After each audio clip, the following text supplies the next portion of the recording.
behalf of the Michigan Bankers Association.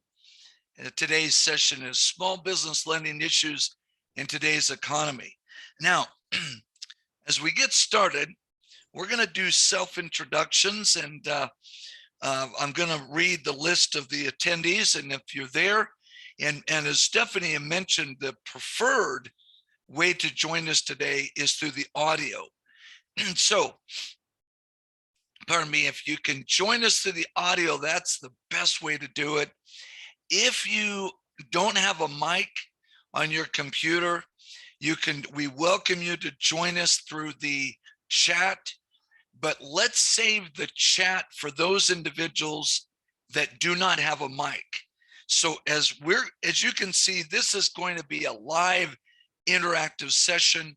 This will literally mirror image as if we were together in the training room at the MBA Michigan Bankers Association office in Lansing, where Stephanie is at. So please, if you can, use your mic, use the audio.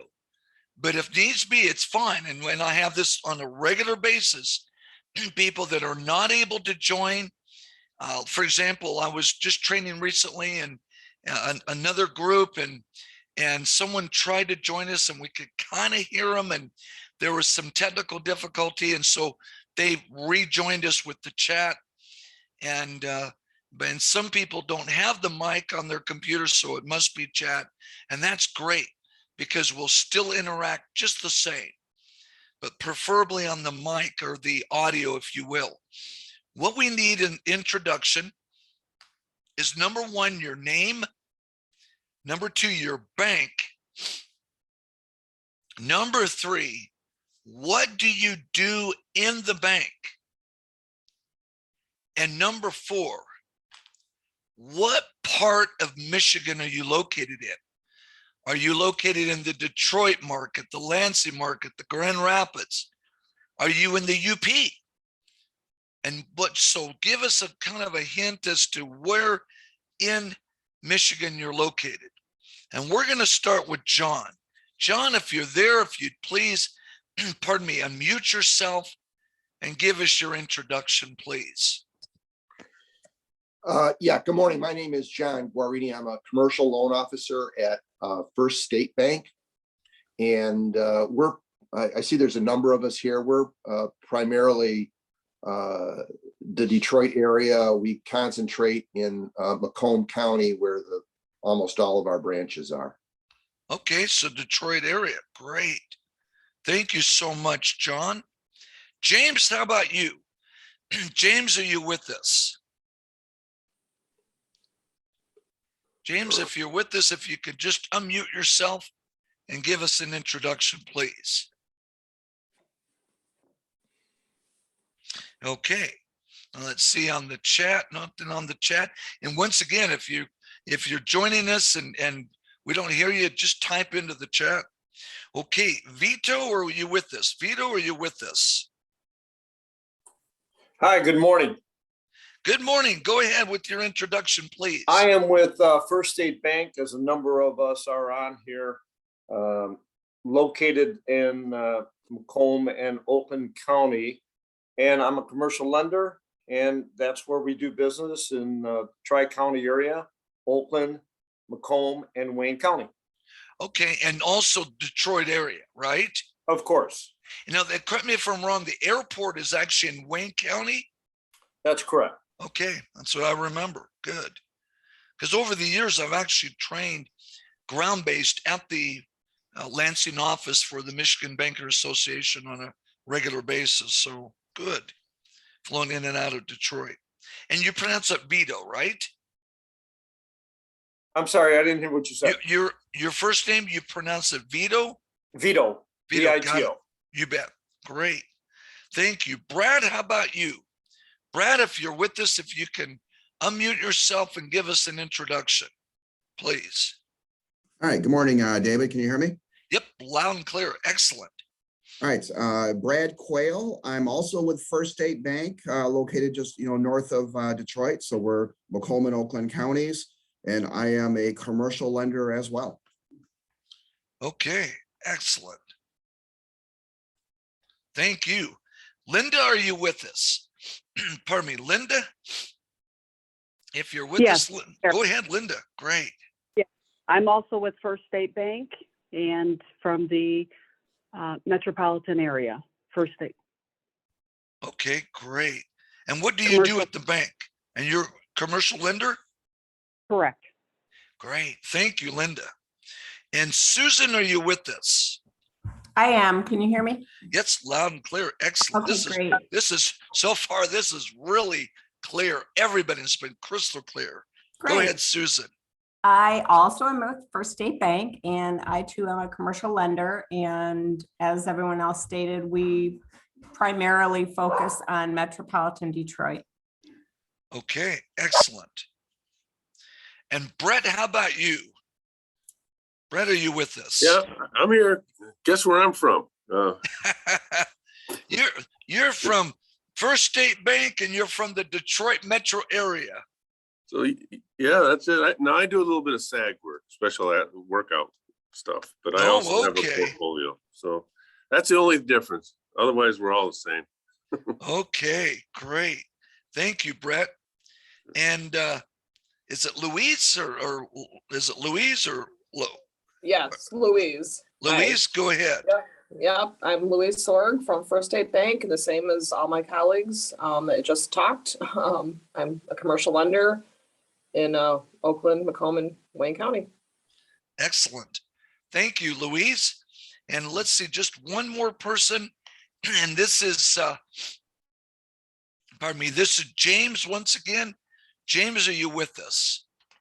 James, if you're with us, if you can unmute yourself, that would be great. Just waiting on James. See if James is with us. Looks like he's joining us right now. James, can you unmute yourself and give us your introduction, please?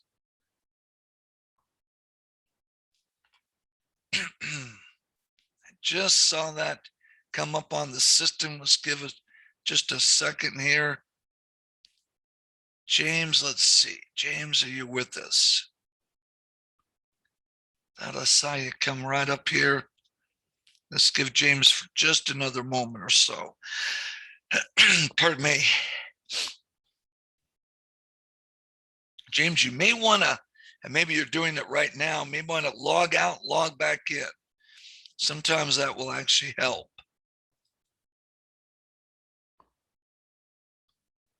Okay.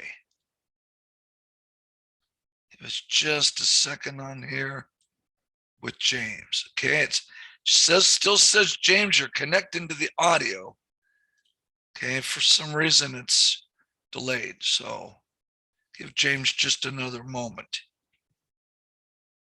So if you'd unmute yourself, James, you should be able to connect. Okay. Well, let's move forward. My name is David Osborne. It's good to be with each one of you. And as Stephanie mentioned, I'm based in Las Vegas, and I've got the traditional fall allergies. Our weather literally went from summer to fall, just almost instantly, if you will.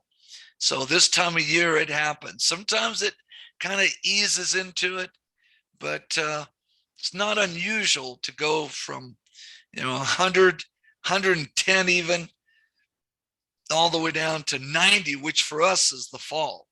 85, 90, oh, that's fall weather in Las Vegas. So it's great to be with each one of you. Now, just by way of introduction, if you turn with me to page number 2, and by the way, if you haven't done so already, I recommend that you print out the PowerPoint slides. We've got the main PowerPoint slide, no exhibits today, so it makes it easy. So we've got the main PowerPoint slide presentation.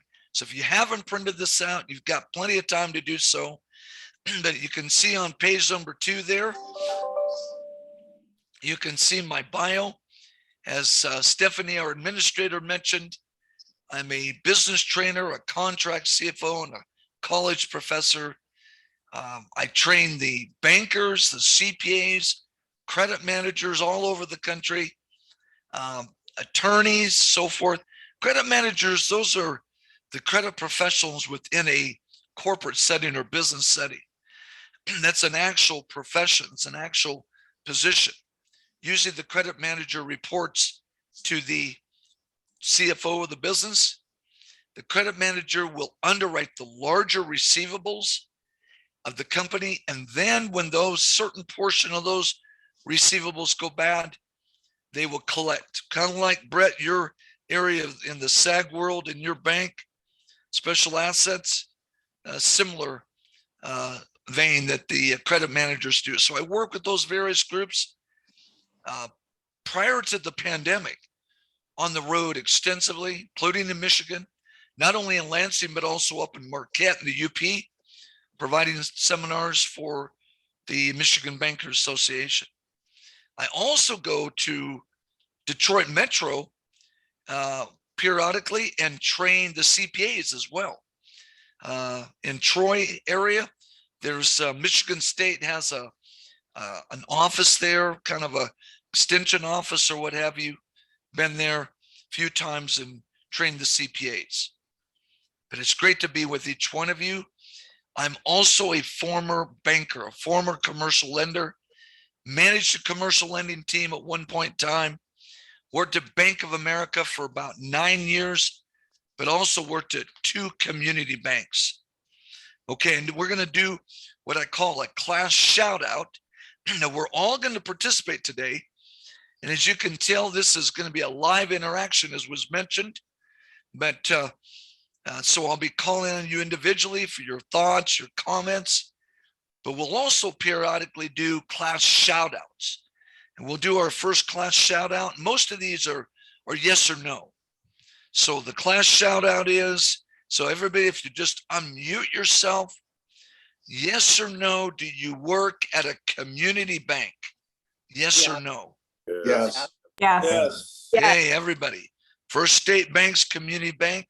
John, how big is First State Bank roughly, asset wise and or branches or what have you? How big is the bank? We've been flirting with that $1 billion in total assets. So I think now we're just under it. Okay. 1 billion total, nice size bank. Okay. How many branches do you have roughly? Right now, what is it? 13, I believe. Okay. 13. I Excellent. could be wrong on that. I could be wrong on that. Okay, good. So I can relate with your world. The bank where I served as a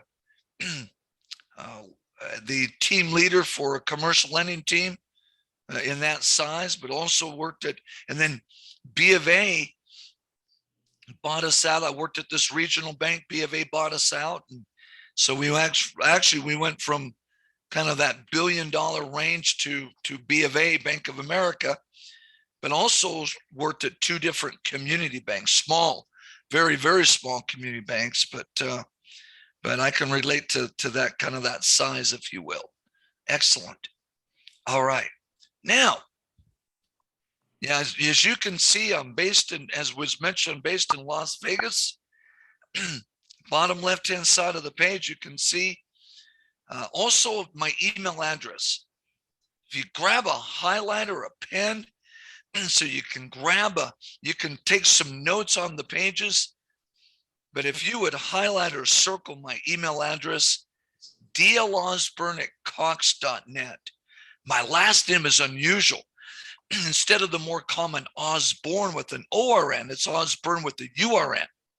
So dlosborn@cox.net. Now, as you can see, once again, we're going to have live interaction. Please don't hesitate. Ask questions during the session. But I find that most questions arise not during the presentation, but maybe a week from now, a month from now, 6 months from now. You have a question, don't hesitate. Reach out to me. Seriously, I emphasize 3 items. Number 1, I keep everything confidential.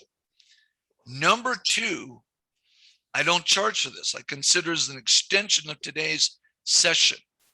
And number three, I do receive emails regularly from credit analysts, loan officers, you name it. I have credit administrators in my sessions, and I even periodically train the bank directors, primarily the outside directors of the community banks. So please don't hesitate, reach out to me.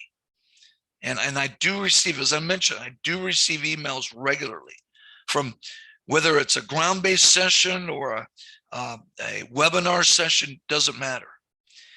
This coming week, I'll actually be in the Midwest training in Kansas City. So this coming week, but so I'll be speaking at a big credit conference for the credit managers, that group of individuals that work in industry, but they kind of function almost like a mini commercial lender. Once again, underwriting the larger receivables, and then they collect as some of those receivables go bad, just like you'll do on your commercial loans. Now, if you'll move forward, if you would, turn to page number 3. Now, before we get into the material, just a little housekeeping. As Stephanie, our administrator, mentioned, we will take 2 breaks in the morning, about 5-minute breaks, just to get up and stretch.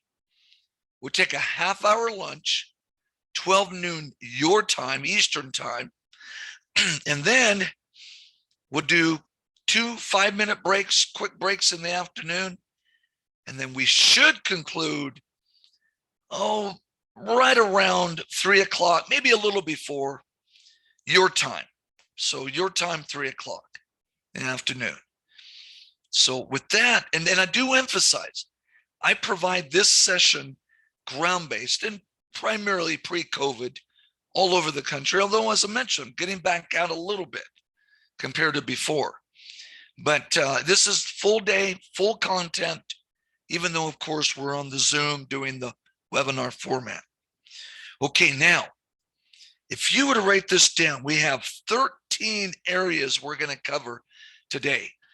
Maybe at the top of this page, if you can just fit these in, 13 areas, small business lending.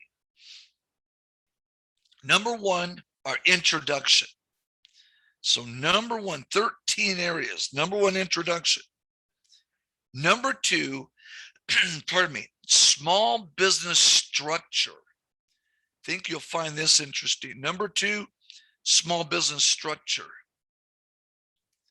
Number 3, we're going to talk a little legal for small business. So number 3, legal.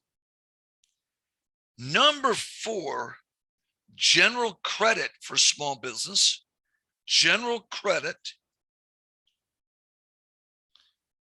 Number 5, basic commercial loan underwriting for the small business borrower. Number 5 is basic underwriting. Number 6 is full scale underwriting.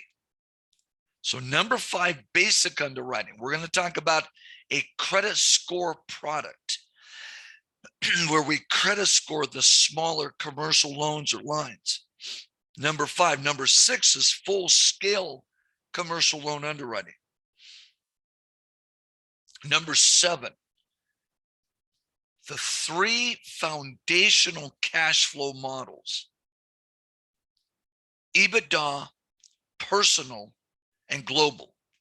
EBITDA, personal, and global. Number 8,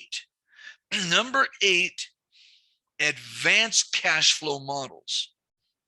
Number 8, advanced cash flow models. Number 9, the spreads. Number 10 is the loan process. Number 10 is the loan process. Number 11, Psychology 101 and the business owner. Psychology 101 and the business owner. Okay.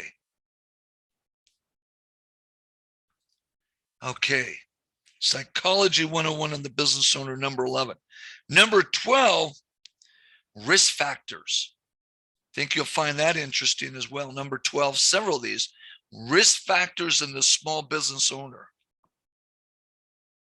And lastly, number 13, marketing to the small business. Marketing, meaning marketing your bank's products to the small business and the small business owner. Okay, now I'm moving right along. Okay, give me 1 second on this. Okay. All right. Before we move forward, I'm going to ask you another polling question, and then we'll jump into section number 1, intro. On a scale of 1 to 10, 10 is the highest, 1 is the lowest. How would you rate your skill set as of right now with small business lending? Scale of 1 to 10. 10 is the highest, 1 is the lowest. 10's the highest, 1's the lowest. How would you rate your skill set with small business lending? Okay, John, give us your number, please. Would you please give us your number? John, if you just unmute and give us your number there, please. Okay, John, if you can hear me. Yeah, I got you. Okay, there you go. 9, 10. 9 or 10. Okay, excellent. Vito, how about you? I'm not as good as John. I'm probably maybe a 6 or a 7. Okay, 6 or 7. Brad, how about you?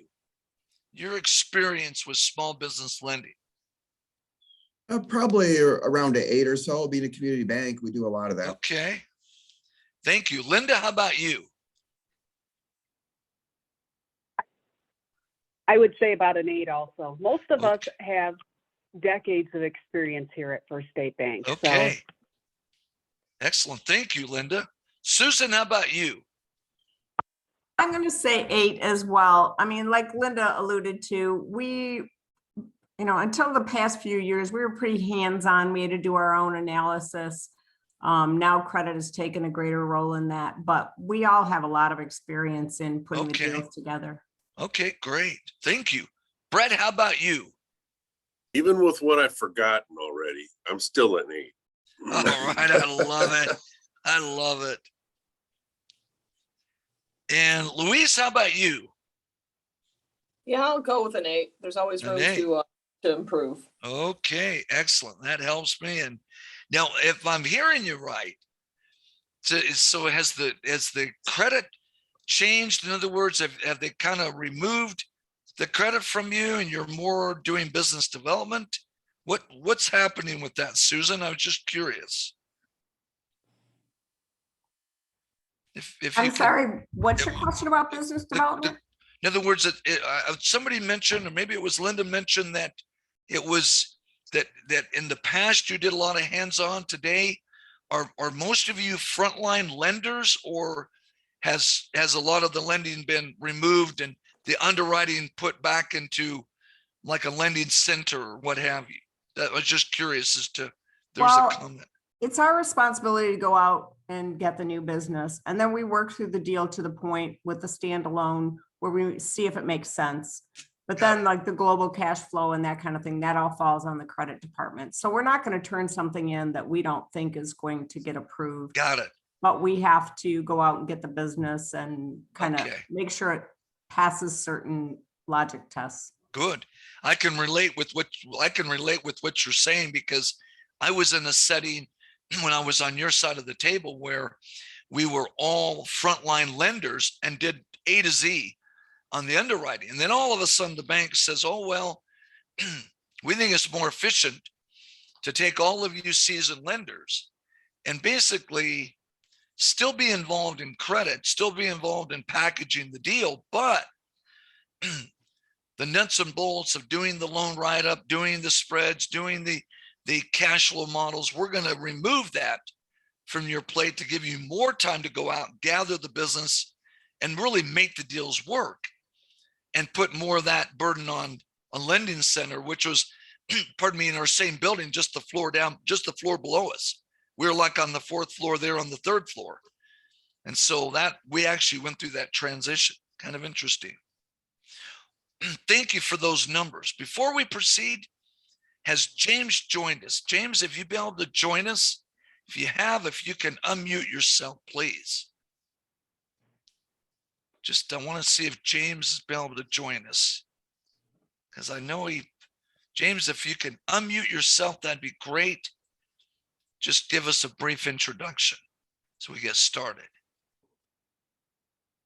Or even type into the chat if you would, if your audio's not working. Okay, well, let's move forward. Section number 1, introduction. You can see small business, providing credit to small businesses. Now, some banks will do this under the categorization of the business. Big banks, especially like a B of A, a Chase, a Wells Fargo, whatever, Citibank, they'll split the commercial lending, of course, based upon the size, pardon me, of the small business. So you can, meaning the size of the actual borrower, based off of revenue, as you can see. Okay, let's see, hold on one second. James, is the video, or pardon me, the audio not working, but I'm here. Excellent, thank you, James. James, will have you participate through the chat. Before we get started, James, can you just give us, type in just a little brief introduction, if you would, please. Type that in if you would. Okay, then we'll get started. So if you can type just a brief introduction, that'd be great. Okay, give him just a half a second here. I understand sometimes the technology is not working. Okay, well, it gets, there it is. All right, small business lending experience is a 9. Excellent. Thank you, James. And his bank is 300 million in assets. Okay, excellent. And it's a central savings bank. Thank you for that. Appreciate that. Okay, now back to the size. Annual revenue, 5 million. Of course, the Roman numeral system. 1 million, or pardon me, 1M is 1,000, 2M is 1,000,000. We can see less than 5 million, less than 50 million. Some banks will, even big banks will say, well, up to 5 million annual revenue of the business of the borrower or proposed borrower. Then from even 5 million to 20 million, 20 million to 50 million, over 50 million. And they will actually separate, if you will, out the size of business, and they'll create the lending teams to focus on those different segments, if you will, of the market. Sometimes it's based off the FTE, full-time equivalent, like 10 or 100 or whatever, the employee size of the borrower or the proposed borrower. Okay, let me ask the question, John, at First State Bank, do you distinguish in your small business lending, commercial lending in general, do you distinguish size of borrowers, or is if it's a commercial loan request, boy, it's a commercial loan request? Just curious, how do you handle that? It would be the latter.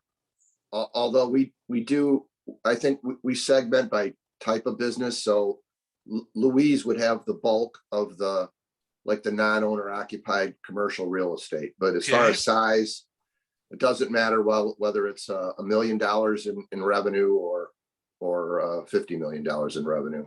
Okay. And some banks do that. Some banks will do that. I mean, your bank is about $1 billion. That's about 13 branches. That's typical. Some banks, when I worked at the 2 community banks, it was like, if they're coming through the door, and if it's a commercial loan, oh, that goes to that guy. That goes to David. Whereas in B of A's world, oh no, it was very, very compartmentalized, for lack of a better word. Under part 2, what is credit? Well, granting of terms. we're going to talk about this a little bit today from your borrower's perspective. I'd like to have you put this down on to the right of number 2 in your notes.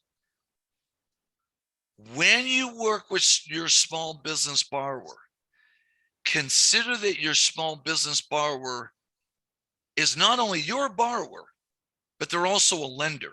What? Oh yeah. Bottom line is you lend to a lender because most businesses will extend credit. Let's use as an example. We're going to use today's example, Bob and Sue. Bob and Sue, pardon me, imaginary couple. They own an imaginary business, ABC LLC. It's located right outside of the Detroit metro. Okay. Let's say it's in Wayne County towards the airport, but even a little further south than the airport there. Okay. Wayne County, south of the airport, small manufacturing firm. Their CFO was by the name of Jane. Their independent CPA is by the name of George. You love working with Jane. She is so good. And the financials are clean. Everything's timely. The receivables, the payables, everything. You love it. Well, you ask Jane, how do you underwrite your new relationships to grant credit? And she looks at you and says, oh, we don't. Well, what do you mean? Well, we've been in business for 25, 30 years. Bob and Sue have. I've been with them for 18 years. And we just basically base it off of, well, we've done business with these guys for, 10, 20 years. We're okay. That's not what we want to hear, of course. I would put this in your notes, please, and next to number 2. Once again, we lend to a lender. So think in terms of how good of a lender are they? Because you say, well, what do you mean by lender? Well, think of it this way. Those receivables you're taking as collateral, you take a UCC1 filing on those receivables. Well, those receivables are essentially the company's loans. Well, how good are those loans? Now you may say, well, but we get the AR agent every month. Yeah, but when you really peel back the onion skin, well, really, how good are those loans? How good are those receivables? Has Jane underwritten those? Or let's say Jane even has a credit manager. As I mentioned, I work with the credit managers. She has a credit manager that reports to her. His name is Bill. Bill reports to Jane, and he's got a team of 2 or 3 people under him, and they underwrite the receivables they collect on the back end. A lot of times, and as I work with the CPAs, I'm for whatever it's worth, I'm on the faculty of the California CPA Education Foundation, have been for years. But I train the CPAs in California, Nevada, Michigan on a regular basis, and other states as well. Well, I asked the CPAs, do you have a credit manager? And these are CPAs that are the CFOs of their businesses. Okay, they're not in public accounting, but they're what's called in industry. Well, do you have a credit manager that reports to you? Oh yeah. Well, what's their name? Oh, Bill. Well, what does he do? Don't really know. I know this sounds weird, but I have worked with the CPAs for years, just like the bankers, of course, in my training. And as I go around the country, I'll work with, when I say CPAs, a lot of times the whole room is full of CFOs, but they're all CPAs, or most of them. And they'll tell me, well, I got a credit manager that reports to me, but I really don't even know what they do. Because not to speak out of school, the CFO that / CPA oftentimes has very little, if any, background in credit. I have literally had many of them tell me, They look at me kind of sheepishly. Well, what do they do? Do you really know their function? No, not really. I know they handle credit, and that's all. But they don't have a background in credit. The CFO doesn't.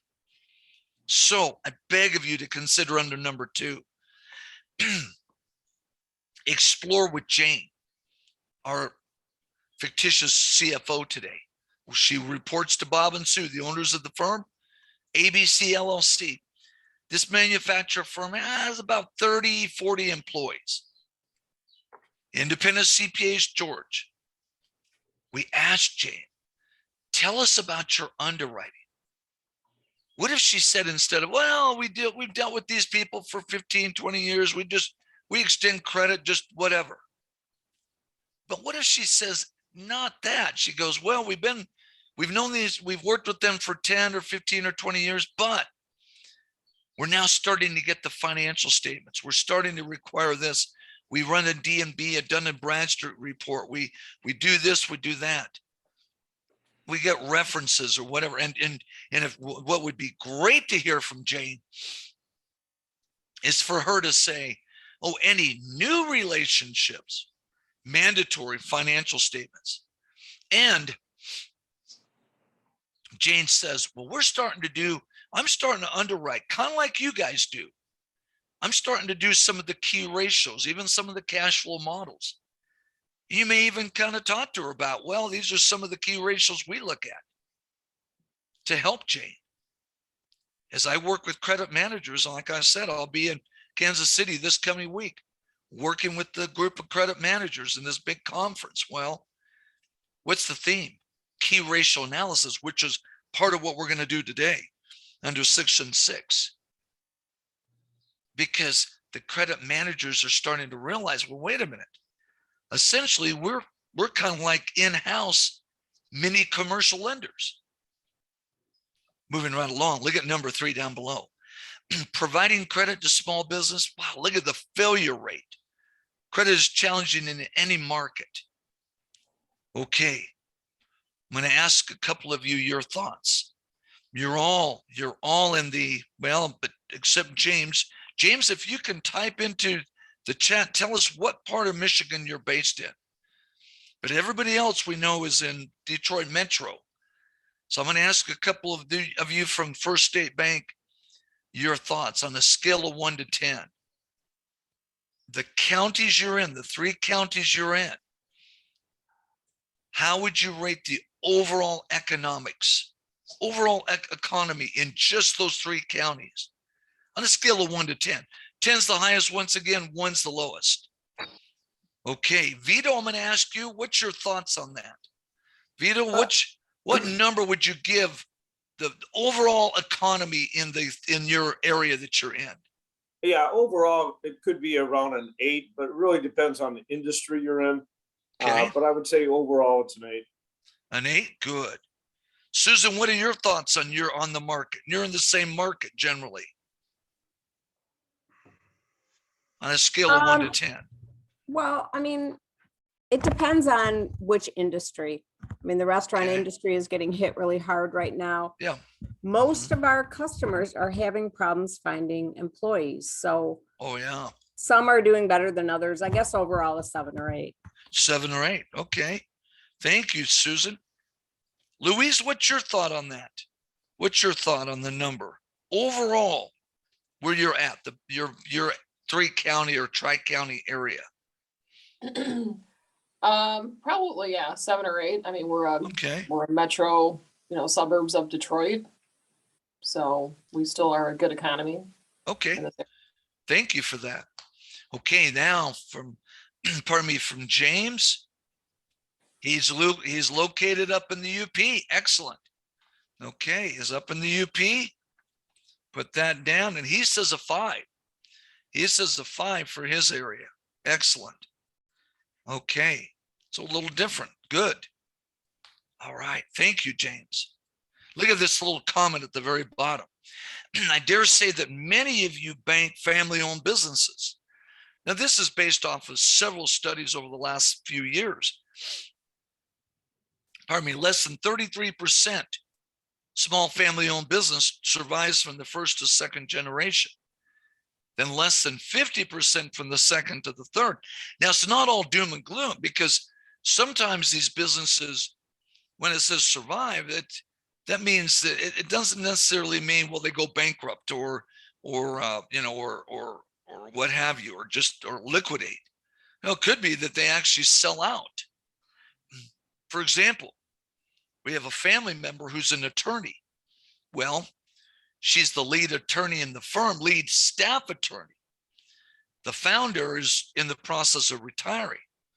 Well, this family member of ours, pardon me, is in the process of buying the practice. So in that case, it's a non-family, and it's going to go from the family, and it's literally a family-owned law firm, to non-family. So it's not always doom and gloom, but the survival rate can be challenging, and that transition, if you will.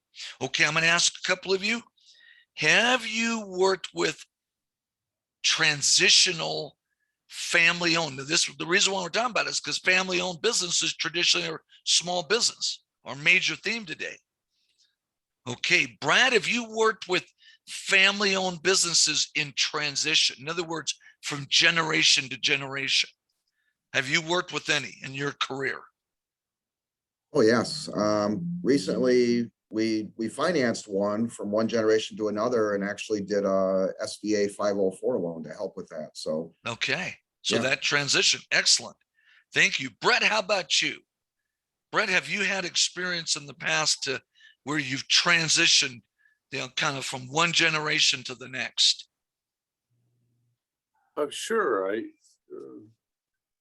I've done this for close to 40 years. In fact, I'm not sure there's any of us in our group that are, sorry, ladies, but I don't know if anyone in our group has under 25 years experience. Okay. So Brett, you've seen this regularly, right? It doesn't happen every day, but over the years, yeah. Okay. Let me ask you this. Have you seen success in the transition? Oh, I'd say second generation usually does worse than the first generation. Oh, I agree. I agree. They don't know the price that's paid to get where they're at. Yeah. Every once in a while, you'll see one that takes it to a new level, but that's probably the exception. That's a very good point. I like that comment. To the new level. Good. Excellent. Let's move forward. Thank you on those comments. Page number 4, still in our intro section. Credit is important to the small business owner, of course, small business borrower. Now,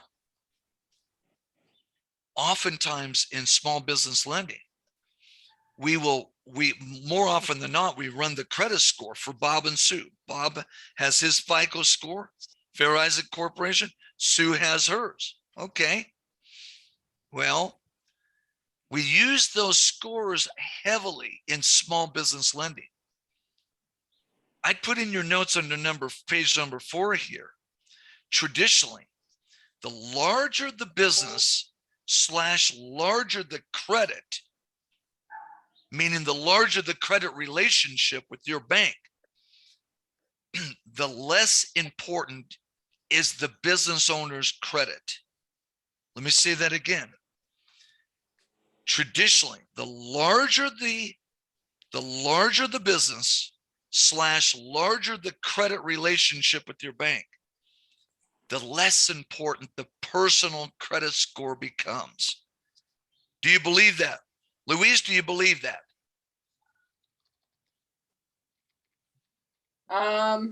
It really might depend. I know our credit underwriting thinks it's very important here, regardless. Okay. Regardless, well, But, and that's true. At the bigger banks, probably not so much. Yeah. Small community banks or smaller community banks, I agree with you. But generally speaking, as the business grows and grows, becomes a multi-million dollar, multi-billion dollar business, whatever, multi-million even, traditionally, the less importance on the personal credit.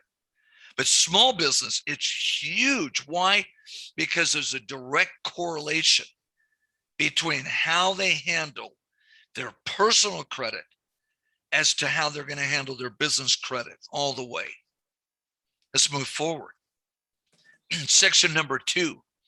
If you move forward to page number 5, section number 2, small business structure. Okay, now we're going to go through this little tutorial, this little section,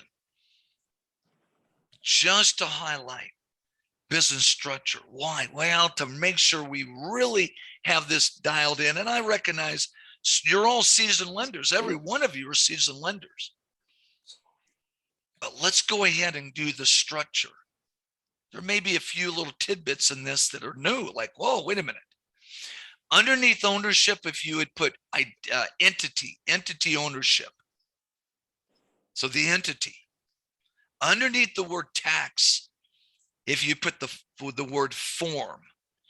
And underneath legal, the word liability. The ownership is the entity itself. The tax form and the legal is the liability. Okay, what I'd like to have each of you do, spend a couple of minutes on this. Go ahead and fill in the table, just 1 through 5. Don't do number 6, just 1 through 5. What is the ownership? For example, we'll do the first one together. Sole proprietor. Ownership entity, of course, one owner. The tax form, the 1040 Schedule C. The 1040 Schedule C. The legal, unlimited liability, full exposure. So entity, ownership, one person, tax, the 1040 Schedule C, legal, unlimited liability. Okay, now if you'll just use that same mode, just 1 through 5, don't touch number 6. Pardon me, 1 through 5 only. Go ahead, everybody spend just a moment, just a few minutes, and we'll come back together. Go ahead if you would, please.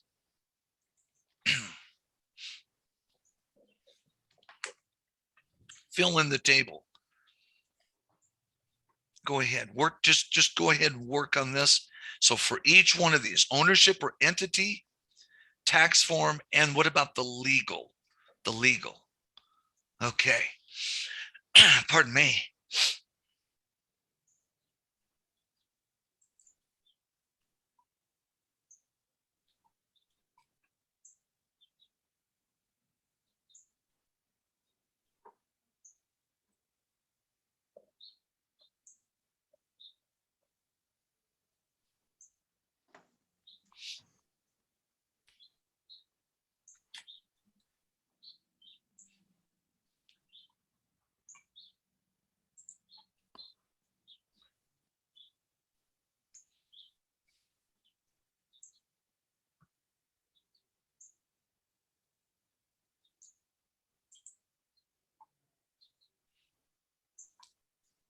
Go ahead and do this for each of these, just down to number 5, including number 5, the LLC. Just fill in this table and we'll come back together in just a moment or so. Go ahead, take just another couple of minutes on this, if you would, please. Pardon me.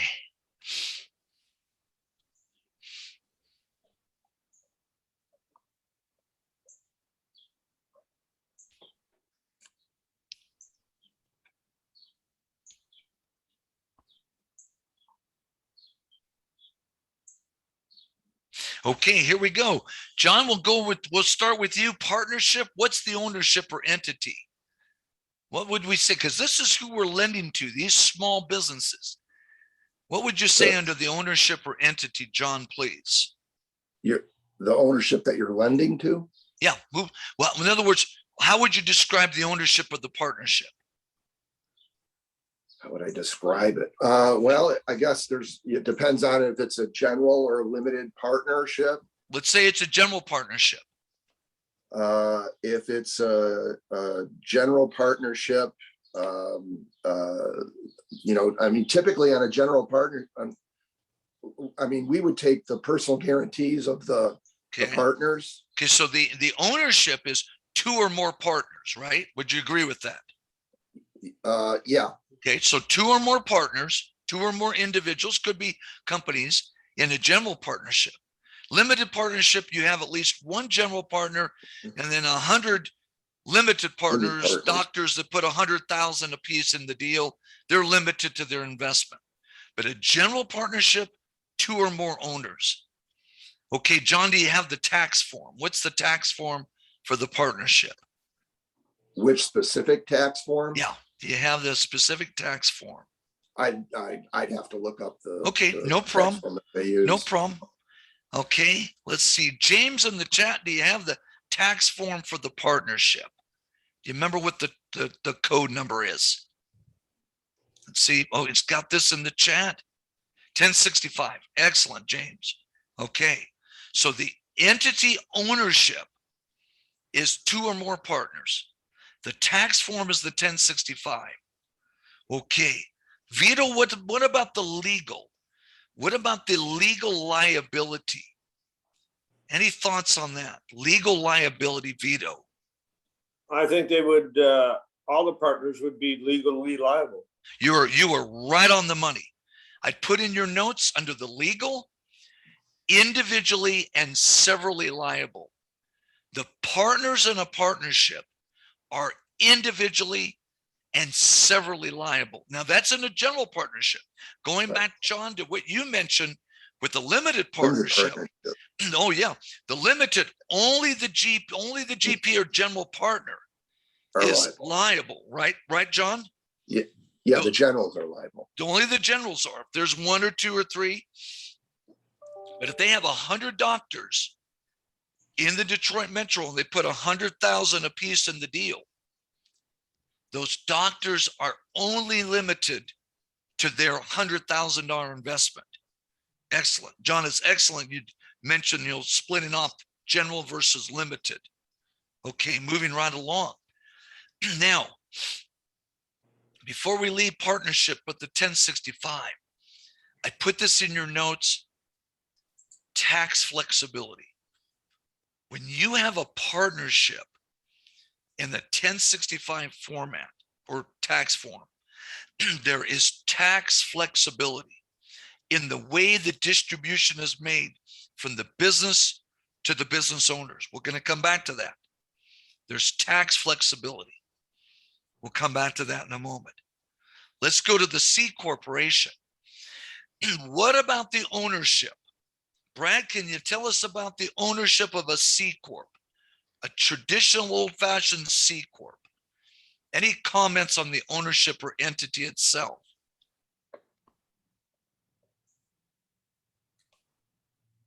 Brad, any comments on the ownership on the C Corp?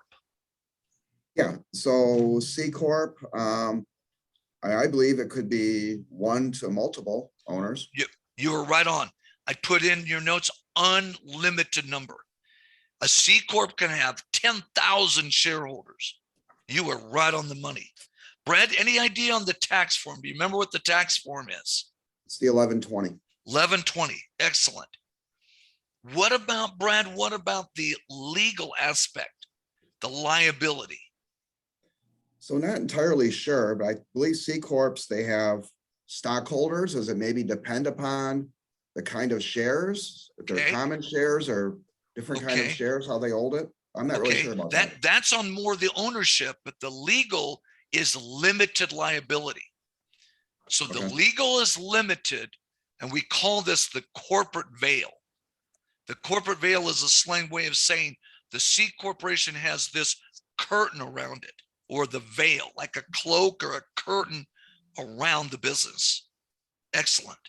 So unlimited number of shareholders, as you pointed out, the 1120 tax form, and the legal is limited, not unlimited, like the sole proprietor or really the partnership for the general partners.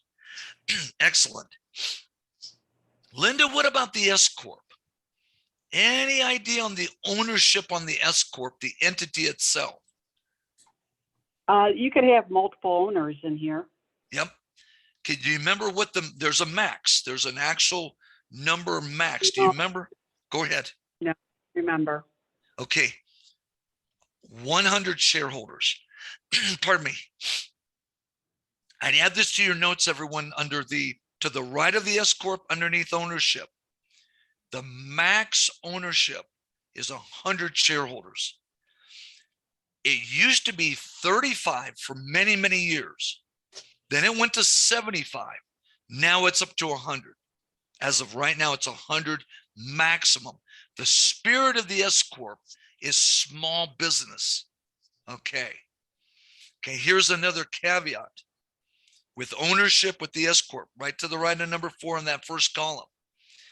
I would add this to your notes, please. If you have a family-owned S Corp, you can have up to 100 shareholders. One of those shareholders can represent up to 6 generations of the same family. So one of those shareholders can represent up to 6 generations of the same family. Okay, for example, just before the pandemic, I was providing a ground-based session in the Midwest. Oh, I'm in the Midwest. Actually, I'm in the Midwest before the pandemic all the time, physically, all over the Midwest. Now, including Michigan, Wisconsin, all over. Now,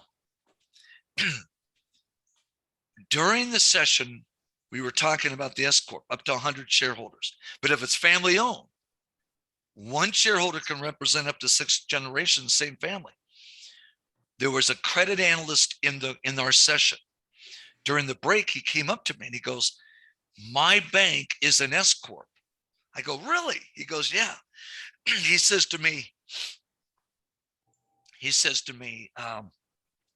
"My bank is 3rd or 4th generation, and they converted from a C Corp to an S Corp, okay?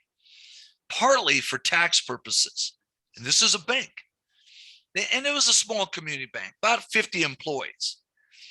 And the reason why they went from a C to an S is because an S Corp is, and we'll talk about in just a moment on the tax, is a pass-through for tax purposes. Well, so the CPA for the bank and so forth advised them, let's convert from a C to an S.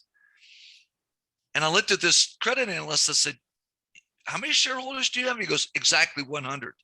I said, "You're kidding me." We both started laughing. I said, "Well, it's family owned." "Yeah." "How many of the 100? He goes, one shareholder. And they blurted out, "Grandma." I said, "Oh, grandma. You call her grandma?" "Oh, yeah, we all call her grandma. She calls herself grandma." 3rd or 4th generation family owned bank, community bank. Grandma owns the shares. I said, "How many of the 50 employees are in the family?" And he goes, "Oh, 25 to 30 of them." I said, "Are you one of them?" "No, I'm not. I'm non-family member, one of the few." Grandma controlled she was the one shareholder, but the majority of the shares, the majority of the ownership of the bank. Absolutely. 99 non-family members, one family member, up to 6 generations of the same family. Now, we had 2 presidents of the United States by the last name of Roosevelt. Okay, just a shout out from the class. Can anyone name the 2 Roosevelt presidents? Teddy and FDR. Excellent. Teddy and FDR. They were actually 5th cousins. Yeah. Teddy and FDR were alive today, and they set up an S Corp today. How many shareholders would they have? And let's say they're the only shareholders. They'd be 1, because they're within 6 generations of the same family. Seriously. Okay, I mean, just a quick question. You have Bob and Sue, this married couple, set up an S Corp in Wayne County. How many and it's an S Corp. How many shareholders would you have? Would you have 1 or would you have 2? Susan, what would you think? 1 or 2 shareholders? Bob and Sue set up an S Corp today. We're still on the S Corp ownership. What would you say, Susan? 1 or 2? So you're saying Bob and Sue are both partners, but they're married? They're not partners, they're shareholders in the S Corp, and they're married. They're a married couple in Wayne County. Just south of- I say two. You say two. Brent, how many would you say? One or two shareholders, and there's no other shareholders. They own the S Corp 100%. How many shareholders would they have? Well, if they own them joint, I'm gonna just take the other side and go with one. How's that sound? One. All right, I love it. Louise, what would you say? Louise? Yeah, I don't know, 1, 2, One. I guess One? however years it One? was. So, Okay, Oh. John, what would you say? One or two, John? I'm gonna agree with Sue, I think, and say that it'd be two. Two. The answer is two. Just because you're married to this person, you're not family, with one exception. Bob and Sue, this married couple that own ABC, well, we're going to talk about ABC LLC, but let's say it's ABC S Corp. If they're within 6 generations, blood, they could have one shareholder. But traditionally, they would have two. They would have two. Because marriage and family is separate. Those are not the same. Just because you're married to this person, you're really not family. Your kids are family, but you're not. Let's move forward. Okay, James in the chat. What is the tax form for the S Corp? What is the tax form for the S Corp? If you would, please. Okay, he's got it right there, boy. Quick on the chat. The 1120S is correct. The 1120S. What about the legal? Vito, what about the legal for the S Corp? Limited liability or unlimited liability? Do they have the corporate veil? Yes or no in the S Corp? Yes, they do. Absolutely. You are right on. It's corporate veil. It's a corporation. By the way, all corporations start as C Corps. You have to elect to become an S Corp. So that's why on the top of the 1120S, you'll see a date for the incorporation and a date for the election. Now, it used to be you'd have to fill out this form and mail it into the IRS. Today, you just go online to the IRS. It's done instantly almost. The approval's done like within the hour. Okay, now, the S Corp, if you'll put in your notes next to the 1120, okay, and first of all, be the legal once again is limited, corporate veil, just like the C Corp, going back to the 1120 on the tax. In an S Corp, we have a distribution from the business to the business owners, Bob and Sue. In a C Corp, of course, we call it a dividend. In a partnership, we call it a distribution as well. Sole proprietor, we call a withdrawal or draw for short. So sole proprietor, taking the money, distributing to the business owners, or business owner if it's sole proprietor, it's a withdrawal or draw. Partnership, distribution. C Corp, dividend. S Corp, distribution. LLC, jumping ahead, distribution. Okay, now, but I put next to the 1120S for the S Corp. The distributions are restricted in this way from the business to the business owners. In an S Corp, all distributions must be made based upon the relative percentage of ownership of the S Corp. So let's use an imaginary example. Let's say there are 3 owners of the S Corp, and they own the S Corp a third, a third, and a third. All distributions must be a third, a third, and a third. Distribution from the business to shareholder number 1, shareholder number 2, shareholder number 3, a third, a third, a third. If they deviate from that, the IRS can swoop in and say, you're not really an S Corp, which is a pass-through where there's only tax at the individual level. You avoid the double taxation that's in the C Corp. And the IRS can say, you're really not an S Corp. You're a C Corp. Going up to the C Corp on the tax to the right of number 3, up to the 1120. If you'd add this to your notes, please, double taxation. The C Corp has double taxation. What does that mean? The C Corp, the corporation pays tax on its profitability. And then after tax, it distributes the after-tax profit from the business to the shareholders in the form of a dividend.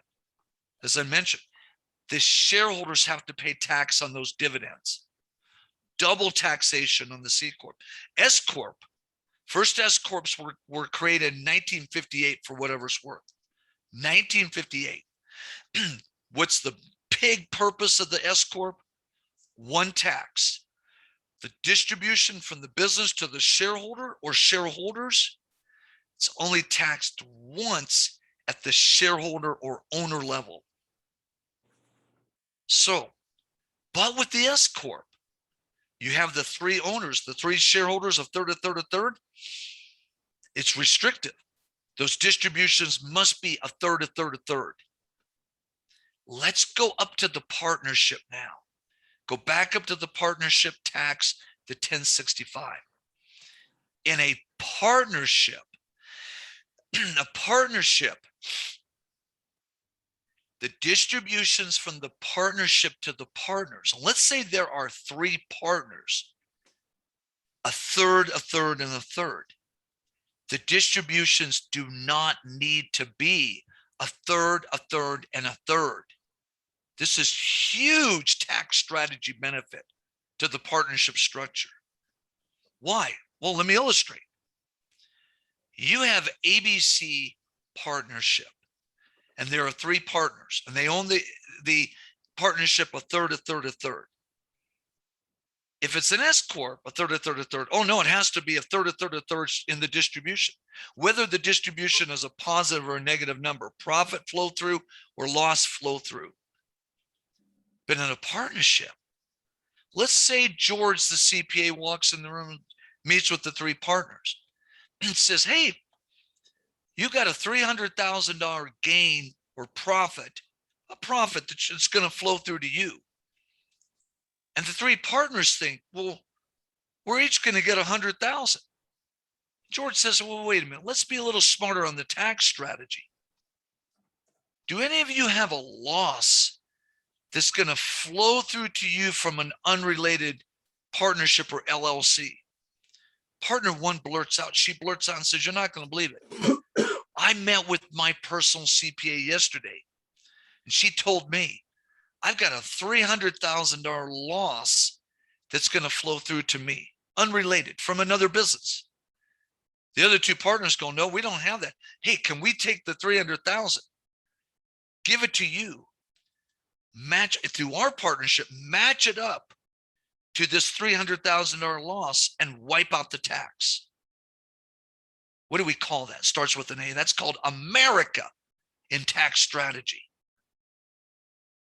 A year later, George, the CPA, meets with the 3 partners.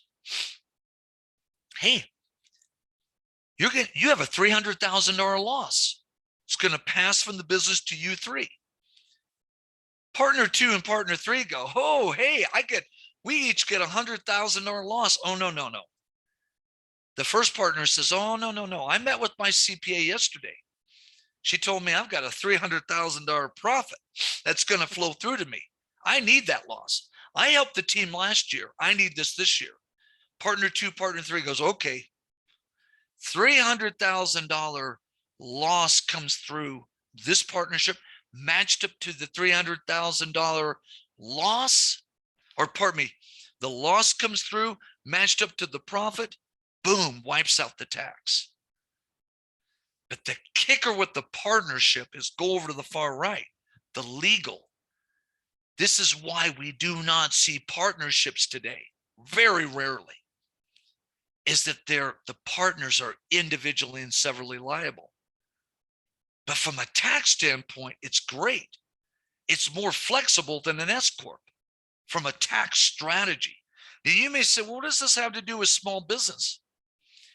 Family-owned business, family-owned or family businesses, the family members oftentimes will work together. The family will own 3 or 4 or 10 or 20 businesses. Brad, what's the most businesses you've ever seen where a family-owned business owns multiple businesses, a family, extended family members, roughly? What's the most you've ever seen? 10, 20, 50? How many businesses, roughly? Brad, in your career, roughly, have you ever seen a family that has like 20 or 30 businesses? That's pretty unusual. What's the most you typically dealt with? 5, 10? Yeah, maybe up to 5 that, Okay. that they own themselves or with other outside people. Oh, just themselves, just the family. Yeah, not that many, probably Okay. under 5. It's hard to stretch yourself. Okay. Linda, how about you? What's the most you've typically seen? Thank you, Brad. Linda, what's the most you've seen typically? Family, where the family controls these businesses or, just by themselves. I don't see many that have multiple entities. Usually it's just 2, 3 once Okay. in a while, but Okay. mostly just Okay. All right. 2, 3, even up to 5 family-owned business people that, where the family owns multiple businesses, and maybe there are outside partners or outside investors. But many times what you don't realize is those family members working with their CPAs or CPA George will structure to where for tax avoidance, legitimate, not tax evasion, tax avoidance. This concept, wiping out the tax. But the partnership, this is why we don't see many traditional old-fashioned partnerships as borrowers today.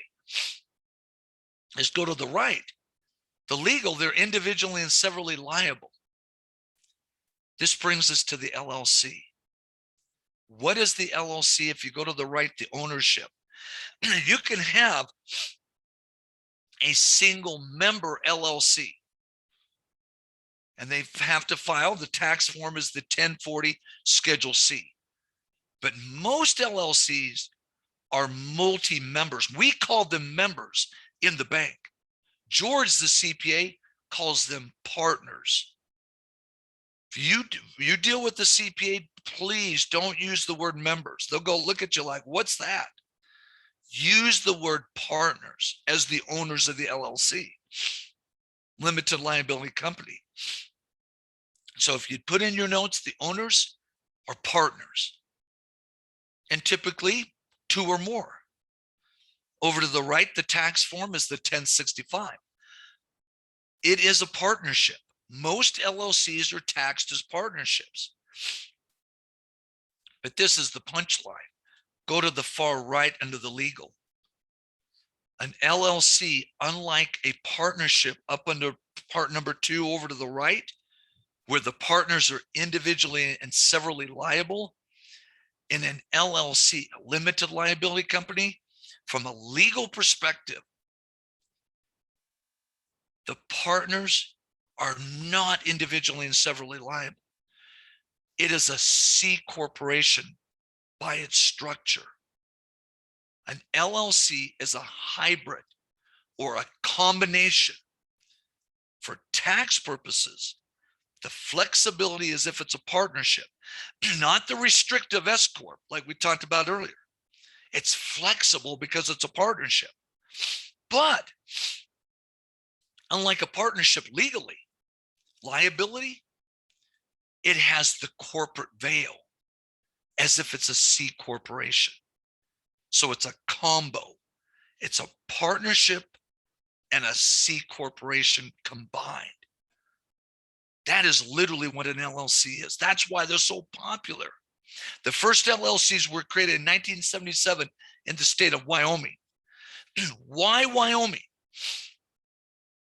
Because Wyoming is one of the three major states that are very, very flexible in their business structure. Wyoming's one of them. Okay, let's do a class shout out. Can anyone name one of the other two states that are real flexible with business structure, setting up businesses? And businesses are set up there. They're noted as a state for where businesses are established. Delaware. Delaware, everybody got it. Delaware. The third one is Nevada, where I'm based. Seriously. State laws in Nevada. Woo-hoo. Most states you have to disclose who owns the business, not Nevada. There's ways around it. No way. No, it's a throwback to the old days. No one knows your business in Nevada. But Delaware, everybody, that's the biggie. Has been for 120 years or 150 years, whatever it's been, 100 years. Delaware. In fact, not to speak out of school, if you saw the news yesterday, national news, with the Pandora, what is it? Pandora letters or Pandora papers, I think it was called. Pandora papers, with all these wealthy billionaires around the world, and all these politicians, have all these assets hidden. It was literally in the national press just yesterday. And they mentioned some of the states where some of these trusts, all these assets are hidden through these trusts. Of course, they mentioned what state? Delaware, amongst a few others as well. Kind of interesting. Just yesterday. Now, even though the first LLC was created in 1977, it took over 20 years before all 50 states adopted it. Most states did not adopt the LLC structure until the mid 90s, believe it or not. Today, of course, they're the most dominant. Would you agree with this, Susan, that the LLC is your most dominant business structure in your lending today at your bank? We're in your area of First State Bank. Would you agree with that? No, not necessarily. Really? What is your most common structure of borrowing entity? It's honestly a mix of sole proprietors, partnerships, C Corps, S Corps, LLC. Really? All of the above? Nothing sticks out in my head as being Wow. the predominant one. Interesting. That's a little unusual. Most states I'm in, oh no, it's LLC is dominant, followed by the S Corp. Let's ask James up in the UP. James, if you can chime in through the chat, what's your dominant? Do you have a dominant, or is yours kind of split, kind of scattered like Susan's over 1 through 5? What would you say? James is, it's split as well. Interesting. Most states I'm in. Most states I work with, most of the lenders and so forth, it's LLC is the dominant, followed by the S. Interesting. Okay. Brett, how about in your world? Now, I know you're in the same bank as Susan, but do you have a dominant? Is there a dominant as an LLC like most states, or is it pretty much split amongst 1 through 5? Brett, what would you? Brett, okay, or is it Brad? Brett. I'm going to defer all my questions in the future to Brad. So whenever you say Brad, you go ahead, just jump in and answer, okay? Okay. Oh, I love it. Thanks, Okay. answered. Louise, what about you? Louise, what about in your world, in your area of lending? Do you find there's a dominant on the borrowing entity, or not necessarily, or is it pretty much split across, like Susan said? No, for me, I do primarily real estate lending, which I've done since 2003. Got it. And it's basically LLC. You'll see LLCs more than anything. Yeah. And you'll see LLCs own LLCs. Oh yeah. And then S Corp would be the second. Which is the most common nationwide, and most states I'm in. The most common, not just for commercial real estate, for lines of credit, equipment financing, you name it. But interesting, there are, okay, Susan, it could be split, could be kind of multiple different types of business borrowing entities. Okay, by the way, Louise, why the LLC for the for the commercial real estate projects? Well, it's because of what we just said, where the partners say, hey, wait a minute, for tax strategy, boy, there's flexibility with the distributions, not like the S Corp.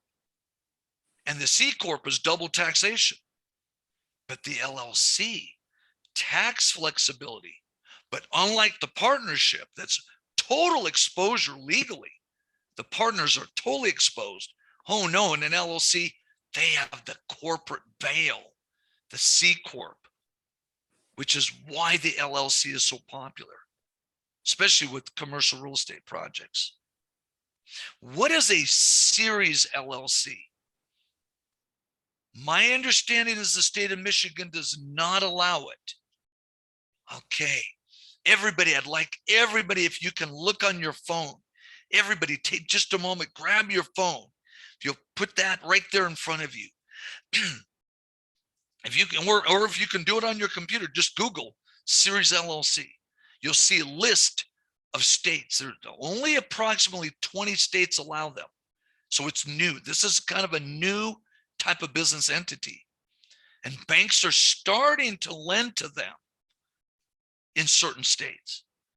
My understanding, Michigan is not there yet, but maybe it's because it's a moving target. In other words, it's expanding.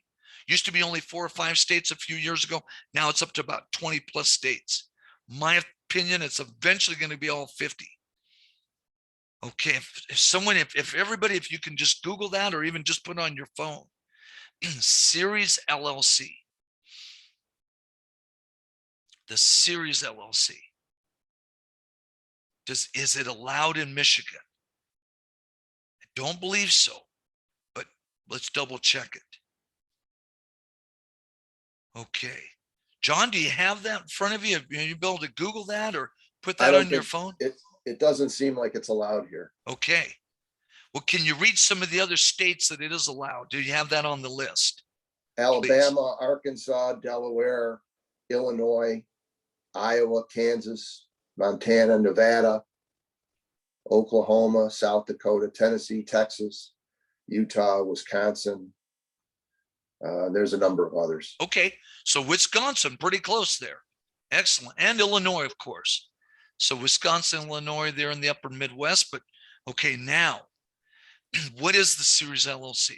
And we're going to go through this because I'm convinced, this is my opinion, that it's just a matter of time. Like it took years, literally, for the LLC to be adopted by all 50 states. In the same vein, the Series. Well, what is the Series? First off, the ownership. Let's go back to Bob and Sue. They own ABC LLC. Instead of being the small manufacturer in Wayne County, south of the airport, let's say they are a commercial real estate developer. Okay. And they own 10 commercial buildings, pardon me, around the Detroit metro, 10 of them. Well, typically, they would have 10 different LLCs. Each property has its own LLC, 10 different tax returns and so forth.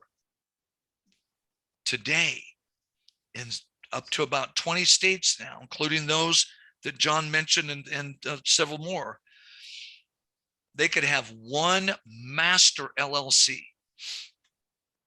Property 1 is in pod A, property 2 in pod B, property 3 in pod C, all the way down to number 20. Or pardon me, down to number 10, down to 10. They've got 10 properties. The Series LLC becomes like a holding company, if you will. Okay. Tax form 1065. Legal, limited liability, corporate veil, just like a regular LLC, just like an S Corp, just like a C Corp, corporate veil. This is modern. This is expanding. My opinion, it's just a matter of time. Michigan will have it. And Susan, let's see, Louise, you work with a lot of the commercial real estate. Boy, in my mind, it's just a matter of time. You'll see these because Bob and Sue say, wow, it doesn't make sense to have 10 different LLCs when we can have one tax return, one filing with the Secretary of State.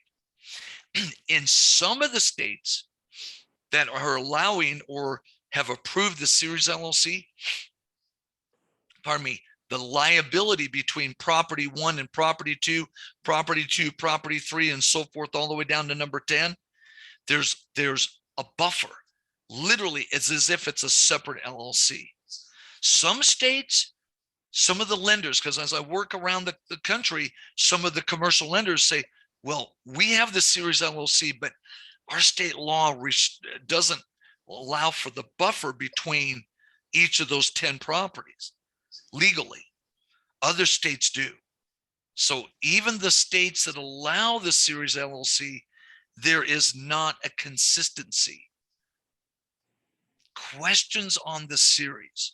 Vito, any questions on the Series LLC? No, I have no questions. Okay, great. Thank you. Let's turn forward. Page number 6. Okay, now let's stop right there. We'll take our first 5-minute stretch break. We'll come on back and we're going to then go into section number 3, just a little snippet on legal issues and the small business borrower. Before we do so, are there any questions from our class? Anyone, if you'll just shout out from the audio, or James from the chat. Any questions before we move forward? Okay, let's go ahead, take a 5-minute break. I recommend keeping the system up, if you will. And then so it's easier when we come back in, and then we'll just continue rolling forward. Talk to you in 5 minutes. Thank you, everyone. Thank you. Excellent participation, by the way. Excellent.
Welcome back, everyone. We'll take just a moment and we'll continue forward. Take just a moment, if you would, please.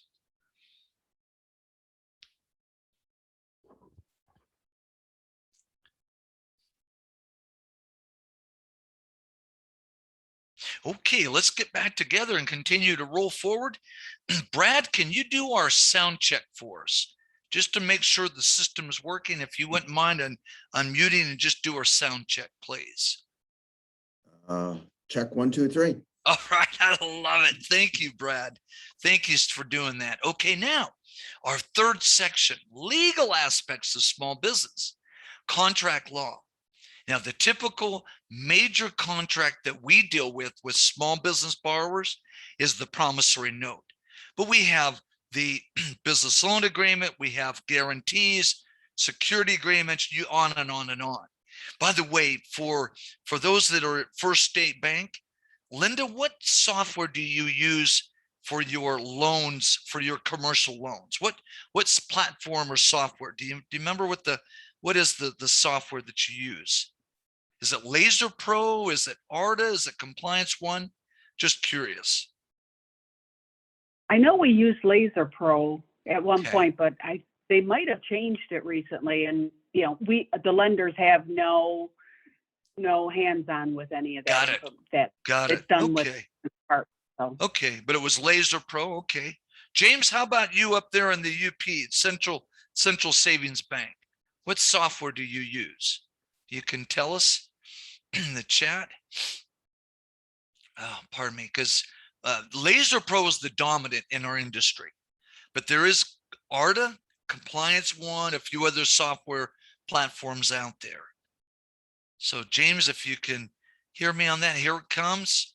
Compliance One, okay. But Laser Pro is the dominant. They're very similar.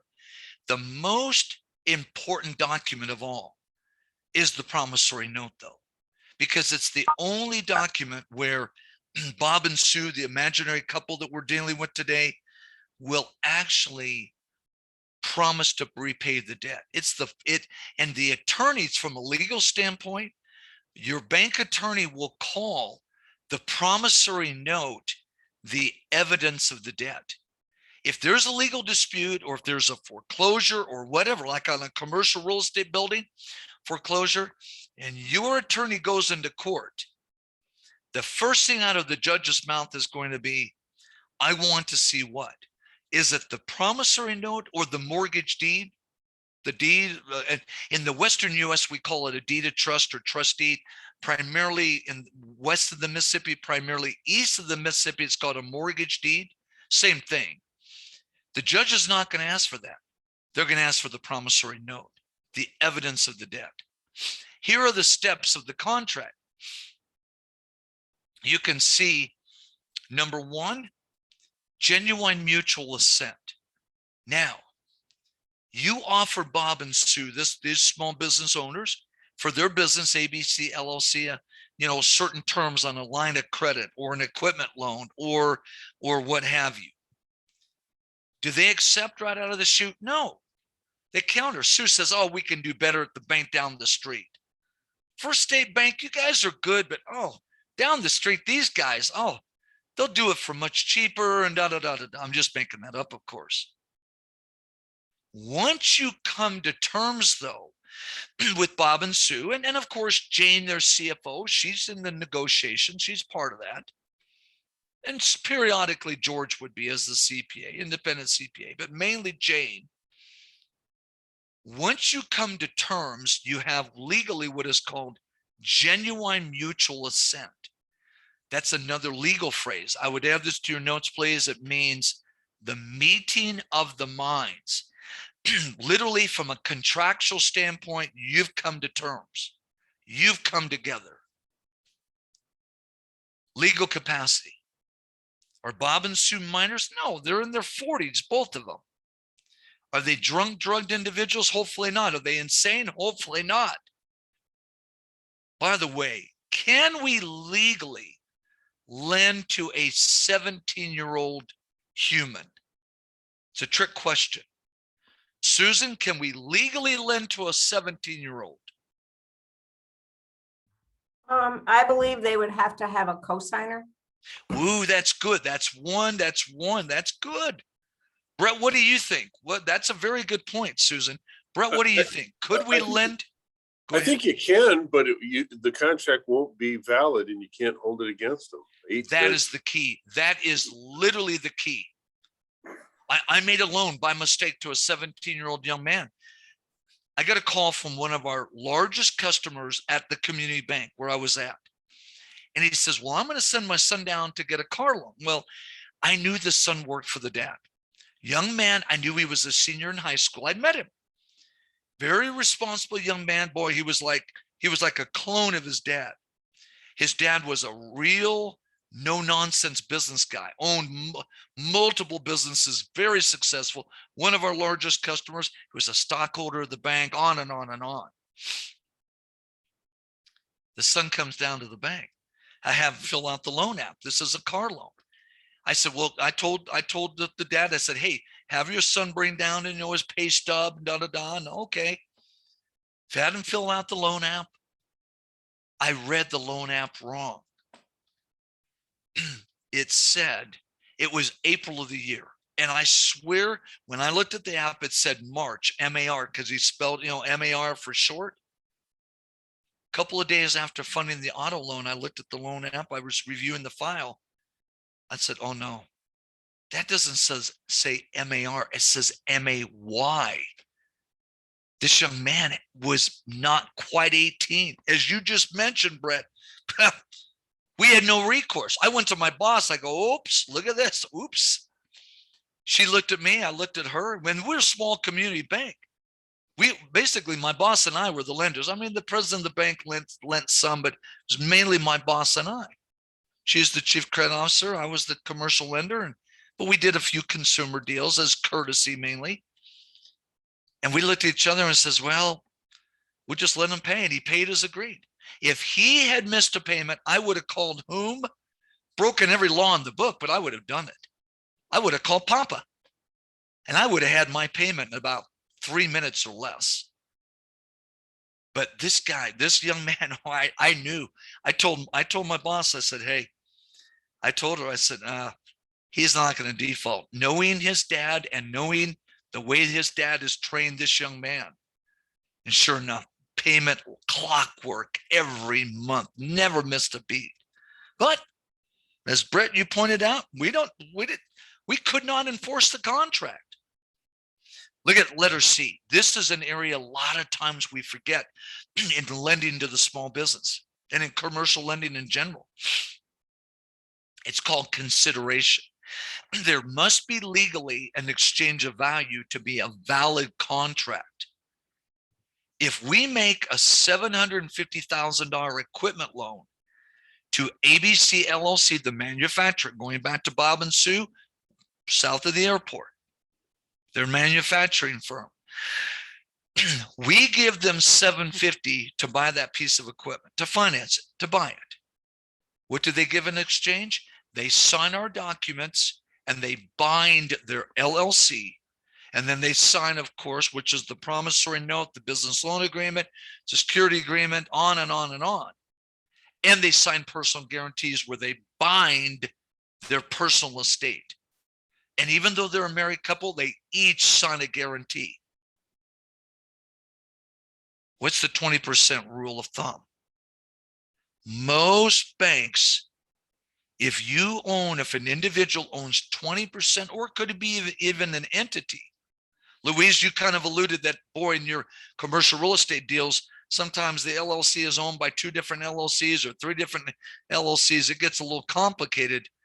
The 20% rule is any party, individual or other business, that owns 20% or more of the business, most banks say there's adequate consideration legally, and therefore we can require their guarantee. Okay, Louise, what does First State Bank use? Do you use the 20%? Most banks are at 20, few are at 25, some are at 15. What do you typically use as far as when you require the guarantee? Well, we require the guarantee of every member, but we do, if it's 10% or less, typically we'll let that go. Okay. So you basically say anything above 10%, right? Yeah. Okay. Right. Thank you for that. And some banks do that, especially on real estate. For example, hypothetical, Louise, you have, you have 10 owners in LLC partners. For tax purposes, we call them members. In the bank, we call them members, or the managing member, of course, is the lead, or the manager, whatever. Sometimes people say, well, what if you have 10 and they own 10%? Well, a lot of times banks will say, oh, we want all 10 of them on a commercial real estate deal. Kind of that same spirit. James, what about your bank up in the UP, Central Savings? What percentage do you use typically? Most banks, it's 20% or more.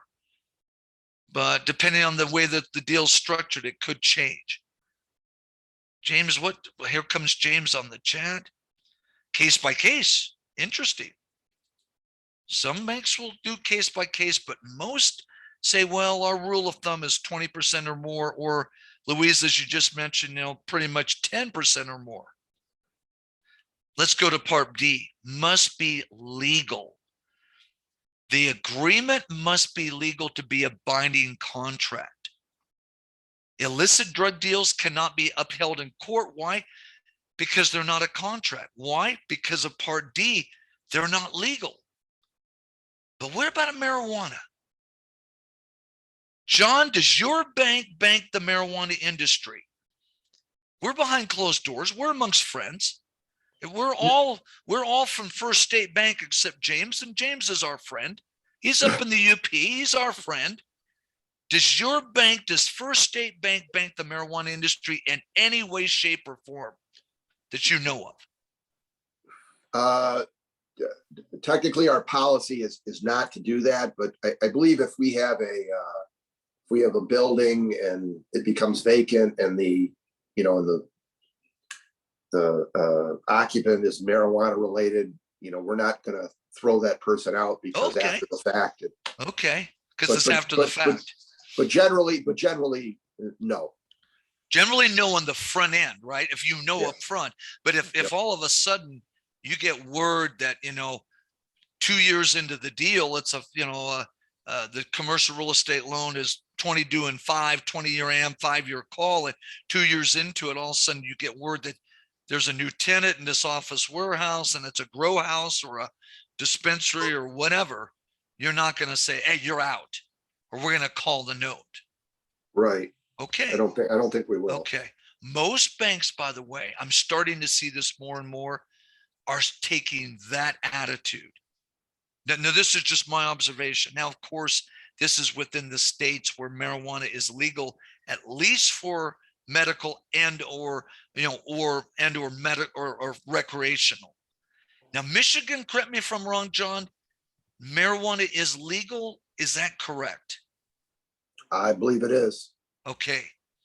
So now, if you'll put this off to the side of the word marijuana, the SAFE Act is SAFE, like the safe or the vault in your bank.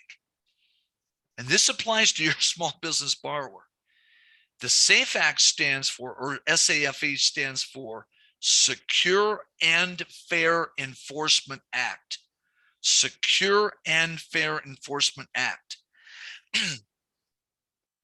The SAFE Act has been approved by the House of Representatives in Washington, U.S. Congress. If it is approved by the Senate and signed by the president, it becomes law. Well, whether it makes it, we don't know. But what is it? What it's not, it will not make marijuana legal nationwide. No, N-O-T, no.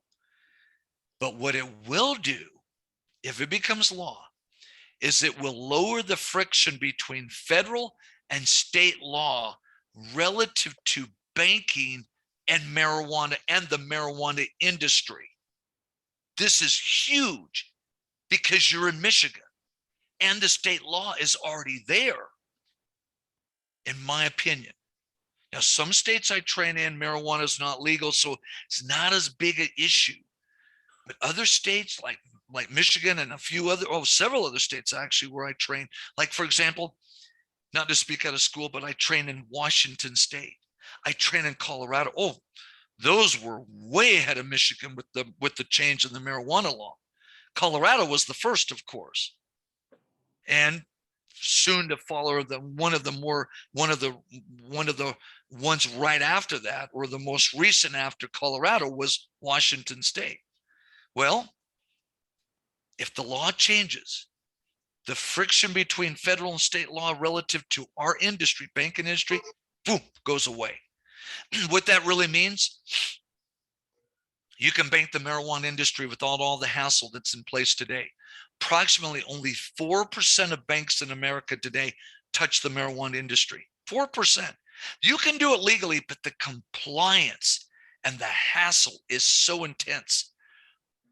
I even know of a bank in Las Vegas where I'm based, Community Bank. They started into the marijuana industry about 3 years ago. They were in for about a year and a half. They got out. Why? They were losing money. I know the president of the bank. She's told me, she goes, we were in for about a year and a half, and we were, the compliance section, the compliance was so intense, and all the other rigmarole, we actually found we were losing money in the deal.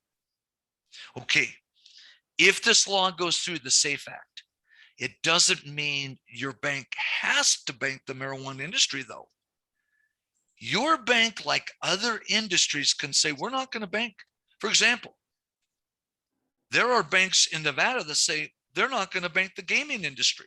We don't call it gambling, by the way. That's too edgy. The casinos. Oh, no. We do not use the word. Locals in Vegas do not use the word gambling. Oh, that's edgy. No, it's gaming. In fact, by the way, what is the major state regulatory agency called? The Nevada Gaming. The gaming. It is the Nevada Gaming Regulator. Yes, gaming. It's the Nevada Gaming Control Board is the official title. Not Nevada Gambling Control. Oh, no. Gaming. Polite. Fun. Get on that plane in Wayne County at that Detroit airport and make a direct nonstop flight to McCarran International Airport. And when you get off the plane, what's the first thing you hear? You're not even out of the plane yet, and you can hear the clank of the slots at the airport. Absolutely, just come on down. Okay, I'm going to ask a couple of you your biased opinion. If this law goes through, do you think your bank will step up and say, oh, we're in? We're all into the gaming, to the gambling, to the not gambling, but to the marijuana. James, what would you say up there in the UP? Central Savings, yes or no? Or would you be in? He says, yes, they're in. They'll do it. Okay. Vito, what would you say with First State Bank? Your biased opinion. And I know you're amongst peers today, but what would you say, Vito? Yes or no? Do you think your bank will step up and say, oh, we're going to now start doing commercial real estate loans on those grow house facilities, No, dispensaries? I would say we would not. You say no. Brad, thank you, Vito. Brad, what's your biased opinion? Totally, with your bank? Totally, dude. We'll do it. You say yes. Yeah, I think eventually. You think eventually. Linda, what would you say?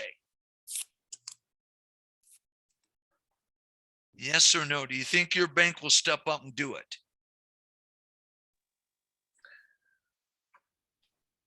Linda?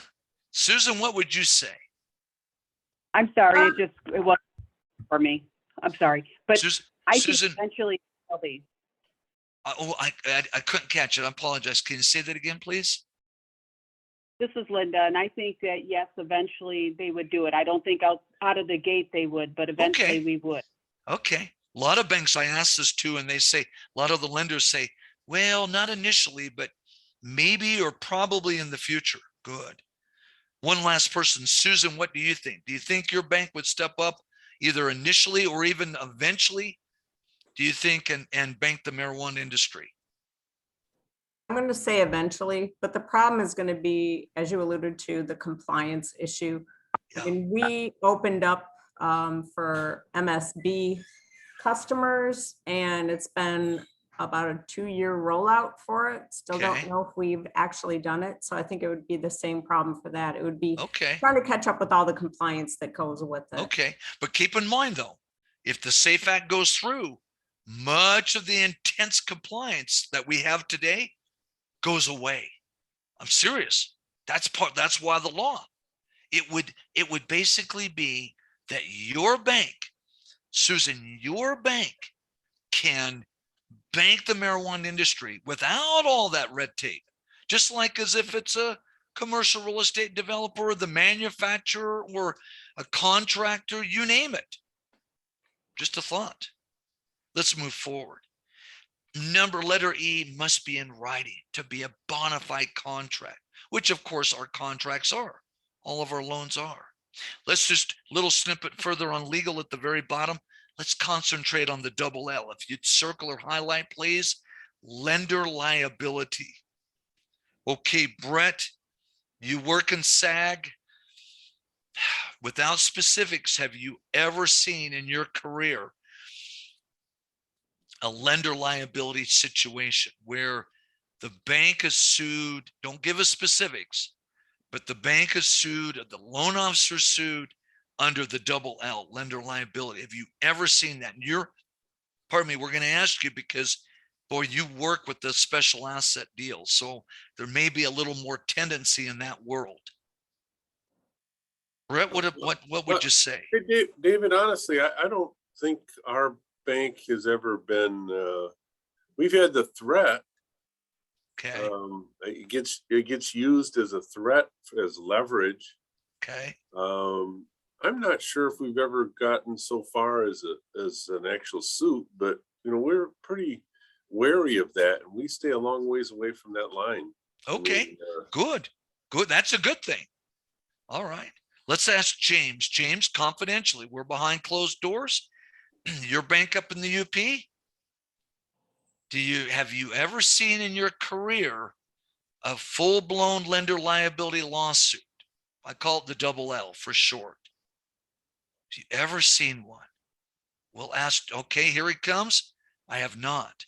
Well, I have to admit, my career, I've only seen it one time period, I should say, not just one time, but one time period. And it was the Great Recession, 2008, 2009. We had 11 bank failures in Vegas. 2 major credit unions went under. Seriously, it was the Great Recession. Each one of you, I can tell just from the amount of experience, each one of you were in banking and lending in 08, 09. It was tough. 11 bank failures, 2 major credit unions went under. And I saw situations. It played out in our local press. All you had to do is just grab your phone and read it on the paper and read it in the paper. Local press, local banks sued. We had one community bank. Most of the board directors was sued. In fact, all of them were sued. All 8 of them were sued. Oh yeah. We had, and I don't mean to speak out of school, but we had at least 2 or 3 banks where 2 or 3 of their senior lenders were sued. Lender liability. Oh yeah, it's all in the press. And it was because the banks were just caving. The real estate market had just imploded. And the banks were top heavy. These community banks were top heavy. And they just, quote unquote, just dropped like flies.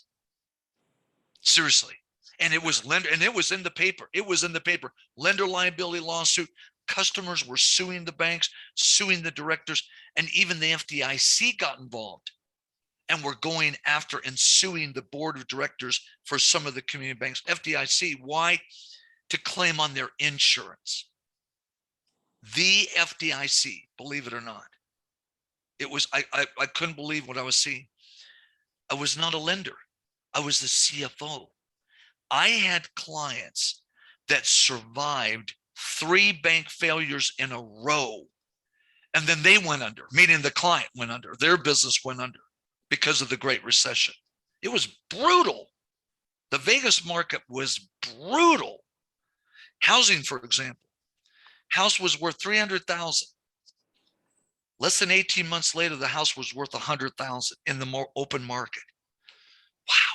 You talk about implosion. Okay, Louise, you were in lending in 08, 09. Is that true? Yes, I was actually in workout at that time. Oh, I you're was in a- I workout. was- Oh, Yeah, I was a okay. lender turned workout You were officer. doing workouts. Yep. Can I ask you, can we just ask you on a scale of 1 to 10, in your area of Detroit, your area of Michigan, on a scale of 1 to 10, 10's the highest, 1's the lowest, how brutal was the marketplace? Now, I know you were in workouts, so you saw it every day, but overall perspective, what number would you give it? I would say it was a 10 on It the was a real estate 10. side. Oh, yeah. Yep. John, what about you? You were a lender back in 08, 09, right, John? Yes. What would you give it? Brutality. The most brutal was a 10, lowest is a 1. Scale of 1 to 10, 10's the highest, 1's the lowest. I agree with Louise. It was pretty bad. It was pretty bad. It was Yeah. a 10. You 9, bet. 10, yeah. 9, 10. Oh, absolutely. By the way, I have a good friend who's the president of a community bank in Vegas. His bank was one of the few that survived, few community banks that survived. By the way, some of those banks that failed were big banks. They were actually big banks, not just community banks. How did my friend's bank survive? When everything hit, they took an extreme proactive approach and worked with the regulators extensively, not in a quote unquote kiss up way, but just in a very practical, hey, we're in this together, work through it. And they survived. He admits it was somewhat of a miracle, David, but they survived.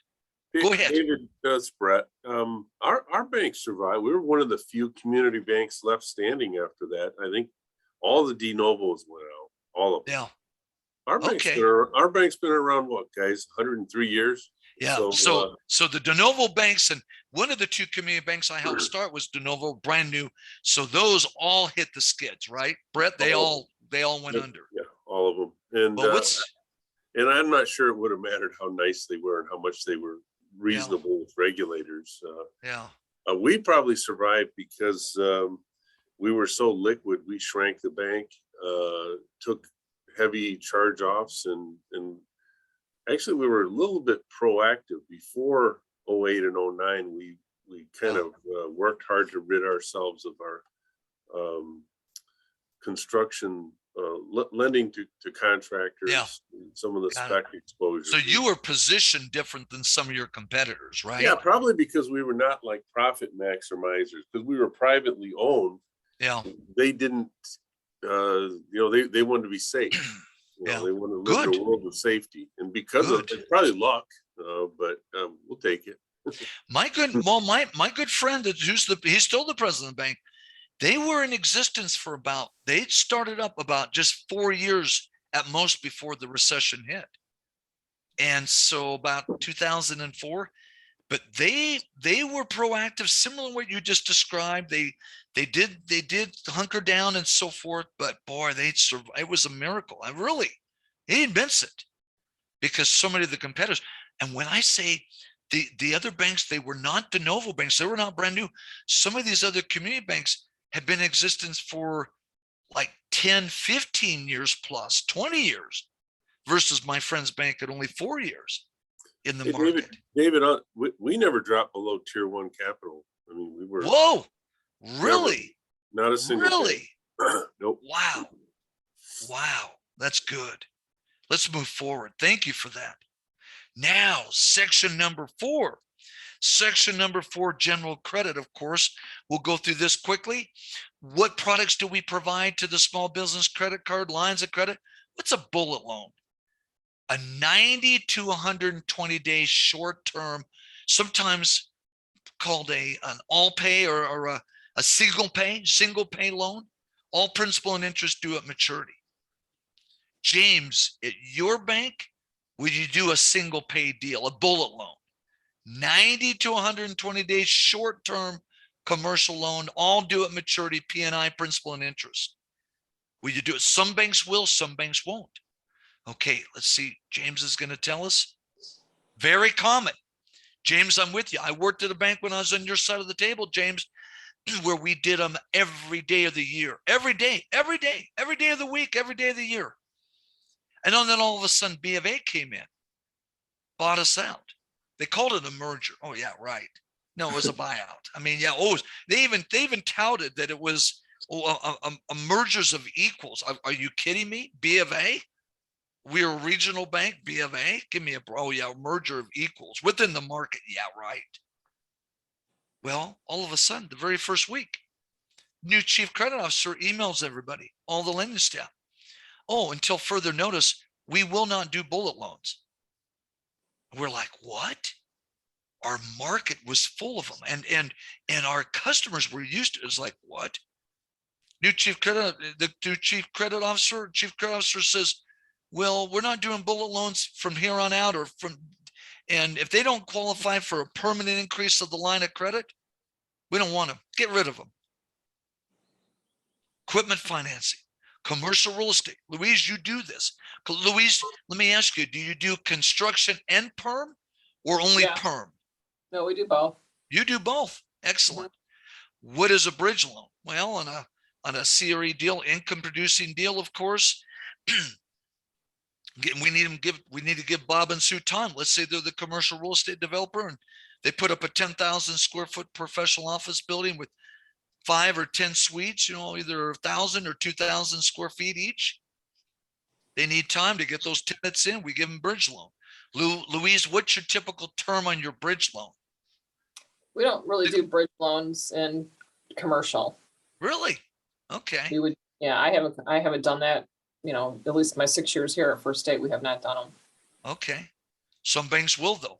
Some banks will say, between the construction and the permanent, we want to, they need 6 months or a year to get all the tenant improvements, the TIs put in and all the tenants in there and the cash flow up and running. So the bank Yeah, will we'll just extend, the construction loan will allow for that. Got it. So you're gonna do a construction loan that will be 18, maybe 24 Yep. months to allow time for lease up, Yep. if that's what they need the time. Which gives them extra time. Yeah. Some banks don't want that.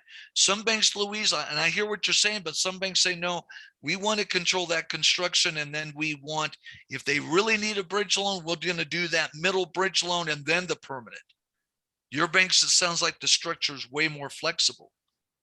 Yeah, we'll structure it into the Got it. construction side if they need lease up time. Okay. Thank you. How about the letters of credit?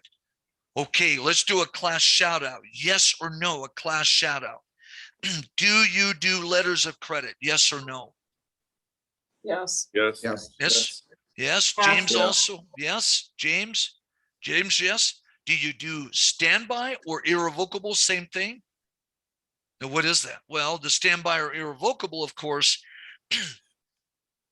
is where Bob and Sue, the manufacturer, ABC LLC, the power company, sends a letter to them, and Jane gets the letter, the CFO, and says, well, your average power bill is $5,000 a month. We want you to go to your bank and have your bank issue us a letter of credit. Standby or irrevocable, same thing. The first step in it, of course, your bank issues the letter. Say in no uncertain terms, hey, if they stub their toe, come to us, come to the bank. If ABC doesn't make their payment, their monthly payment, come to us, we'll give you $5,000. Power company. Step number 2, we have Bob and Sue sign a promissory note and personal guarantees. Step number 3, we back it with the bank CD or savings account.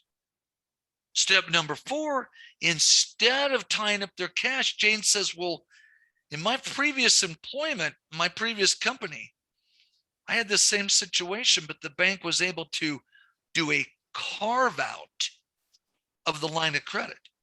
We have an existing, let's say the manufacturer has existing ABC LLC as a manufacturer, they have a $300,000 line of credit with your bank. Jane says, can't we just carve out or reserve 5,000 against that line? So you say absolutely.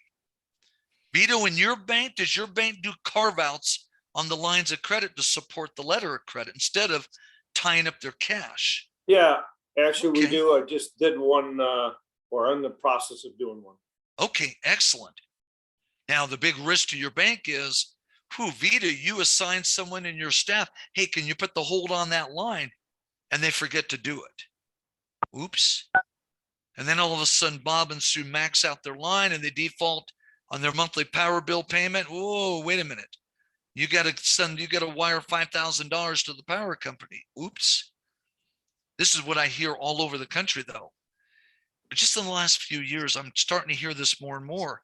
Some bank systems will do what? Some bank systems will inadvertently drop off the hold. So my recommendation is I'd have someone on your staff once a quarter check the holds. Just a thought. Just a thought. Commercial or international? Okay, let's do a class shout out. Everybody, yes or no, have you ever touched an international letter of credit? Yes or no, everybody, including James, if you'll chime in. Everybody shout out, yes or no. We used to use a correspondent larger bank to handle the international letters of credit. And who's this that just said that? Susan. Sue, you just hit it right on the head. Most community banks won't touch it. They'll send it to the correspondent bank that has an international presence. Excellent. Most community banks won't. Okay. Let's see. James says no. James says no on that. Okay. Well, let's say that Bob and Sue's company, ABC LLC, based in the Detroit market, let's say is not a manufacturer, but they're a party rental company. They rent out tables, chairs, tablecloths, everything. When the pandemic first hit last year, it just stalled them out.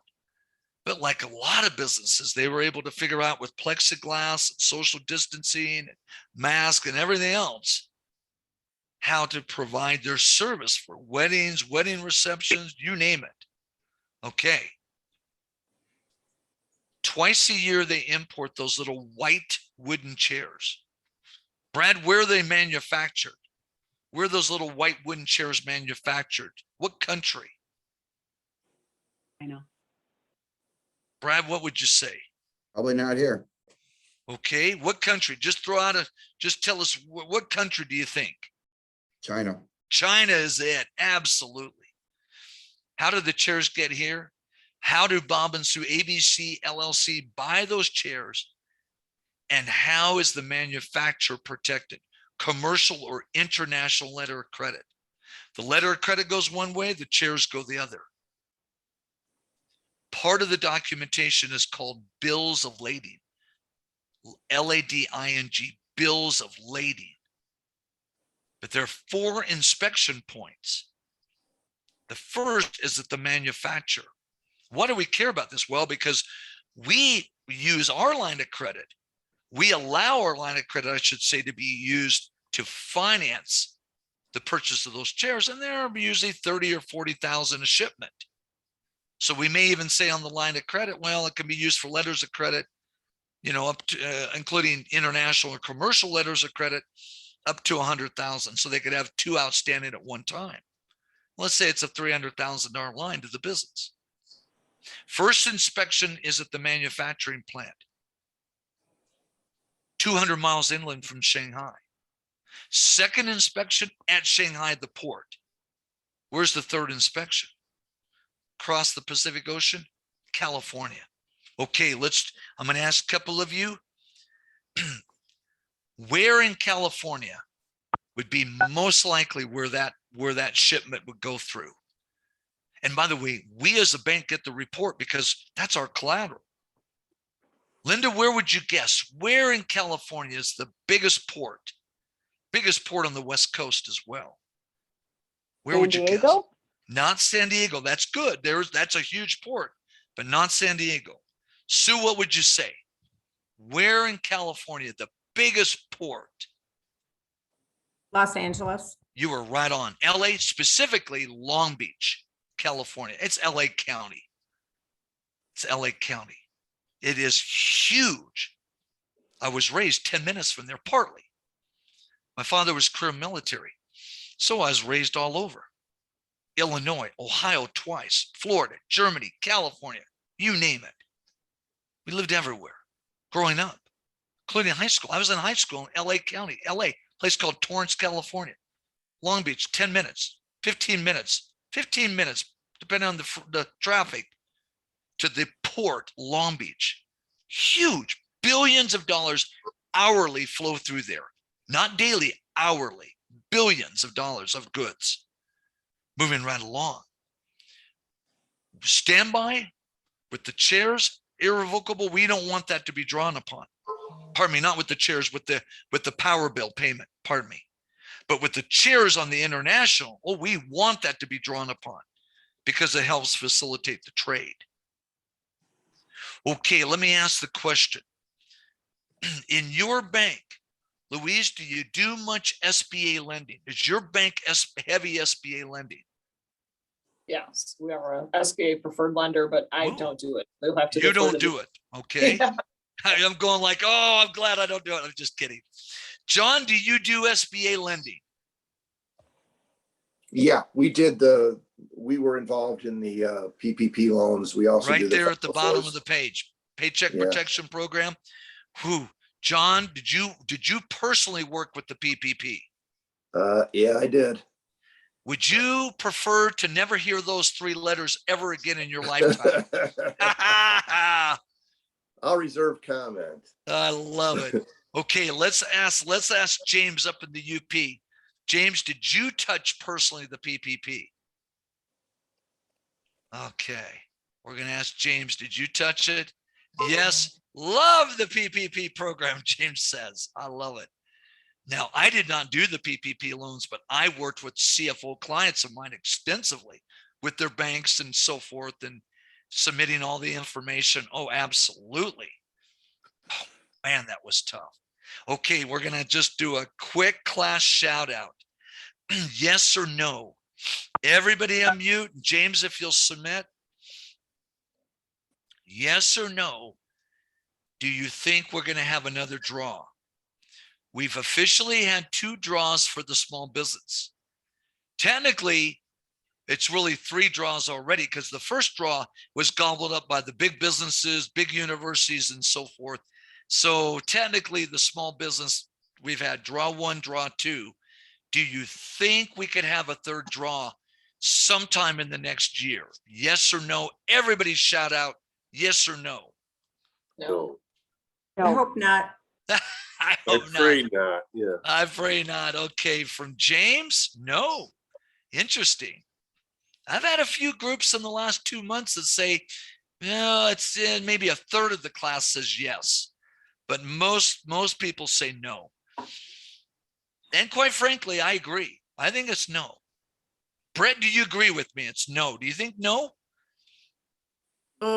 Yeah, in the spirit of brown nosing, yes, I agree totally. I love it.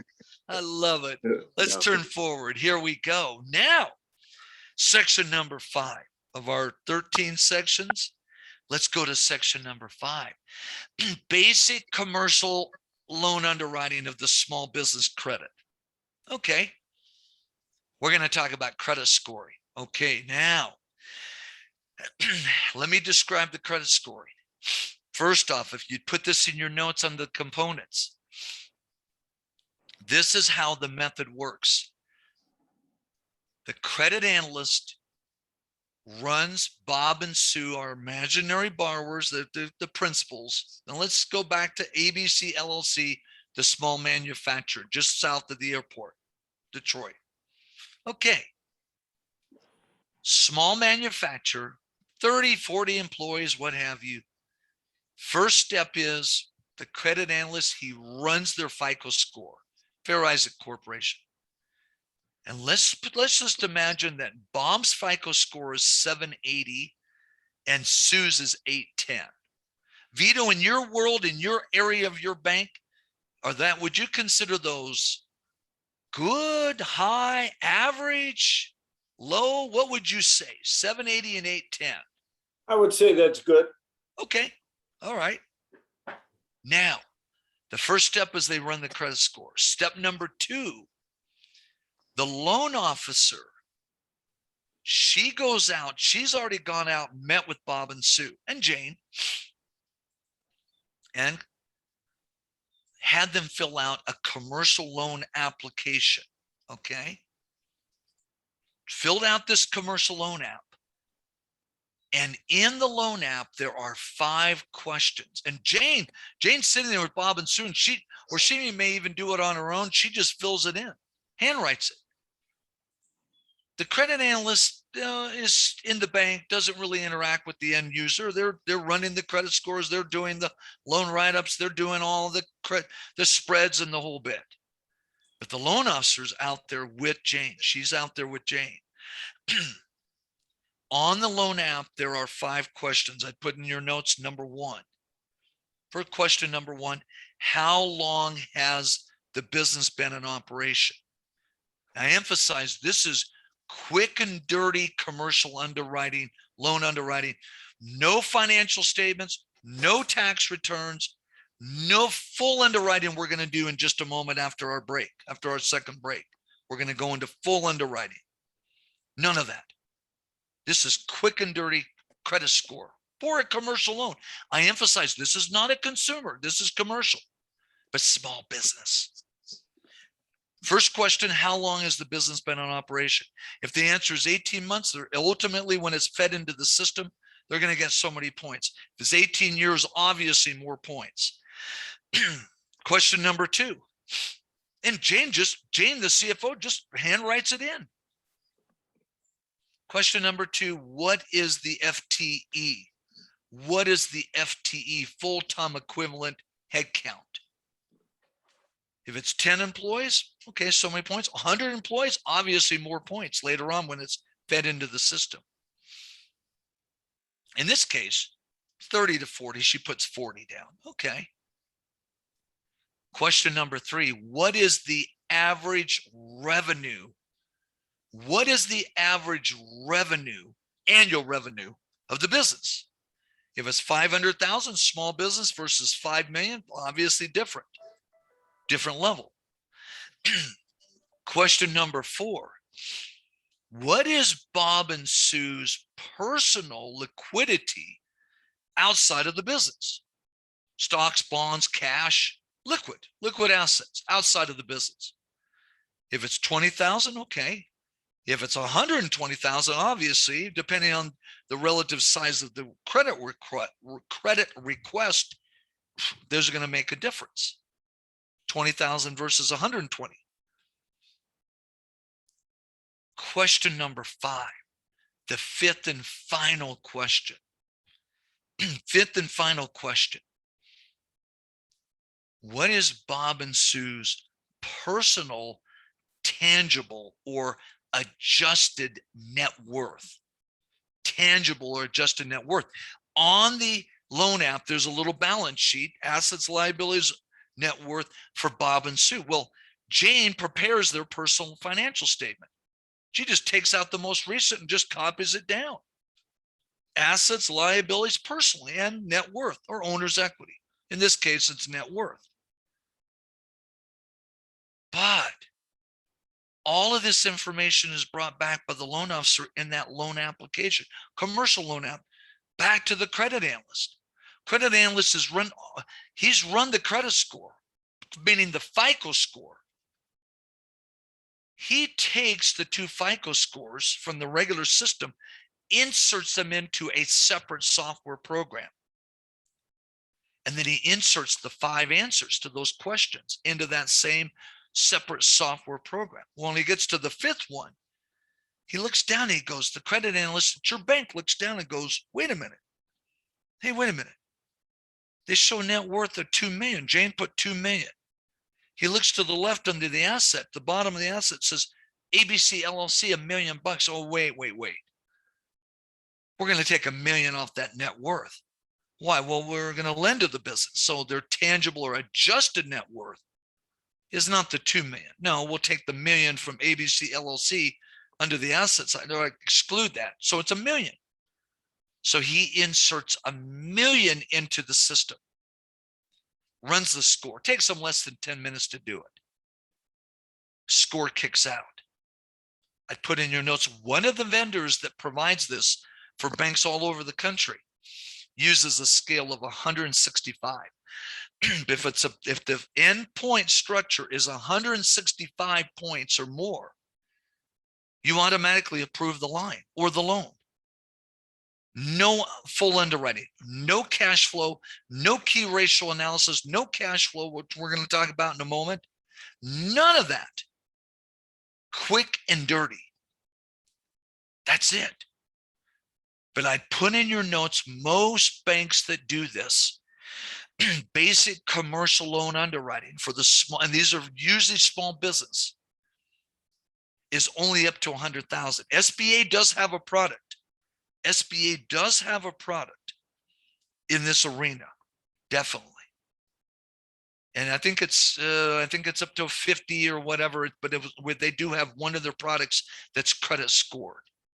Okay, let me ask Brad. Brad, does your bank use this at all? This quick and dirty credit scoring for the small commercial loans. And usually it's lines of credit, equipment, no CRE, no commercial real estate, because those are too large. Does your bank touch this?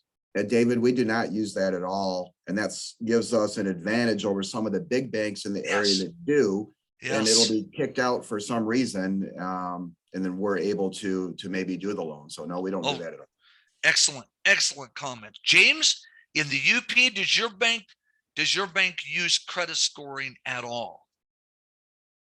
As I've described, does your bank do any credit scoring?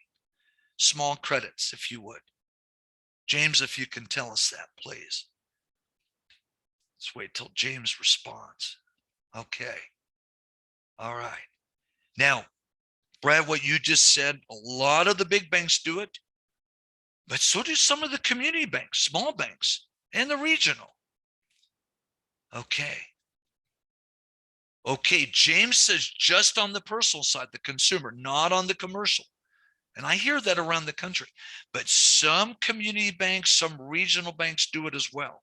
Big banks do it because it's a numbers game. In fact, most banks that do this, they only go up to 100,000. It's for economies of scale, doing more with less. But some banks like Wells Fargo has perfected this. They'll go up to $1 million. Absolutely. But I would not shed a tear for Wells. Why? Their system, I'm going to tell you straight out, is tweaked to where they're skimming the market. They are A+ paper all the way. But as you mentioned, Brad, whoa. Some banks say, no, we are not going to do that because it won't fit. The deal won't fit into the box. That's where we win. Is that true, Brad? That's where you win. You come in and say, hey, this doesn't fit into their box, but we can do the deal. Correct. Absolutely. Good. Now, by the way, for whatever it's worth, one of the major vendors that will provide this for a fee, of course, to support the bank and support the process is FICO, Fair Isaac Corporation, that brings us the credit report, the credit score. Big banks, Wells, B of A, so forth. Oh no, they create their own. Absolutely. Now, no names mentioned. I was training in the state, ground-based. Oh, this is about probably 4 years ago. Got a call out of the blue the very next day. And this chief credit officer of this community bank called me. He says, 2 of my credit analysts were in your session yesterday. And they told me about this credit score. I want to know everything about it. He goes, I am so sick and tired of having all our commercial lenders spend so much time working on little tiny deals, 50, 75, 100,000. I want them to work on a 500,000, a million, million five deal. And he goes, I have found that we're spending more time on that 50,000 than a 500. Well, it's because oftentimes the business is so small and the reporting is so weak. Financial reporting, just a thought. Moving right along, but some banks, like First State Bank, no way, chosen not to do it. Now let's shift page number 9. We're going to take our second 5-minute break of the morning. We come back, we're going to go into full scale commercial loan underwriting, which most of you do. So we won't spend too much time on some of this that I recognize you do daily, but hit some of the, not only the highlights, but areas that maybe you're not as familiar with. Just a thought, just an idea. Let's go ahead and take our 5-minute break. Talk to you in 5 minutes, everyone. Thank you.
Welcome back, everyone. We'll take just a moment and we'll get started.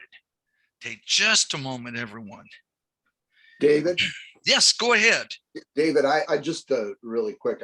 I was actually at a bank before I came here, and Yes. we purchased the Fair Isaac system, Okay. and we dropped it because the loan officers kept overriding the decisions. Oh, really? It was Okay. it kept turning down our customers, so we dropped it. No, and I hear you. I hear you, because a lot of times, you'll have a situation where it just doesn't fit the market, and it doesn't fit the bank. I mean, there's a lot of, I've seen that. Yeah. Yeah. So, by the way, while we wait, I thought about this. The bank that I mentioned, that I got the call from the chief credit officer, believe it or not, was in the UP. I was actually physically training in Marquette. This is, oh, I don't know, 3-4 years ago, 3 years ago or so, before the pandemic. And all of a sudden, the very next day, I get this call out of the blue, and I had 2 of my people in your class. And I said, well, who's this? And I'm so-and-so. I'm the chief credit officer of this community bank in the UP. No names mentioned, but interesting. Okay, very good feedback, by the way. Okay, let's go ahead. You did that sound check for us, so let's move forward. Now we're going to go into section number 6 of our 13 areas, full-scale commercial loan underwriting. We start with the accounting basics. We have the 4 financial statements: income statement, otherwise known as the P&L, profit and loss, statement of owner's equity or retained earnings for a corporation, balance sheet, statement of cash flows. Pardon me, if you would circle or highlight number 1 and number 3. The income statement and the balance sheet are the main financial statements we use in order to underwrite full-scale commercial underwriting of the small business credit. If you turn forward to page number 10, before we move forward into our key ratios, what about the quality of the reporting? Okay, I'm going to ask Sue. Sue, what is your typical level of reporting that you see from most of your borrowers? Is it company prepared? Is it CPA compiled? Is it CPA reviewed or CPA audit? We actually require the annual tax returns. Okay, so you use the tax return as your major source document? Yes. Okay. And then, well, if it's mid-year, we'll do company prepared interim statement. Interim statement. Okay, good. Now, Sue, is that true for, and is it okay if I call you Sue? I know everyone's calling you Sue versus Susan. Yeah, some people call me a lot of things. Go ahead, call me Sue. Okay. I love that. Just don't call you late for dinner. Okay, now, is that true for basically everybody in the class? I mean, that's with First State Bank.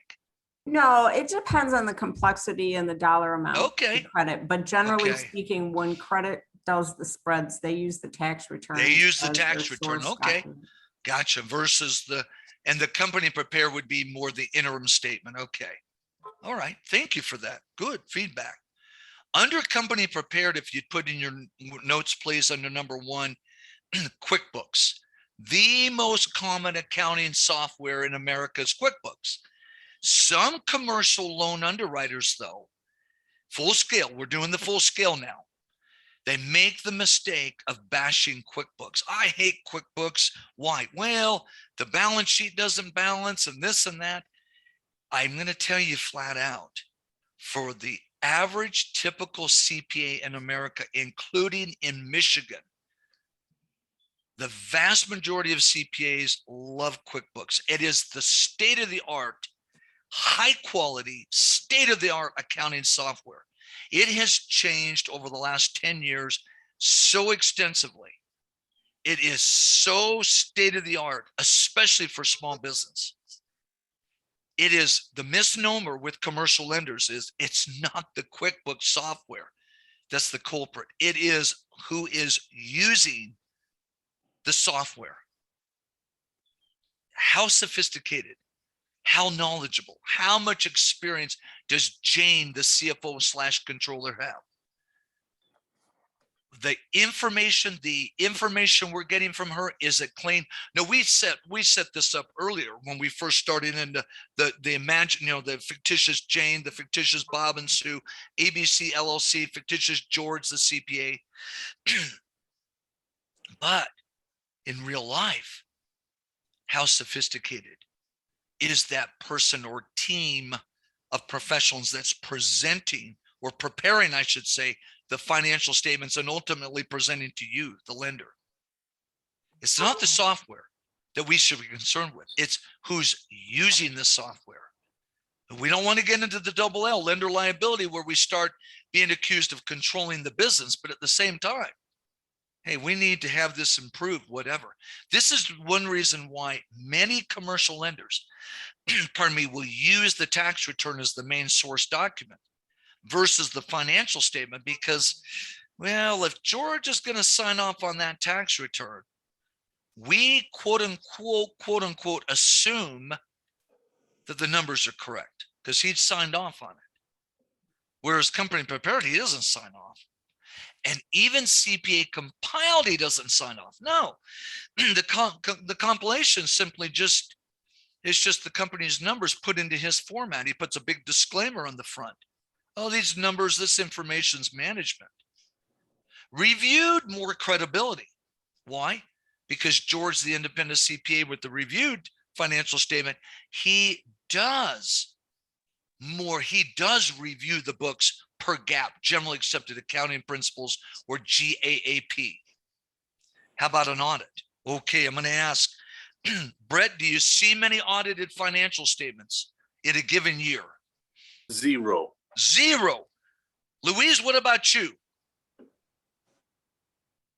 None. Okay, none. John, how about you? 0. James, what about you in the chat? 0. Okay.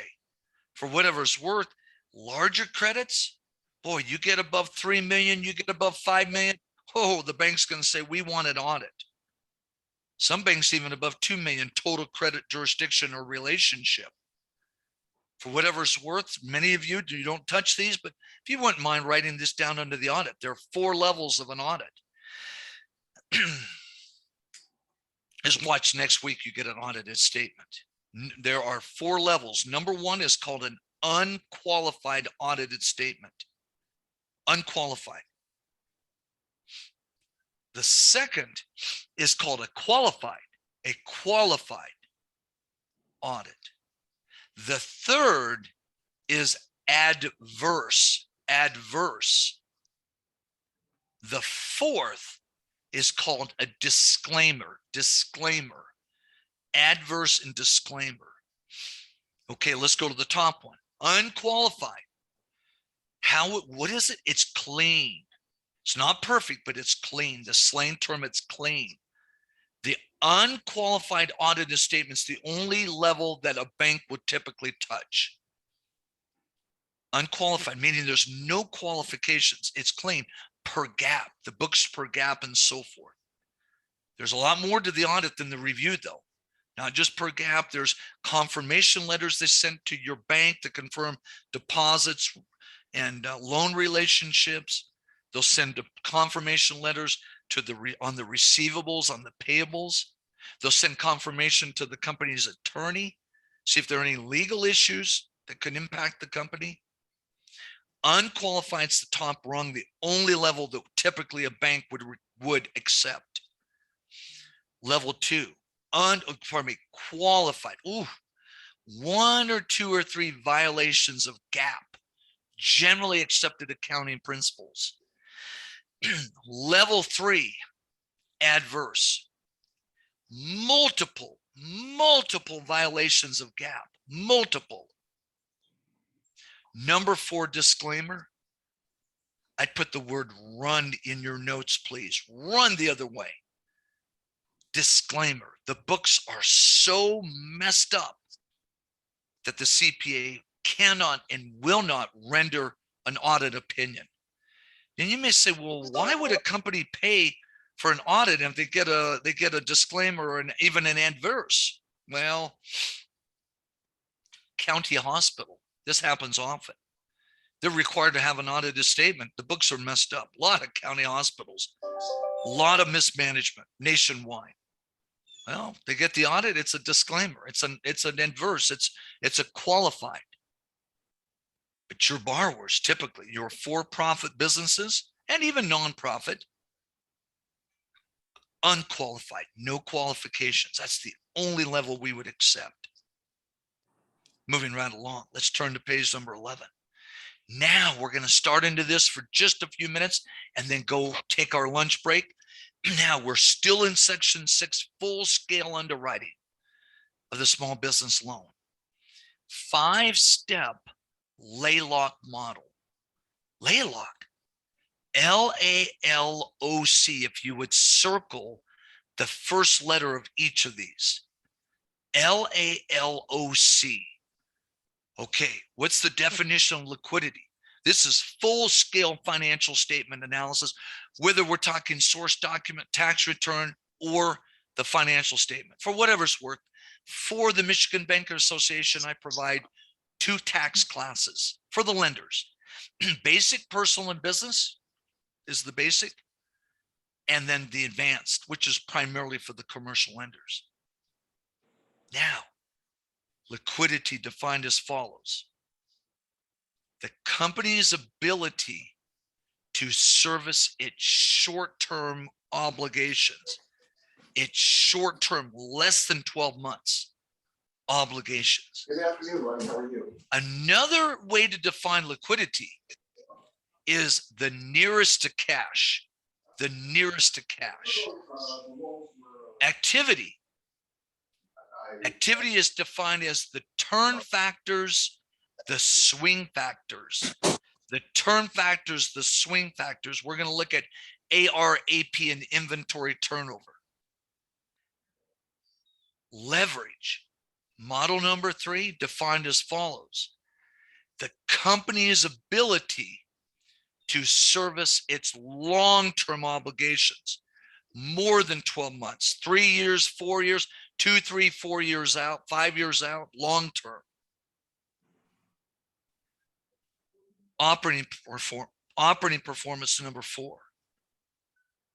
The profitability of the business. We're going to look at the profit margins. Cash flow. Cash in versus cash out. Cash in versus cash out. Another way to define cash flow: lifeblood. The lifeblood of the business. Okay, moving right along. Turn forward. Actually, before we do that, let's turn back. Let's stay on page number 11, if you would, please. Now,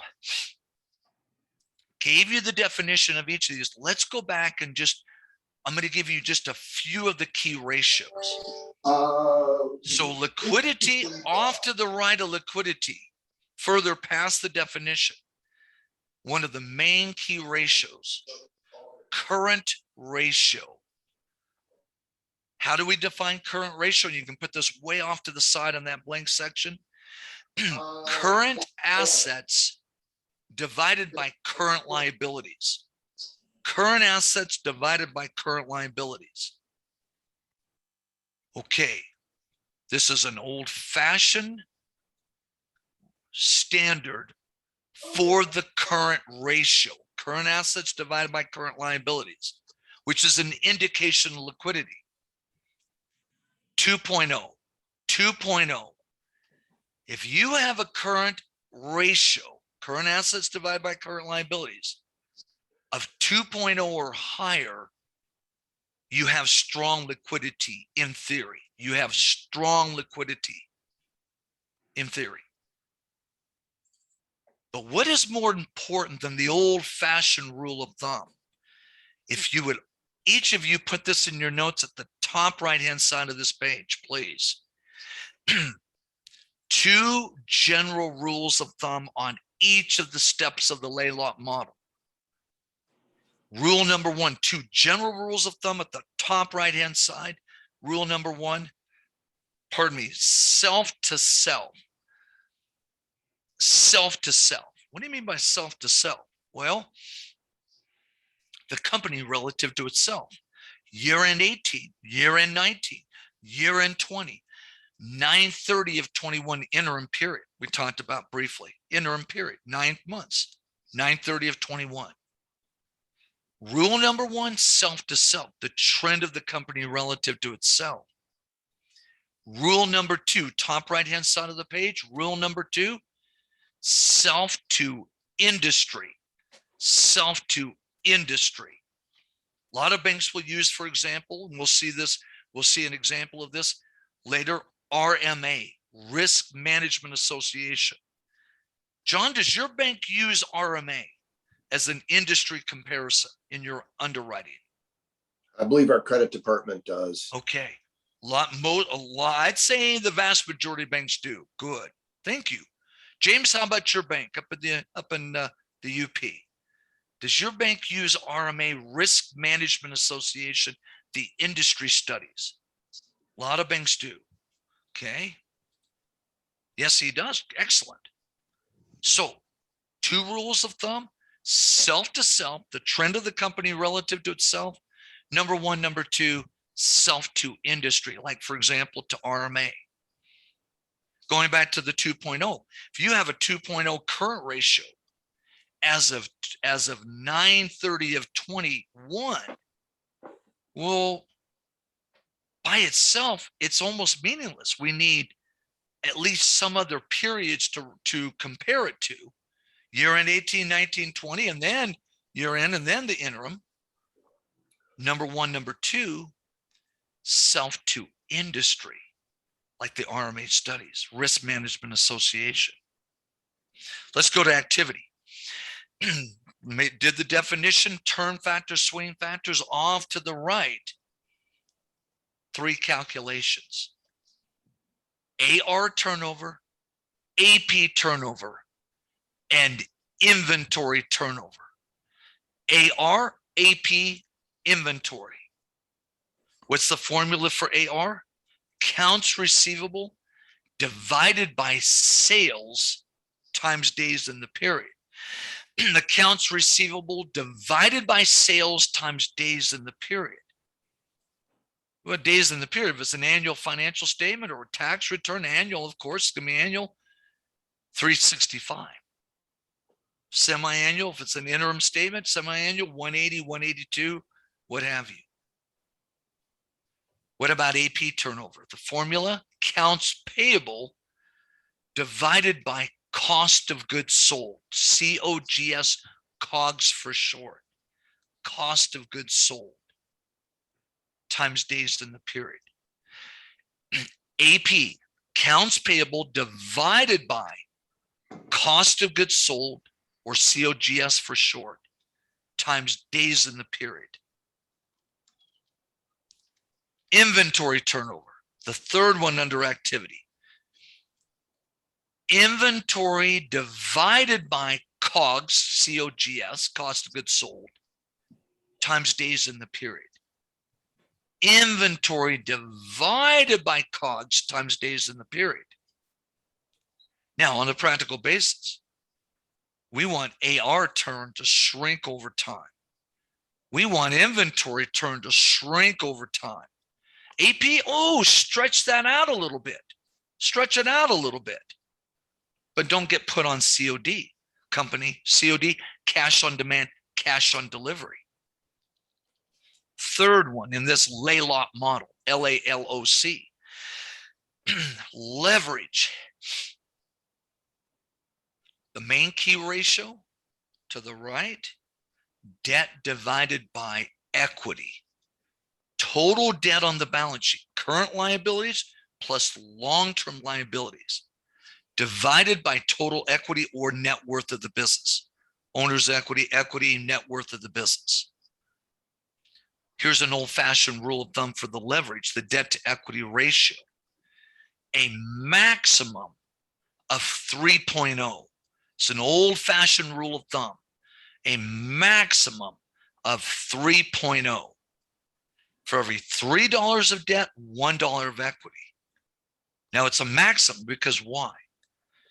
We want lower leverage. Going back up into number 1, We want higher liquidity, lower leverage, higher liquidity. 3.0. But what's more important than the old-fashioned rule of thumb? The two general rules of thumb at the top right-hand side of the page: self to self and self to industry. So for example, when I was on your side of the table, I had a client had a debt to equity ratio under the third one of 7-to-1. What?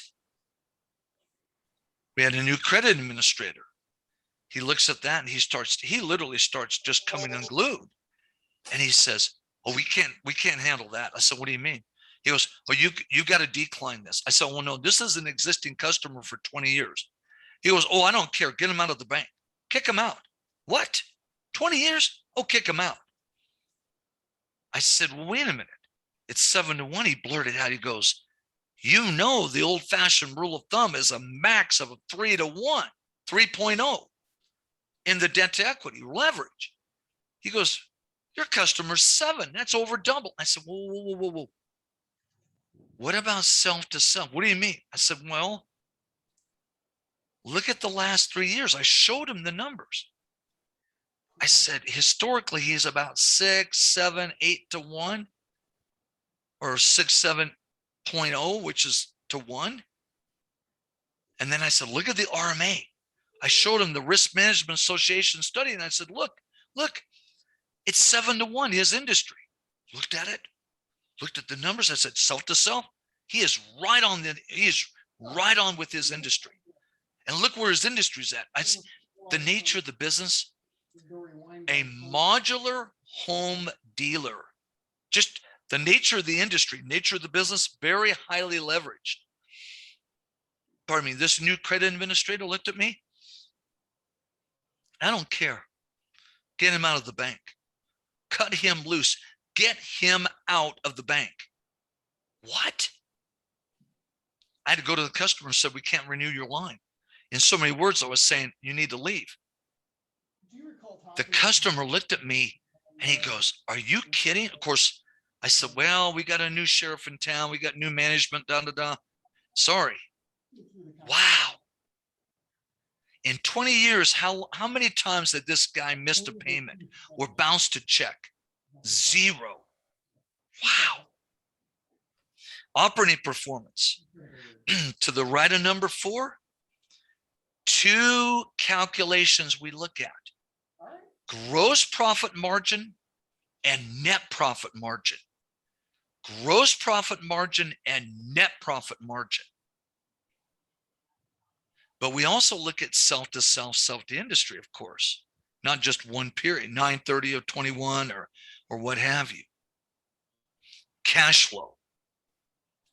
You put in your notes, we're going to look at right after lunch, the big 3 in this section, which is really section number 7.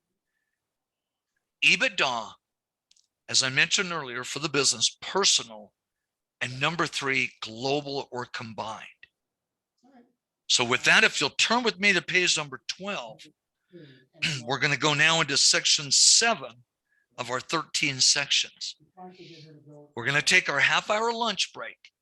We come back, we're going to do these 3 foundational cash flow models, but I'm going to add to it for your benefit. Some things you may have heard of, you may not have heard of, that you should be aware of. And then we go into section number 8, some more advanced cash flow modeling. Okay, before we take our break, any questions? Any questions from our group? Okay, well, let's go ahead. We'll stop right there. I recommend, as we've been doing, keep the system up, and we come on back. We're going to roll right through the foundational cash flow and then advanced cash flow models for the small business borrower. Have a good lunch, everyone. Talk to you in a half hour. Thank you so much.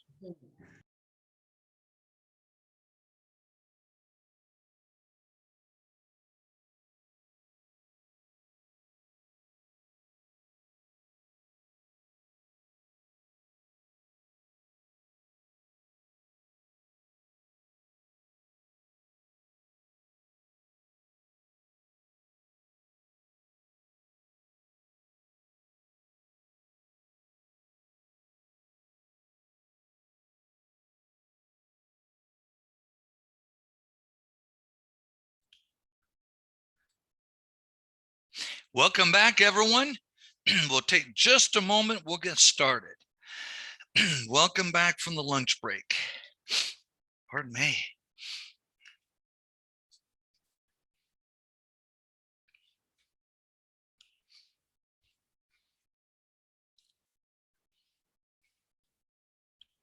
Okay, let's go ahead and get started.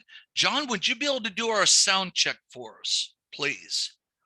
John, if you're back, can you do our sound check? Wait just a moment for everybody. Come on back. Okay. Vito, if you're there, can you go do our sound check for us? I am here. Excellent. Thank you, Vito. Appreciate that. Okay, here we go. Our 3 foundational cash flow models. Then we do section number 8, our advanced cash flow, the traditional EBITDA. I recognize most of you have done these for years. We're going to go through just kind of the basic flow of the cash flow model. Pardon me. And then we'll go back and dissect even deeper. The inflow for this first one, the traditional for the business, the EBITDA is the inflow, 1.2 million, 1M is 1,000, 2M is 1,000,000, Roman numeral system. So 1.2 million inflow cash minus the debt service, the P&I, principal and interest, 500,000 gives us 700,000 margin or excess. Pretty straightforward. 1.2 million inflow divided by 500,000 outflow is the DCR of 2.4 times, or debt coverage ratio 2.4 times. Okay, that's the basic flow. Now, before we continue, Brad, what do you call in your bank at First State Bank? What do you call it a DCR or do you call it a DSCR for the actual debt coverage? Yeah, the debt service coverage ratio. Okay, Yeah. so DSCR, got it. Yeah. Okay, good. Now, let's dissect this. First off, we would have, of course, 3 year ends. Year end 18, 19, 20, interim 9/30 of 21. If the source document's a tax return, fine. If the source document's a financial statement, fine. The inflow is the EBITDA, earnings, net income, net loss, before or we add back interest expense, the I. Why do we add back the interest expense? Because we take out the debt service, as you can see down below, the P&I, principal and interest, plus interest expense has already been netted out of the earnings, the net income or net loss. So if we don't add back the I of interest expense, we've double dinged the cash flow. We've taken it out twice, once with the debt service and once with the earnings already. T of taxes to income taxes, only if we're dealing with a C corporation. If we're dealing with an LLC or S Corp, those of course are passed through. They're taxed at the individual principal level, not the T of tax. But in a C Corp, because of the double taxation, we will, because it's a tax paying entity, we will add the T of taxes back in. Why? Now, this is the reason why we add the T. I'd add this to your notes. The specific reason is that in a C corporation, taxes, income taxes are considered non-operating expenses. They're after the normal operations of the company. So we add them back in, but only in a C Corp, not an S Corp, not an LLC. D of depreciation. We depreciate vehicles, equipment, buildings, fixed assets. Okay, now what I'd like to ask every one of you, if we're using the tax return as the source document, it was mentioned before the break, especially at First State Bank, most of you at First State Bank, you use, or your underwriters use, the tax return as the source document. Okay, what about depreciation? We're going to talk about 2, or actually all 3 of forms of depreciation. Maybe you can put this, you can even put this at the bottom of the page. The first form, and these are all three found on the tax form 4562. The first one is the most common. It's called MACRS, M-A-C-R-S, Modified Accelerated Cost Recovery System. Modified Accelerated Cost Recovery System. Most of you have touched those. This is on form 4562. It's on like a piece of equipment or what have you. Most all commercial underwriters will add back makers depreciation. Oh, absolutely. The vast majority nationwide. MACRS, Modified Accelerated Cost Recovery System. Like on a piece of equipment, 5-year depreciation. It's a non-cash expenditure. That's why we add it back in. Form number 2, still on form 4 on the tax form 4562, but it's the top of the tax form and it's section 179. Now, what is this? Section 179 is accelerated depreciation. For example, Bob and Sue are an imaginary couple, own ABC LLC, imaginary small manufacturer just south of the airport, Detroit. Now, they buy a piece of equipment for $750,000 in a particular tax year. Can they write it all off? Absolutely, per the tax code today.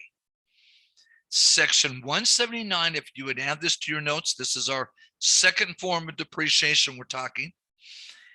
Section 179, the limitation as of in 21 right now this year is $1,050,000.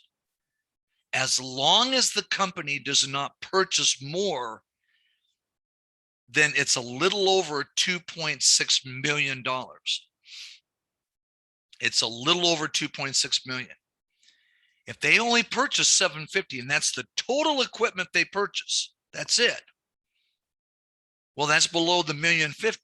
And of course, they haven't purchased more total equipment than the 2.6 million. So the 750,000 can be written off in one shot for depreciation. This is our second depreciation. It's all on tax form 4562. But does your bank add back section 179 depreciation? Most everybody adds back the first one we covered, the basic one, which is makers. What about section 179? This is controversial within our industry and has been for decades. Linda, it's your bank, First State Bank. Do you add back section 179? Linda, do you know? Do you add it back? Do you know if the underwriters add it back? Yes, they do. They do. Okay. Now, Linda, can I ask, is that across the board, the entire bank, or just some lenders? Do you know? Well, it's not up to the lenders, it's up to the credit department. Okay, so that's what I'm asking is, per the credit department, is that standard throughout the bank? I think there's exceptions to the rules. Okay, but as far as you know, you add it back in, correct? Mhm. Okay, okay, thank you for that. James, how about at your bank? Central Savings? James, if you'll tell us through the chat, if you'll type that in. Do you add section 179 as a bank, or do you not add section 179 depreciation? Please, if you let us know. Pardon me. Let's wait for James for just a moment here.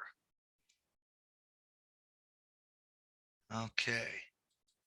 James, if you're there, if you can, oh, here he comes, here he comes. Okay. We do not.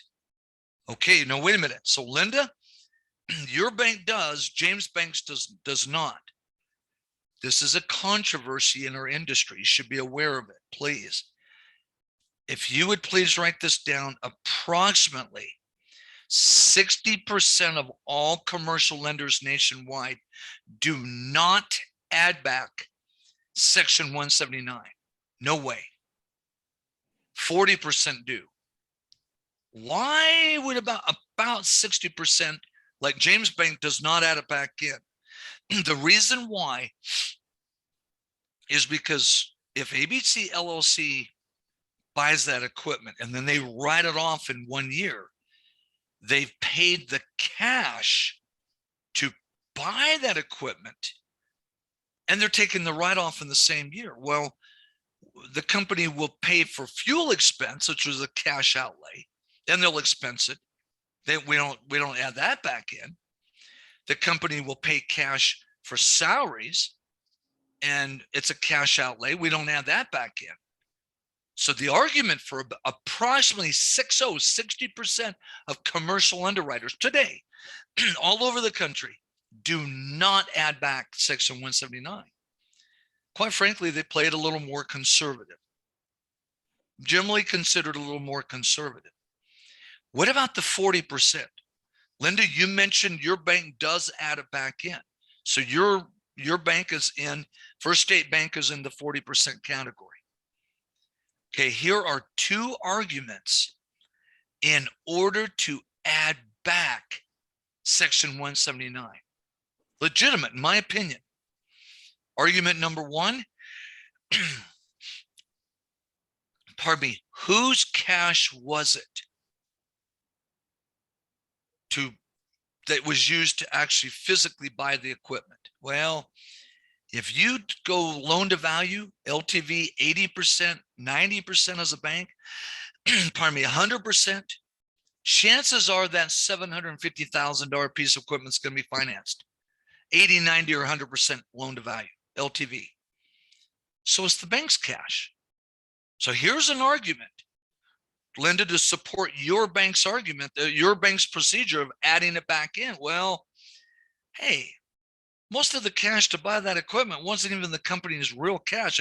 Now it funneled through the company's books, but it was in the form of a loan. So let's add it back in. Here's argument number two. In order to add it back in, like Linda, you just said, your bank does. What if ABC LLC, the manufacturer, only buys equipment once every, let's say, once every 5 or 6 years? It is called a non-recurring event. So why don't we add it back in? The slang term is throw them a bone, add them back in. Those are the two major arguments I hear. Now, no matter what your bank does, whether you add back Section 179 or you don't, my recommendation is be consistent.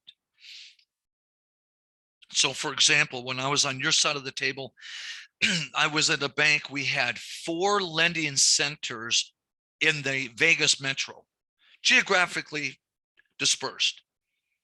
About 3, 4 lenders each department, each lending center, and about 2 or 3 support staff and what have you. Okay.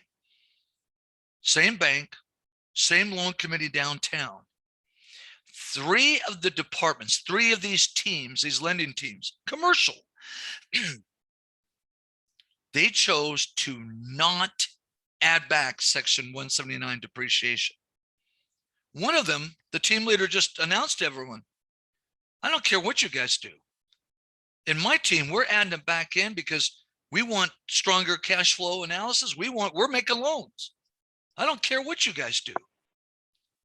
Senior management knew it. Bizarre. In my personal biased opinion, bizarre. 2 different underwriting standards in the same bank. Not only the same bank, same geographic area. I could understand if, you had a bank and you have a branch up in the UP versus down in Grand Rapids or something, or Detroit, or maybe, some branches in Michigan versus Wisconsin. I can understand, well, it's a different market and we're going to have 2 different underwriting standards, but no, it was the same exact market. You go to committee, loan committee downtown.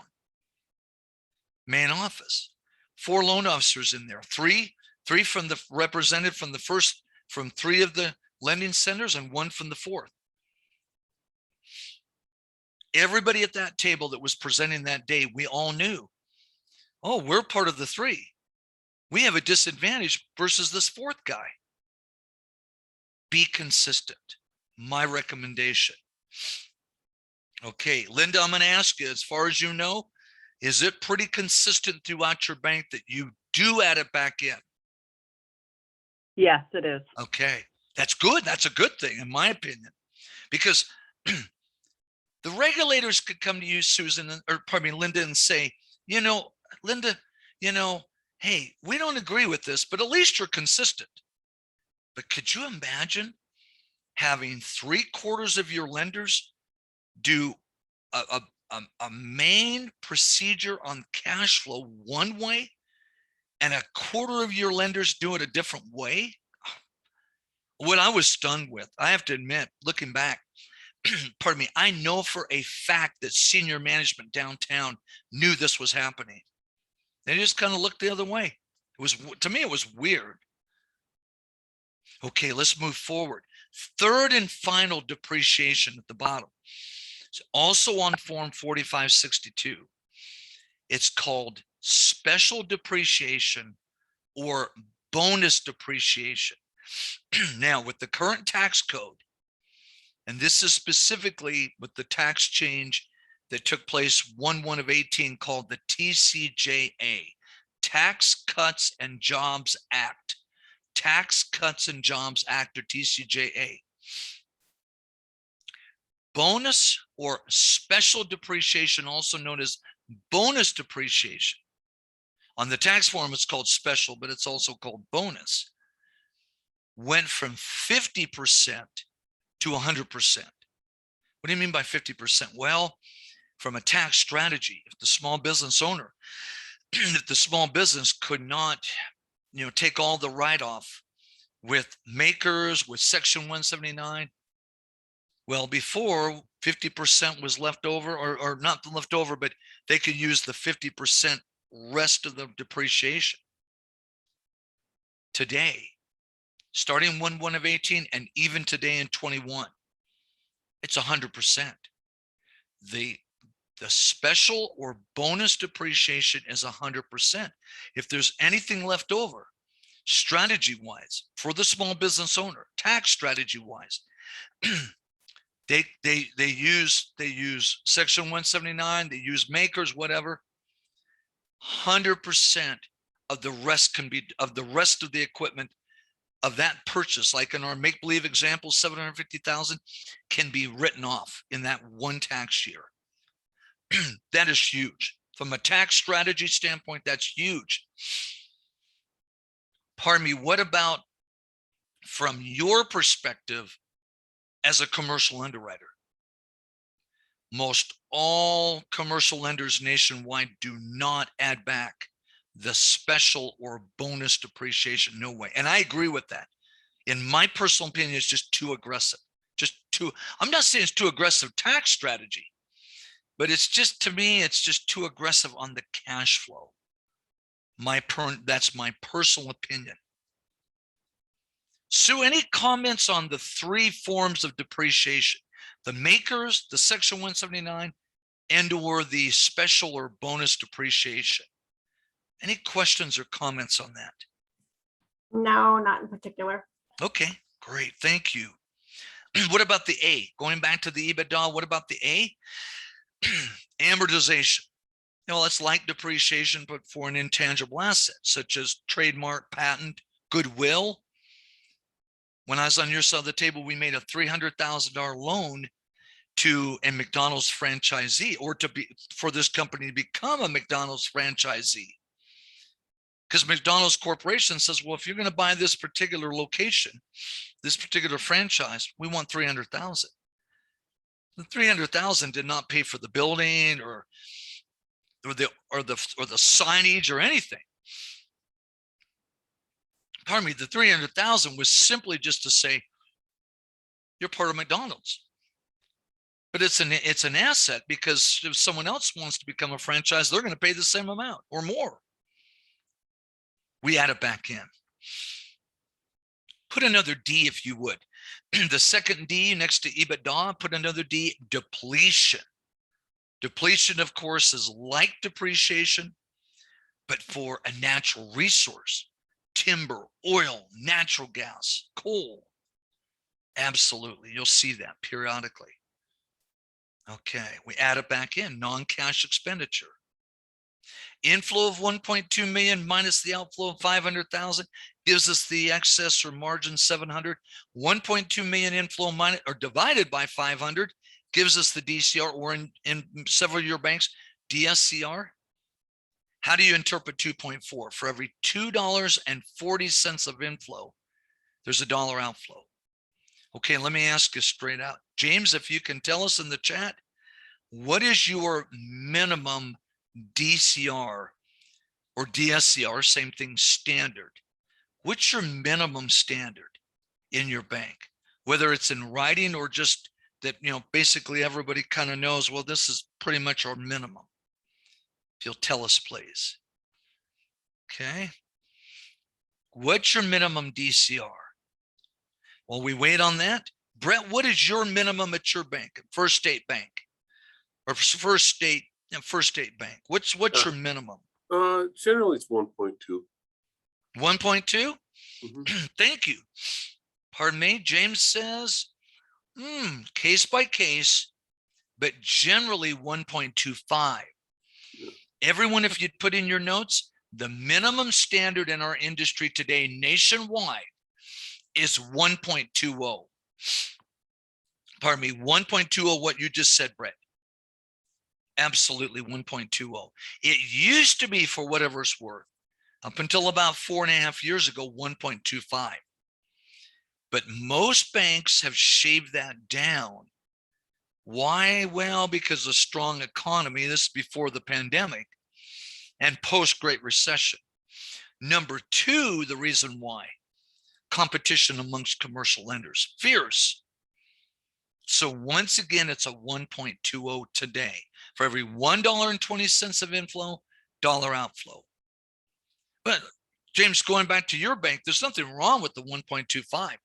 In fact, I saw one just last week. It was a 1.30. Everyone goes, what? 1.3? Well, this particular bank in this particular county where it was located, they thought, no, our standard is going to be a little higher to 1.30. Let's move forward. Page number 13, our second of our foundational cash flow models, personal for the business owner, Bob and Sue.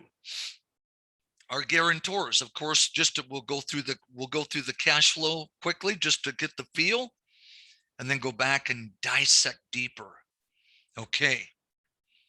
The inflow, 500,000. This is from the 1040 tax return, including the schedules, including the K1s. Salary, business income, rental, all of it. Total inflow, 500,000. Minus federal and state taxes, 150. Gives us 350,000 cash flow available for debt service. Pretty straightforward. Then we subtract off Bob and Sue's personal debts, 200,000 annual, leaving 150 excess, raw number, excess.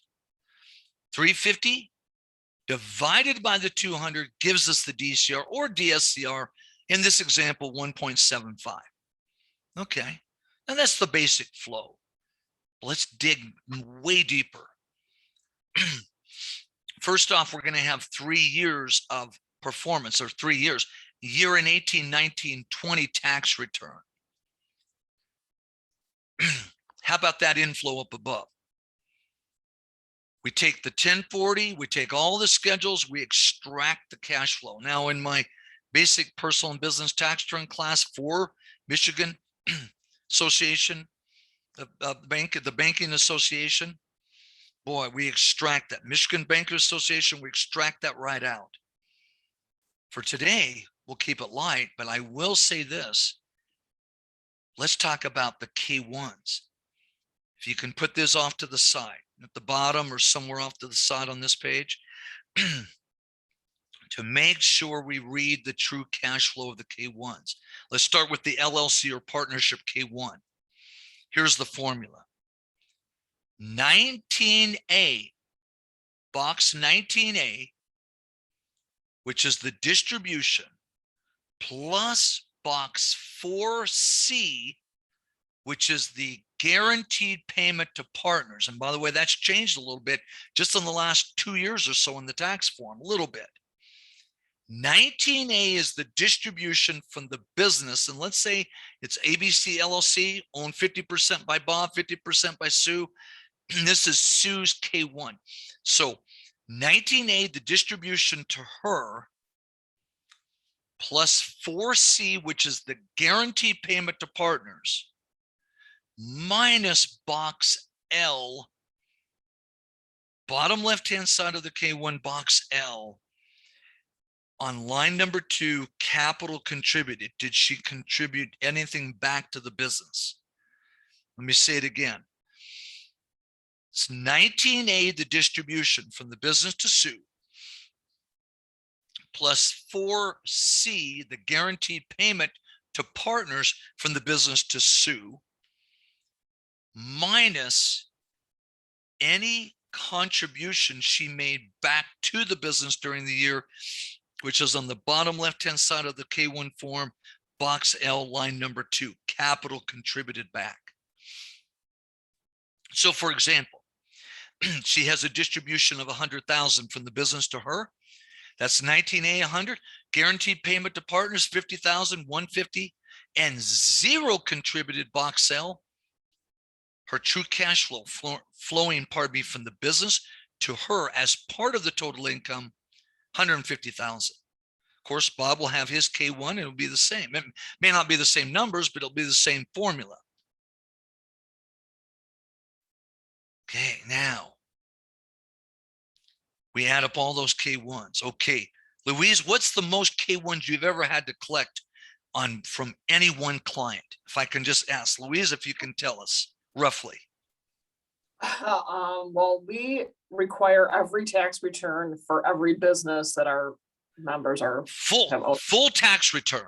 Yeah. Whoa, Yep. whoa. Okay, this is, we're going off the record. Whoa, you can hear, I'm hyperventilating, Louise. Whoa, Yeah. whoa. Yeah. And I have real estate investors. I have 40 some entities. So okay. I don't mean to speak out of school, Louise. I knew you were going to say 40. I knew you were going to say at least 30, 40, 50, because you're commercial real estate. Okay, now, Louise, do you ever get pushback from those borrowers saying, are you kidding me?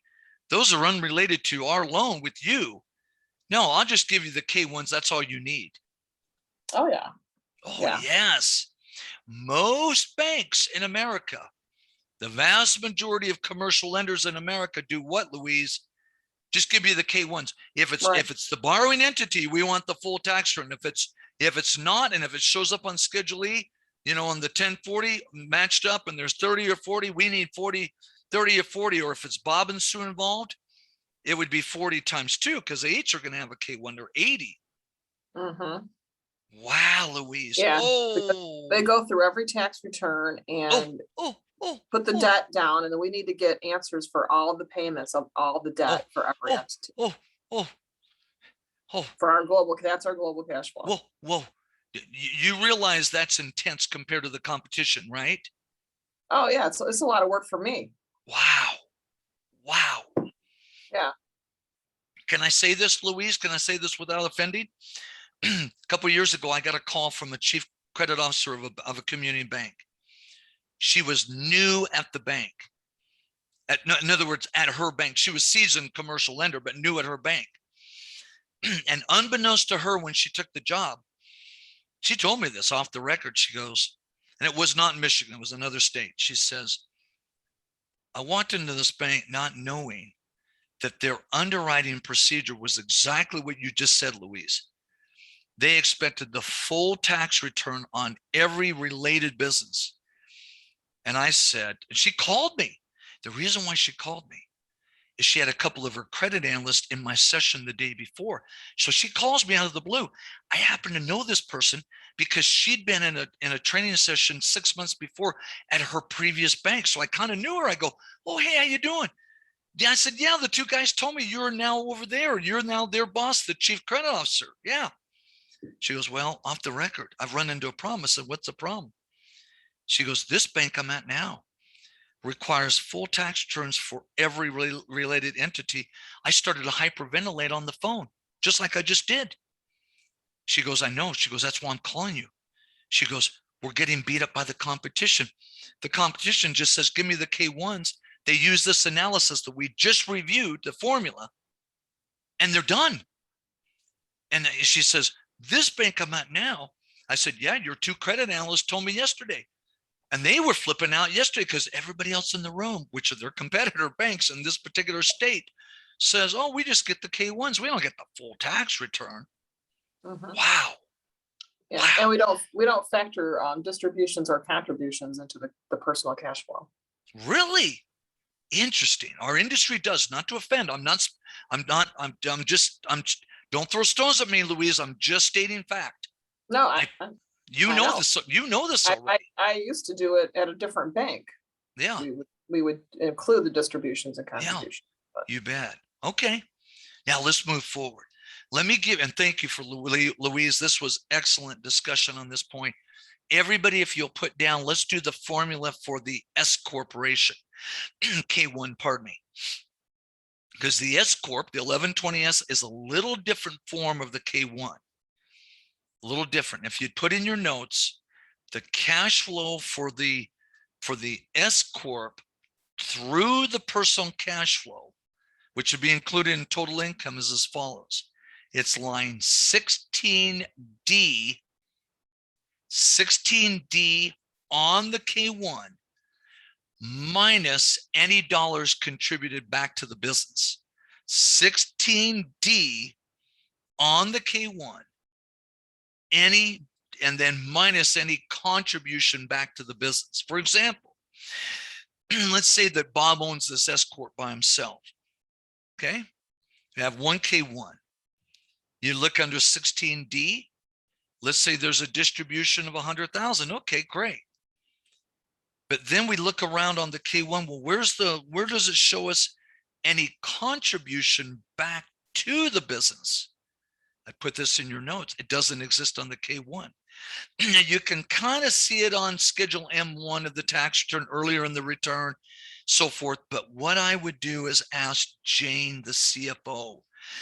Even though Jane's the CFO for ABC LLC, she's by default. Most CFOs are the CFOs if their client has one business or 4 or 40 businesses. They function pretty much as the CFO for all of them.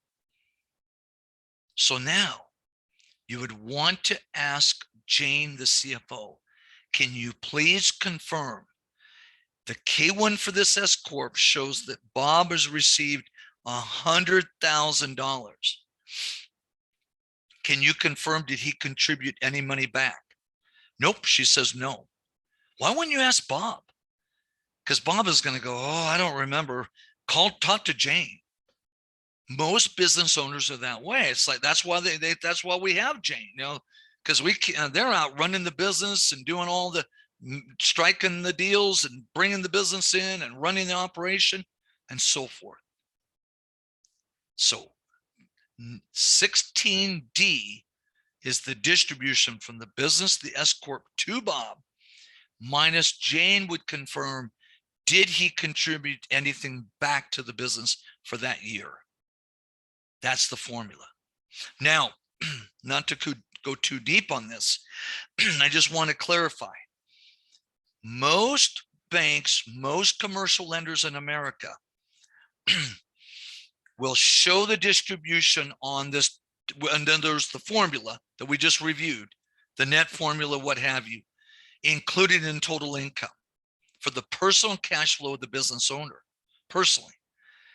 But if you turn back one page to page 12, so that we don't double count those distributions, we really should take them out of the EBITDA before the debt service even. but we don't. Most banks don't. And so there is somewhat of a doubling effect, because where do the distributions come from? The business. Well, if we don't take them out of the business cash flow, but we add them into the personal, when we get to the next page, the global, we're going to be over. We're somewhat of a doubling effect. But most banks do that to be more accurate. And you're all seasoned lenders, so we're going higher. We're going much higher level than I typically do in this class. Absolutely. To be more accurate, you would subtract the distributions on the previous page, the EBITDA, if you're going to add them in here. Does that make sense, John? Does that make sense what I just said? Well, to me it does, but as I think people. But I'm going to tell you. Go ahead, John. What matters is what makes sense to my credit. Well, I'm going to tell you though, most lenders in America don't do that. They don't take the distributions out of the EBITDA business cash flow. Oh, but they'll add it in this total income. You see the word etc.? That's the K1s and on and on and on. That's what that etc. means. Okay, John, I'm with you, John. I hear you. Then you're subject to your underwriters. 500,000 minus the 150 in tax, because you are all in the state of Michigan. You'd have both federal and state tax. But what if you're in Texas? I'd put the number 9 right below the word state. If you were in Texas, you would only subtract off federal tax. Why? Because there is no state tax in Texas. Texas is one of the 9 states that have no state income tax. I don't mean to speak out of school, but Nevada doesn't. We've lived in Vegas for over 33 years, full time. We have not paid state income tax in over 33 years.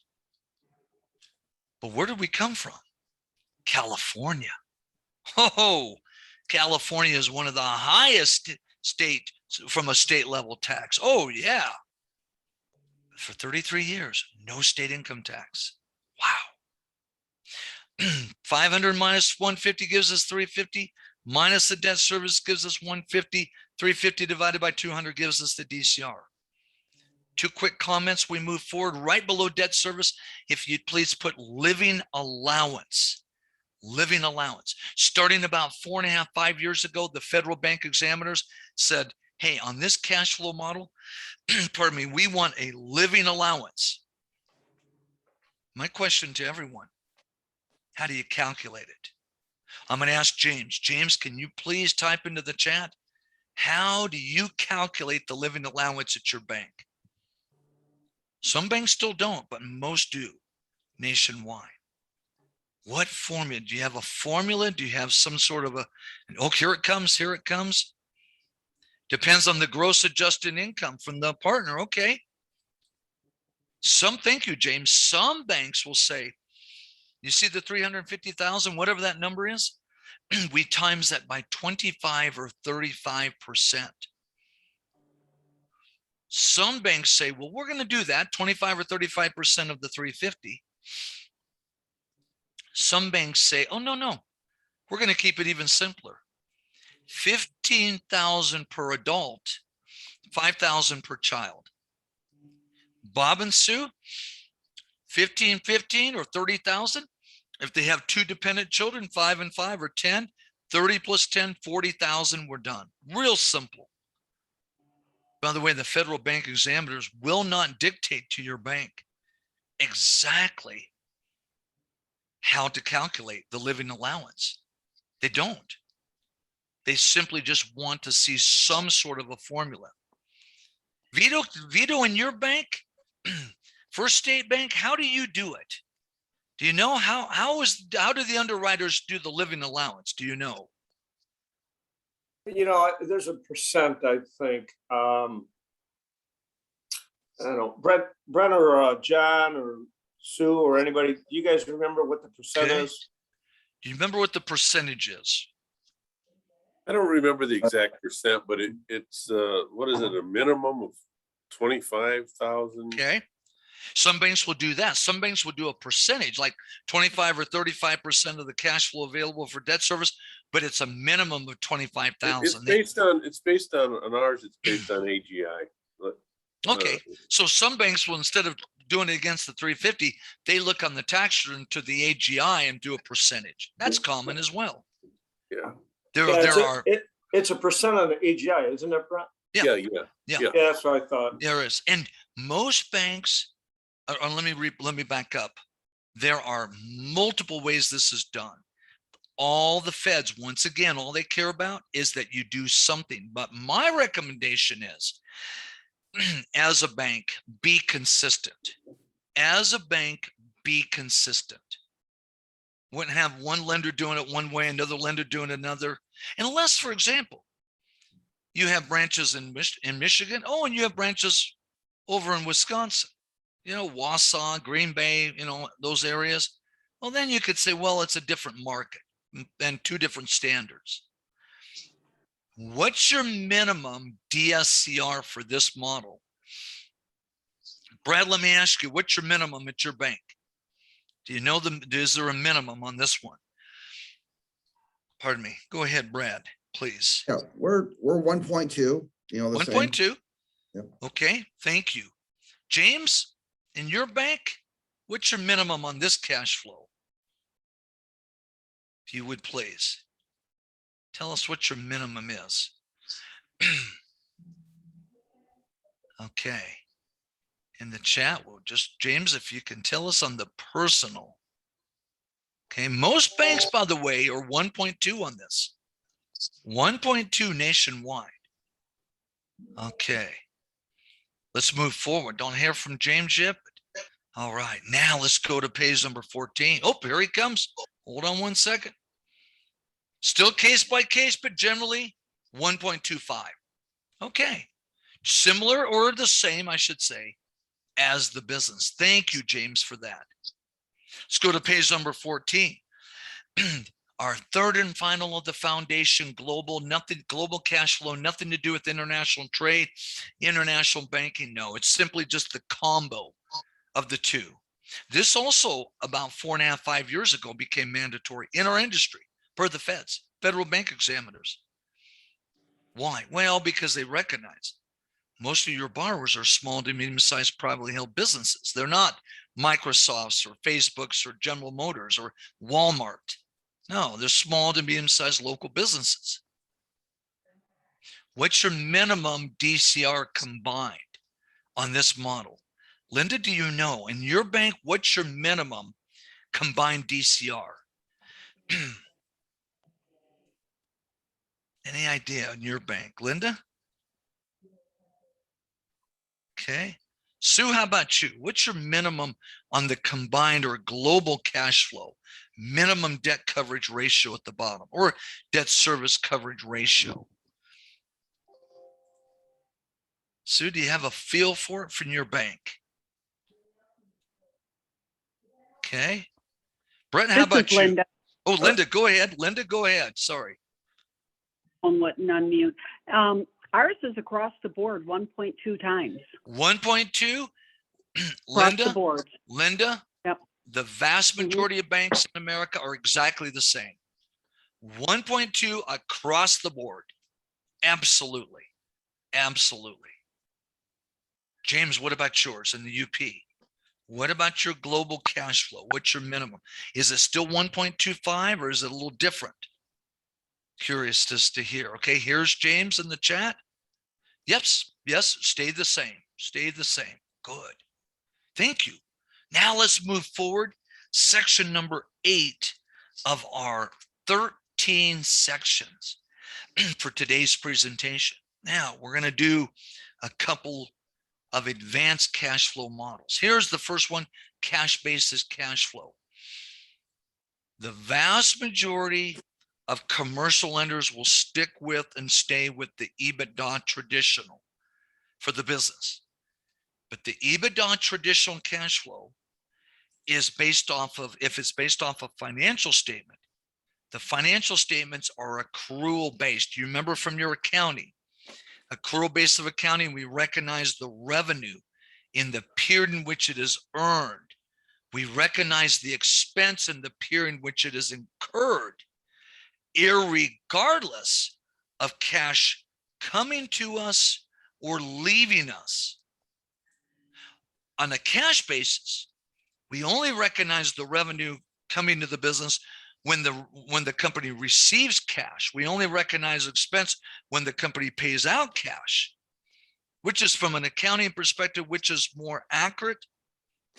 The more accurate would be the accrual basis. But the problem with that is it somewhat inflates your EBITDA cash flow, distorts, inflates.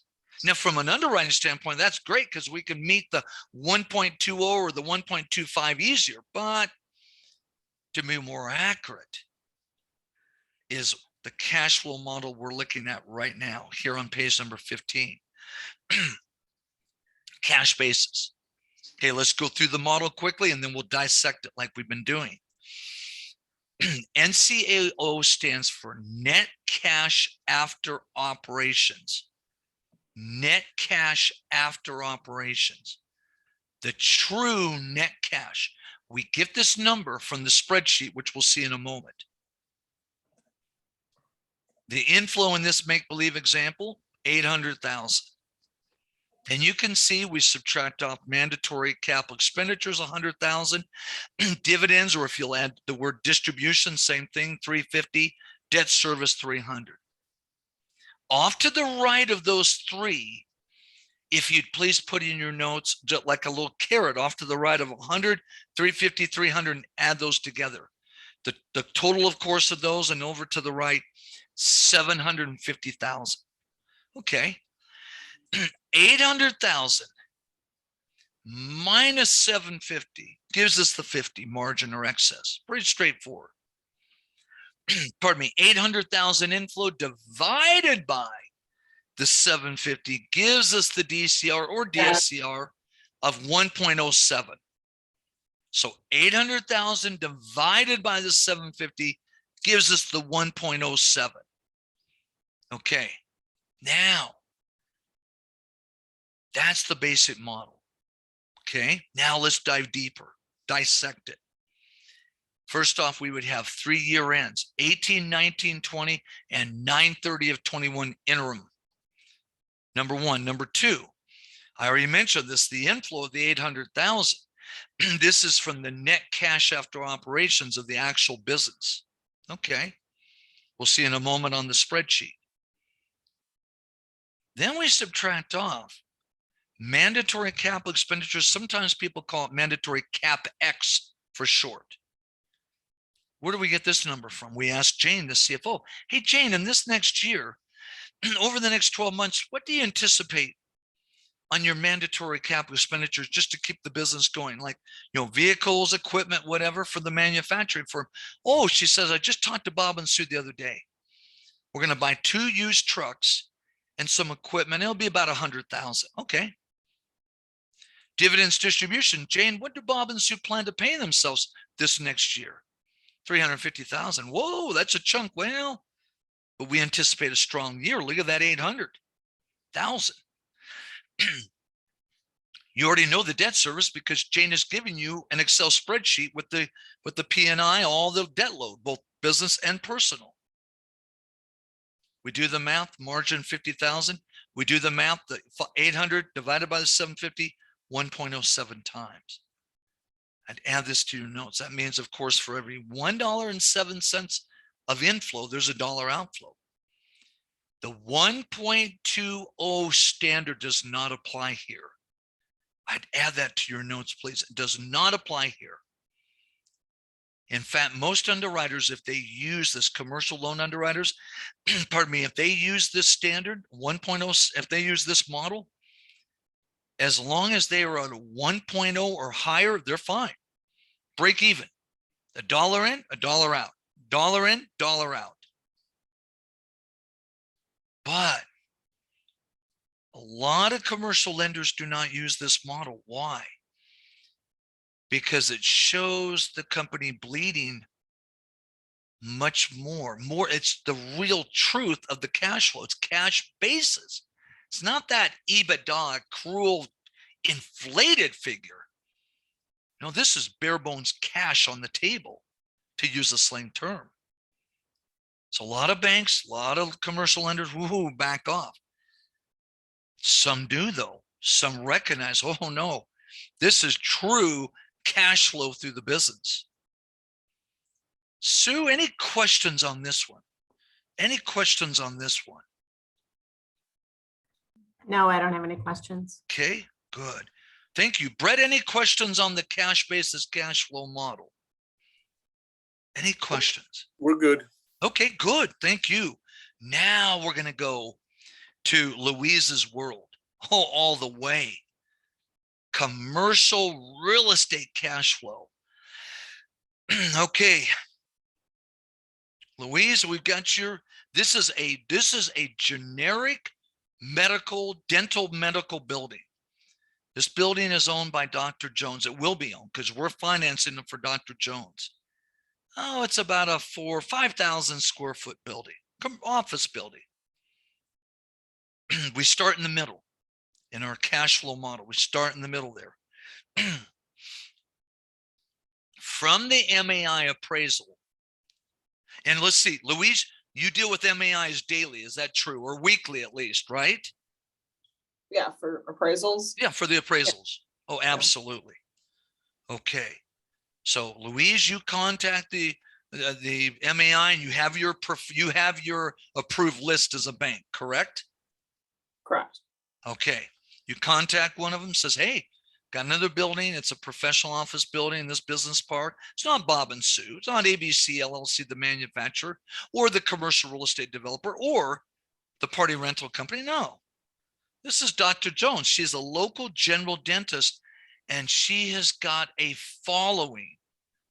She's been in practice for 12 years, but she's been renting. She comes to you, Louise, and says, hey, there's a building a half a mile from my office, a brand new professional business park, not industrial, but a professional business park. Boy, I want that front building. I want that visibility. Boy, I've already talked to the developer. Will you finance this, Louise? Oh, absolutely. You want this deal. But so does every bank in town. You get the appraisal back, 200,000 gross rental income on the building, 4,000 or 5,000 square foot building. Vacancy factor, management factor, NOI, net operating income, 181,000. This is still small business lending because this is Dr. Jones. Absolutely. Now she's got another dentist in there, a non-owner, more of a junior dentist or newer dentist. And when she expands in the new building, she plans on putting another one. So 2. You look at the numbers, you can see the vacancy factor 5%, management factor 5%. I put in your notes, this is a triple net lease. What? Well, what's a triple net lease? The 3 big. Taxes, insurance, and utilities are paid by the tenant. Otherwise, the vacancy factor would probably be more like 10 or 15% nationwide today. The management factor more like 6, 7, 8% today. Okay, now, the way that Dr. Jones structures this deal is through the advice of her CPA. Who's her CPA? George. Same CPA as Bob and Sue, just different client. George, the CPA, says, I'll tell you what, you have ABC LLC dental practice. Let's set up XYZ LLC. That will be a single asset LLC, which will hold the building. The one leases to the other, owner occupied. Why? Because 51% or more is occupied by the operating business, and Dr. Jones owns both the building and the operating practice. In fact, this can be 100% owner occupied.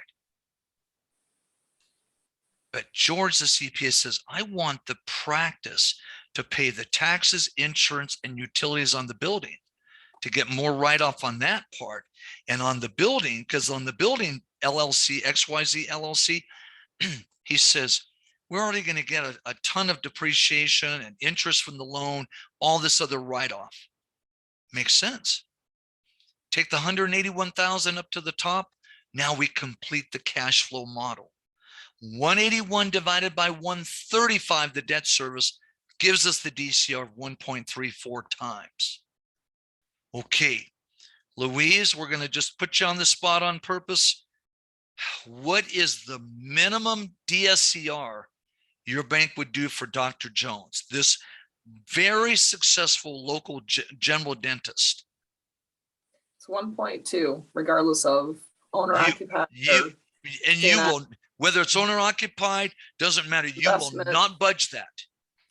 Our policy is 1.2 Okay. for cash flow. Don't tell Yep. us any names, but in the last 2 months, have you seen on a medical facility like this, have you seen any break of the policy of the 1.2, meaning 1.15, 1.10, any? Well, depends on how they, I mean, when they look at things historically, they've come in under 1.2 Okay. because they may be adding new debt onto I agree. revenues that aren't there yet. Yeah, very But, good point. yeah. Very good point. But have you seen in your bank, no names mentioned, just in the last 2 months where the 1.2 has been broken? Well, what do you mean by broken? That means I mean- go below 1.15, 1.0, or 1.15, 1.10. Have you seen anywhere where you say, well, there's the policy, but we'll break No, this? on a new deal, if the cash flow is coming in under that, then they're gonna downgrade it and it wouldn't get approved. Okay.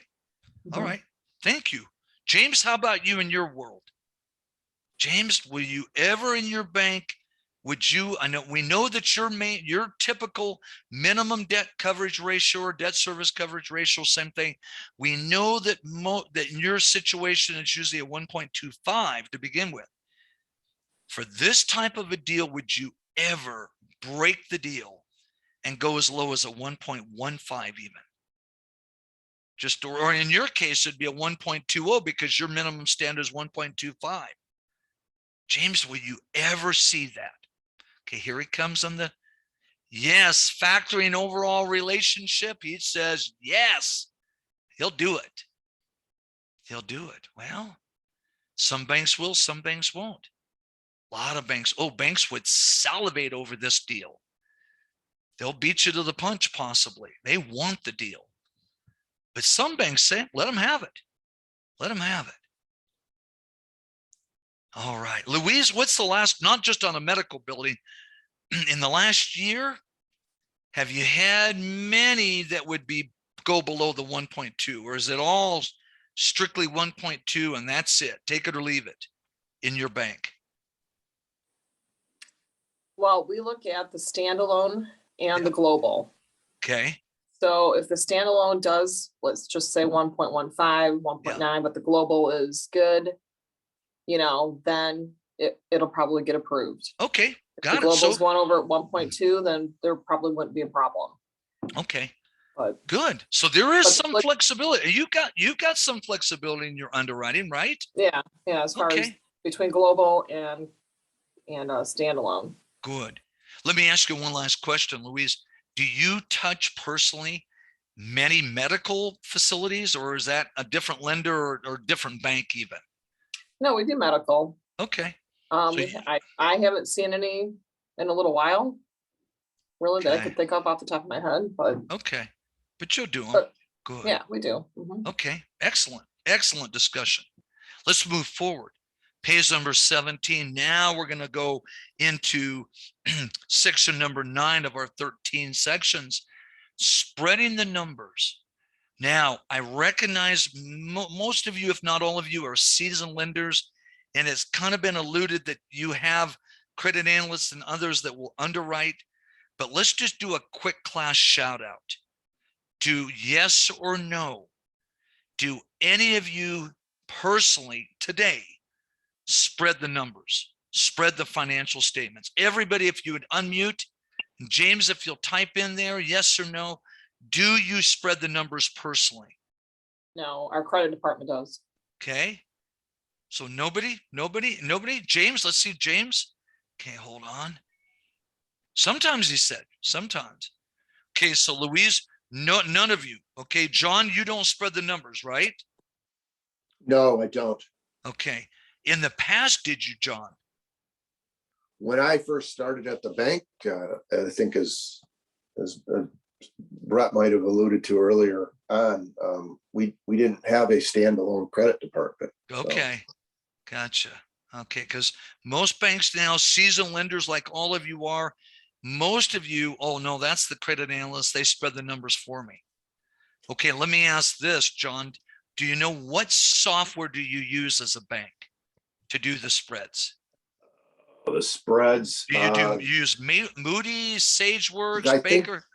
Go ahead. It might be Moody's, I I think. think it's Moody's. Yeah. It's Moody's. it's Moody's. Moody's. Okay. Okay. Moody's. James, how about you? What do you use? What does your bank use? He says self. Okay. It's Excel based, self-developed. Good. Well, the CAN software, Moody. These are the big ones in our industry. Moody's, SageWorks, Baker Hill, and so forth. We're going to look at Moody's in just a moment, which it sounds like First State Bank uses and is very common. Before we do so, just briefly on industry comparisons, if you'd put RMA right below that, Risk Management Association, but there's other industry comparisons. Absolutely. Others, there's several others out there. There's S&P, Standard & Poor's, and so forth. Dun & Bradstreet, D&B, so forth. Okay. All right. Thank you on that, Vito. Thank you. I've got that written down. You bet. Thank you, Vito. Okay, now let's move forward. We're still in section number 8, or pardon me, section number 9, the spreads. We're going to stop right there. We come back, we're going to talk about sample contractor. This is a real company. It's a small general contractor. Look at the years. That's why I use this as a case study. It's real numbers, real company, because this is the height of the Great Recession. With that, let's go ahead and take our first 5-minute break of the afternoon. We'll come on back. Thank you, everyone. Excellent discussion, by the way. Excellent. Talk to you in 5 minutes.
Welcome back, everyone.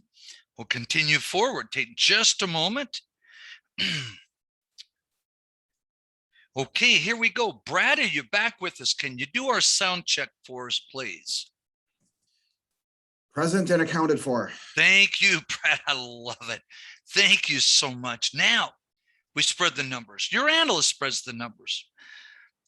He takes the numbers, the balance sheets, income statements, plugs them into Moody's. This happens to be Moody's. Several of your banks, or the First State Bank uses, and so forth. This company does fire, flood, and mold remediation. They go in, they clean up the house, they clean up the business when there's been a fire and so forth. Now, if you'll turn with me forward, here on page number 1 of the spread, the balance sheets in thousands once again. Page number 2 of the spreadsheet, the income statements. Look at the loss. Look at 08 and 09. Oh man, those were tough years. We established that earlier today in our session. Those were very tough years. Turn to page number 3. Page number 3 is where we common size the income statement. We have the raw number and then the percentage. Page number 4, we have the UCA cash flow, the uniform credit analysis cash flow. You'll notice, and I would highlight in the middle of this page, do you see the net cash after operations? That's the actual true cash from the business flowing through to the business. That's the start of that cash basis cash flow model we covered earlier. Now for the key ratio page. You can see here we have the Laylock model that we talked about earlier. This, of course, is all part of the spreadsheet. James up in the UP, his bank use Excel, which is fine. Banks will use Excel, or they'll use quote unquote canned software. Moody's, SageWorks, Baker Hill, those are very common. Right next to liquidity at the top left-hand side of the page, I put the number 1 of the Laylock model. There it is. Go about 3/4 of the way down. Do you see the word activity? I'd put a model number 2. I'd put a number 2. The second L of the Laylock model, go towards the top. Do you see the word leverage? I'd put a number 3. Go down towards the middle. Profitability is the same as operating performance. Model number 3, or pardon me, model number 4. And then right above in the middle of this page on the left, above the word profitability, you see cash flow coverage. I put a number 5. The entire Laylock model is displayed here. But if you turn forward to the next page, this is a spreadsheet that I create. Now, this is, you say, well, where'd these numbers come from? Well, they literally came from the previous page. So here we have the numbers. It's simplified. And I've simplified it into the Laylock model and even put little definitions. I've also, as you can see, show the RMA study, or Risk Management Association study, to the right. So for example, look at the current ratio we talked about earlier. That first year is a little odd, 4.91. I'd slash through it. But the others are very consistent. They're weak, but consistent. Look at the industry. It's a range of numbers, 2.5 on the high, 1.2 in the mid, 0.7 below. Look at AR turnover. Of course, we want that to be quicker. Look at the trend, look at the industry. Look at the AP turn, 3 days, I'd slash through it, kind of an odd number. AP, we want to be stretched out, but not too far they get put on COD, cash on demand, cash on delivery. Look at leverage, debt divided by worth or equity. It's negative because it's a negative net worth. But look at the comparison to the industry. Operating performance for this sample contractor, gross profit margin, net profit margin, the 2 factors I mentioned we look at. Look at self to self, our 2 general rules of thumb, and self to industry. And lastly, cash flow, EBITDA, and cash after debt amortization. Okay, what I'd like everyone to do is spend just a couple of minutes on this. Go through, starting with model 1 liquidity. Look at the numbers. We're not calculating. No, the analysts did that for us. We are interpreting. Look at liquidity, self to self, self to industry. Look at activity, self to self, self to industry, leverage, same, operating performance, same, cash flow. How would you rate each one of these? For example, liquidity as a whole. Off to the right, once you look at the numbers, I'd like to have everyone put down strong, moderate, or weak.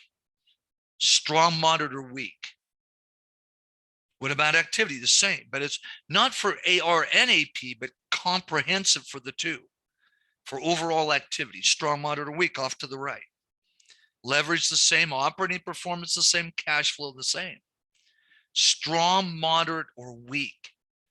You can even do a little hedge, like weak to moderate, moderate to weak, moderate to strong, strong to moderate, a little hedge, if you think it's appropriate. The main criteria, strong, moderate, or weak. Everyone take just a minute or two, a couple minutes. Look through the 5-step laylock model and interpret, please, self to self and self to industry, and then a comprehensive statement to the right. Strong, moderate, or weak, or a little hedge is okay. Some of these you may say, a little hedge in between. Okay, go ahead, spend just a moment on this. Do all 5 of these, and I'll call on several of you your thoughts. How would you interpret these numbers? Strong, moderate, or weak? And I would look at self to self, the numbers relative to themselves, the trend line, and self to industry. Now keep in mind, 08, 09, of course, were very tough years, as we have established earlier. Very tough. Okay. Take just a moment. We'll come back together. I'll ask a few of you your thoughts.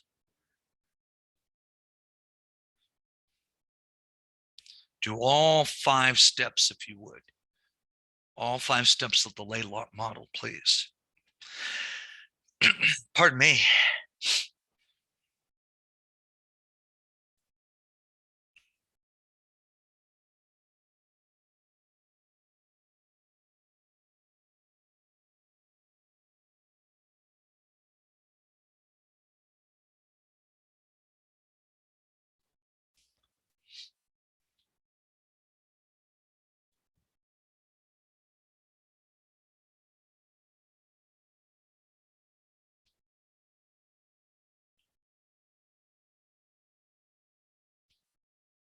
Take just a moment more. Do all 5 of these. Just interpret, put your statement off to the right place.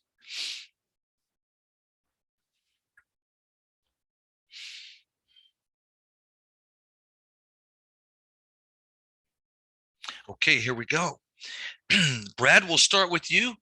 How would you interpret liquidity? Overall, comprehensive, self to self, self to industry, strong, moderate, or weak? What would you say on this one, Brad, please? On this one, I would say weak. Weak. Thank you. Linda, what would you say on liquidity?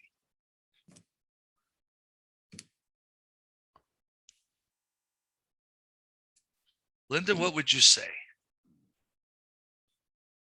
Okay. Susan, what would you say? Sue, what would you say? Liquidity.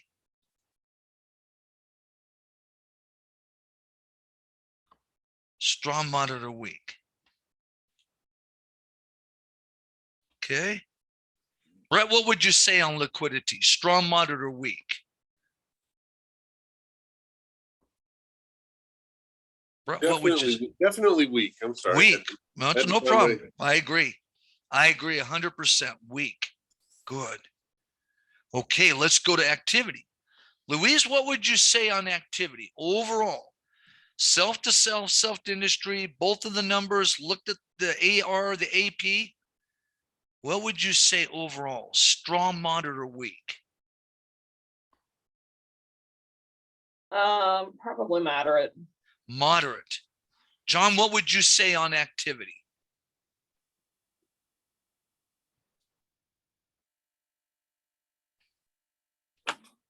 John, what would you say? Okay. James, what would I'm you sorry, say? I was, Go ahead. I'm Go sorry, ahead, I was, John. I'm sorry, I was unmuted. So, No problem. Go ahead, I John. would say, looks like, it's actually, improving, So on the overall, accounts receivable say, overall, I'd say they're, I don't know, moderate to strong, I guess. okay. Little hedge, moderate to strong. Okay. Thank you. James, what would you say on the leverage? Strong, moderate, or weak on the leverage? James, oh, he's got it already. Here we go. He says weak. Brad, what would you say on the leverage? Strong, moderate, or weak?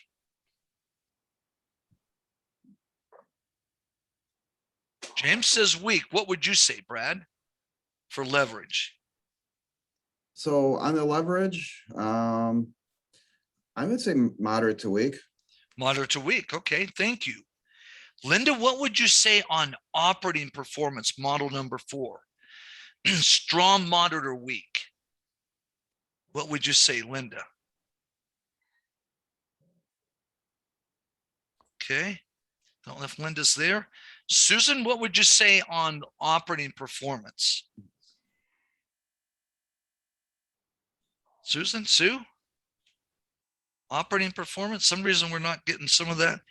Brett, what would you, go ahead, Sue? I can answer that one. Okay, Brett, go ahead. Brett? Sue apparently can't find her mute button. Okay, no problem.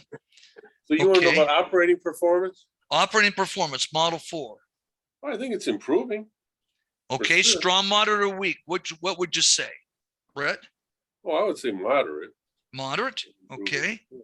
Louise, what would you say with operating performance? How would you interpret this? Strong, moderate, or weak? I would say moderate. Moderate. Okay. It's going along with interest rate. Okay. Thank you for that.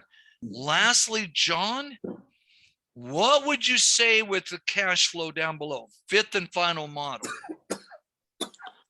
I would say it's improving, but I would still say that there's not enough data there to say it's a trend towards improvement. So I'd still call it weak. Okay. Thank you. James, what would you say on the cash flow?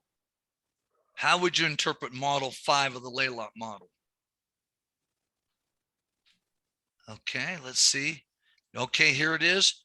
James says weak as well. Well, my personal interpretation, liquidity weak, activity moderate, leverage moderate, even though it's a negative. Look at the industry. Wow. Operating performance, I would say moderate to strong. Boy, 1 month in interim. If that was a 6-month interim, I'd say strong. Lastly, cash flow weak to moderate. That's my interpretation. Now, this is the typical key ratio analysis, including cash flow. If you'll turn back one page, we're going to cover the Altman Z-score for just a moment, bankruptcy predictor. At the bottom left-hand side of activity, do you see where it says Z-score and the numbers to the right? If you would highlight all of that, okay. We just concluded the 5-step laylock model. Good, solid, full-scale commercial loan underwriting for the small business borrower. But you'll notice in that 5-step model, you know, some are weak, some are strong, some are moderate. It's kind of, you know, it's like different parts or different viewpoints of the numbers. The Altman Z-score, as you can see, and I had you mark it, and I put this off to the right of those numbers, is a comprehensive key ratio that tells us, is the borrower marching towards or away from bankruptcy?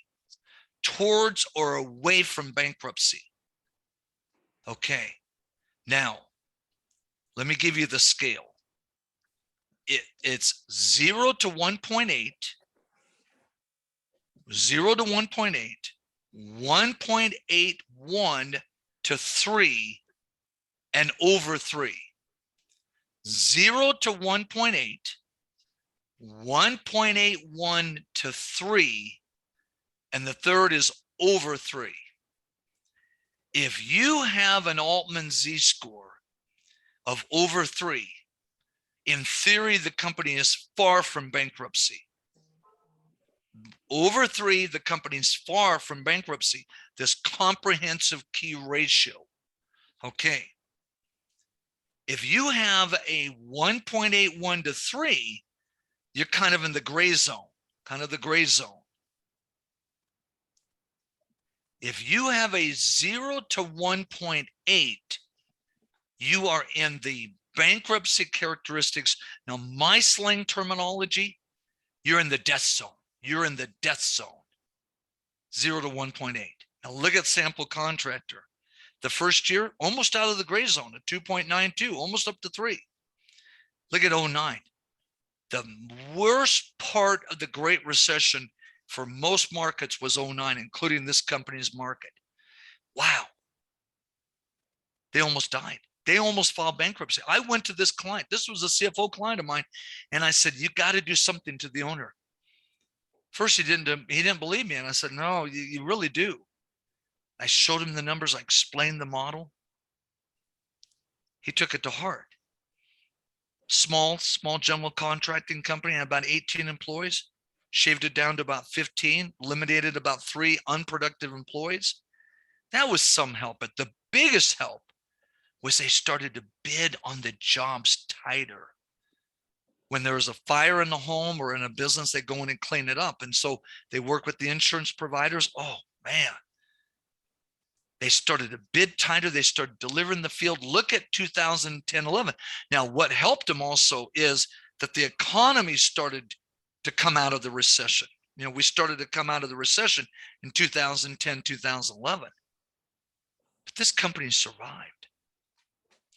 If you have Moody's, SageWorks, Baker Hill software as a bank, you have the Z-score embedded most likely within it. You can see it. If you don't, like for example, James, you do Excel which for your spreads, which is fine. What can you do? Go online and Google in or put in the space bar, Altman Z-score, ALTMAN Z-score. Pardon me.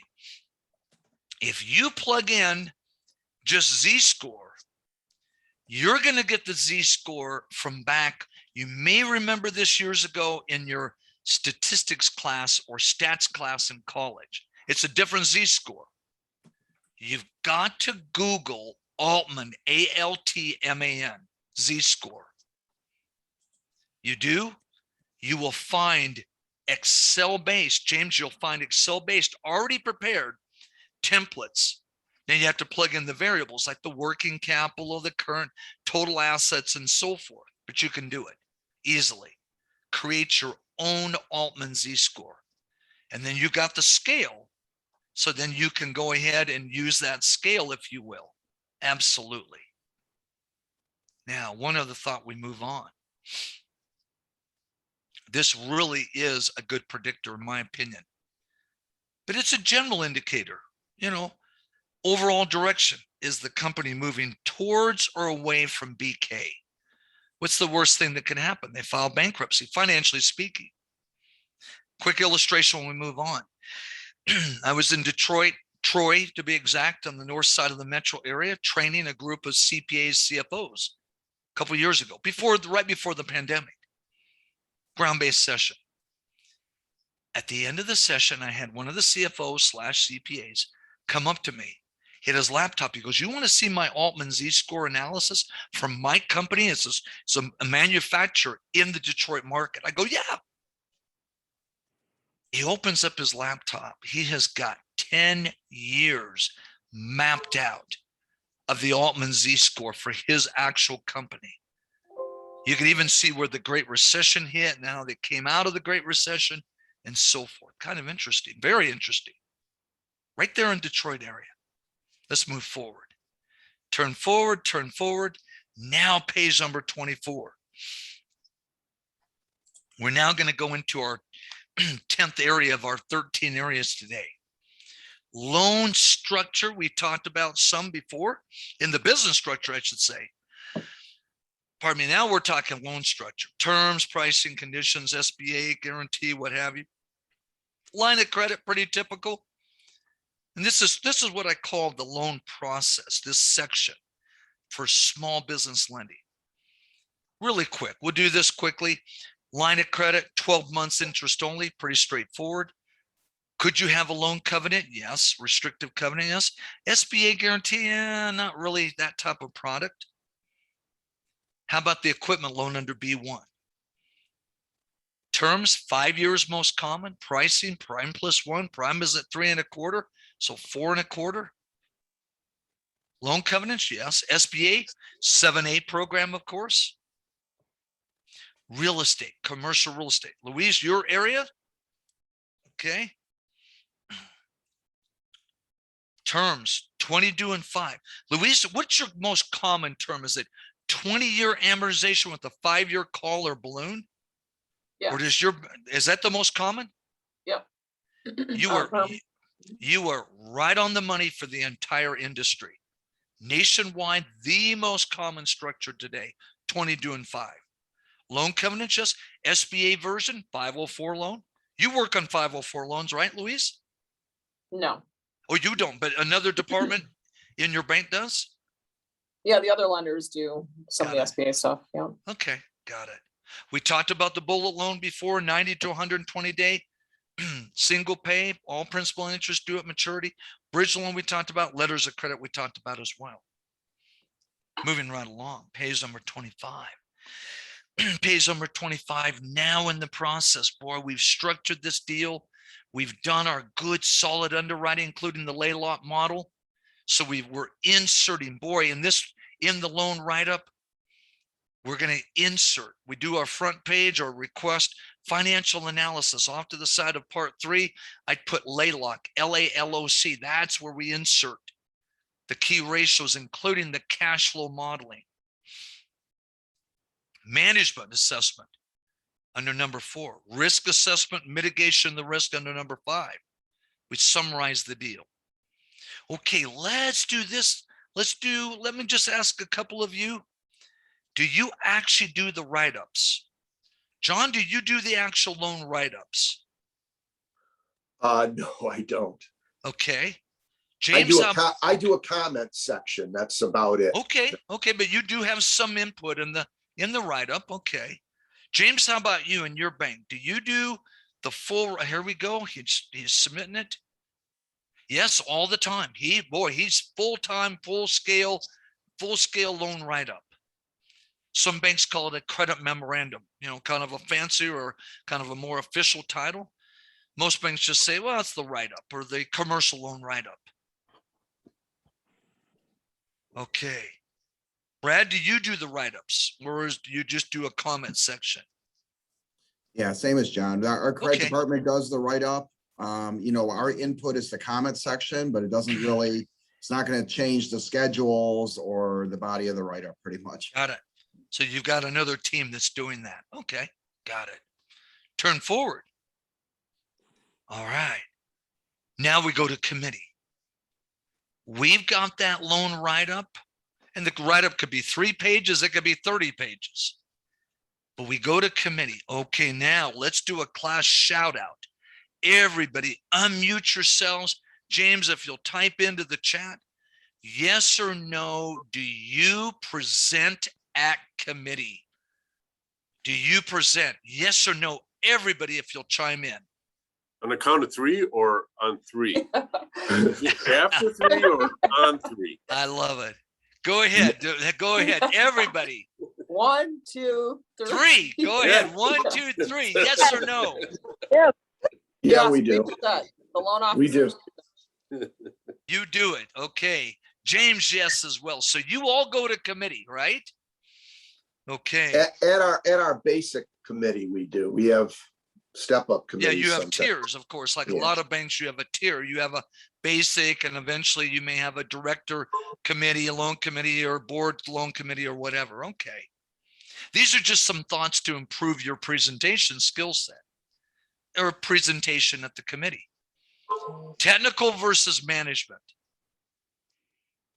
Let me ask you, Linda, when you present at committee, is most of the attendees, are they other lenders, or do you have some outside directors that are on the committee?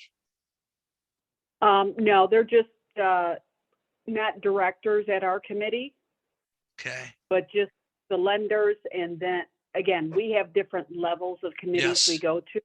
Okay. And the level us lenders go to, I'll call it a basic committee. So usually Gotcha. it's voting members are like the president of the bank. Yep. And our supervisors, the head of the credit department. Got it. Got it. So do you ever, Linda, do you ever go to like the full board where you have non-bankers voting, meaning like outside directors voting, or is that a different No. tier that you don't go to? A different here. Okay. If you did go to the directors committee, my recommendation under part A is emphasize a little more on the management of the company versus the technical. The technical would be the debt coverage ratio or the debt service coverage ratio, the current ratio, the loan to value, It's more the technical of the commercial loan underwriting. Because if you're in that committee with the outside directors that are non-bankers, don't have a banking background, credit background, a lot of times, boy, you're better off emphasizing more the management of the business of the borrower. Length of presentation. Sue, what's your typical length of presentation in your committee? Sue, on that? Brett, what do you see on when they present, whether it's the tier, not to the outside directors, but internal, basically internal committee? What's the length of the presentation usually, Brett? Oh, they try to cut me off at about 30, 40 minutes. I love it. I love it. No, some of them actually just preempt me and just make a motion to avoid the, That's it. They get the him off entire the stage. experience. Yeah, Just hook him off the stage. yeah, pretty much. Okay, Yeah. Louise, what about you? When you present, what's your typical maximum length? I try to be as brief and just hit the highlights as much as possible. Excellent. And I agree with you. I'd put in your notes less than 5 minutes. Louise, do you agree with me? It's better to keep it sweet and short than to ramble on. Do you agree? Absolutely. Yeah. Style of presentation, I would put in your notes, please, clear and concise. Clear and concise. Under motivating, I recommend approval. I recommend approval. Don't leave the committee hanging. At the very end, even though it's clear and concise, Louise, I would just say at the very end of that, just say, based on this analysis, I recommend approval. You want action. Don't let's let them hanging like, well, what are we supposed to do? Exactly. That's how I end my comments. That is good. That is a seasoned loan committee presenter. Okay, Louise, not to embarrass you. How many years have you been presenting loan committee? And not just this bank, but your whole career. How many years? I think I've been attending committees since 1997. Whoa. Okay. But I started probably presenting in a committee in 98, 99. Okay. So you've got the years, the experience. It can be tough. It can be tough at times. Is that true, Louise? It can be tough. Oh yeah, there's been a lot of times you walk out of committee and you're in committee and you want to get angry. Yeah. Yeah. You feel like you just got beat to a pulp. Is that true? Yeah. Oh yeah. Yeah. Plus, I've done workout committees, so. Oh, that's tough. With the powers that be from Cincinnati, so yeah, there's a lot of beating there. Yeah. That can be really tough. Let's move forward. Thank you for those comments. Sure. Now we're going to go into section number 11. Psychology 101, I call it. Section 11 of our 13 sections today. This is Psychology 101, dealing with the business owner. Owners, small business. Negotiation skills, we've got to have it. Empathy. Ego. What's empathy? Empathy, feeling their pain as a small business owner. Ego is understanding. Ego really means self-identity. Oftentimes we put the word big in front of it, but sometimes you'll have a borrower, they don't suffer from big ego, it's little ego. Okay, now before we move forward, back on negotiation skills. We're behind closed doors, we're amongst friends on a scale of 1 to 10. 10 is the highest, 1 is the lowest. Where would you put your negotiation skill set with the small business owner or owners like Bob and Sue? Where would you peg your negotiation skill set right now? Take just a moment on this. I'm going to ask a few of you.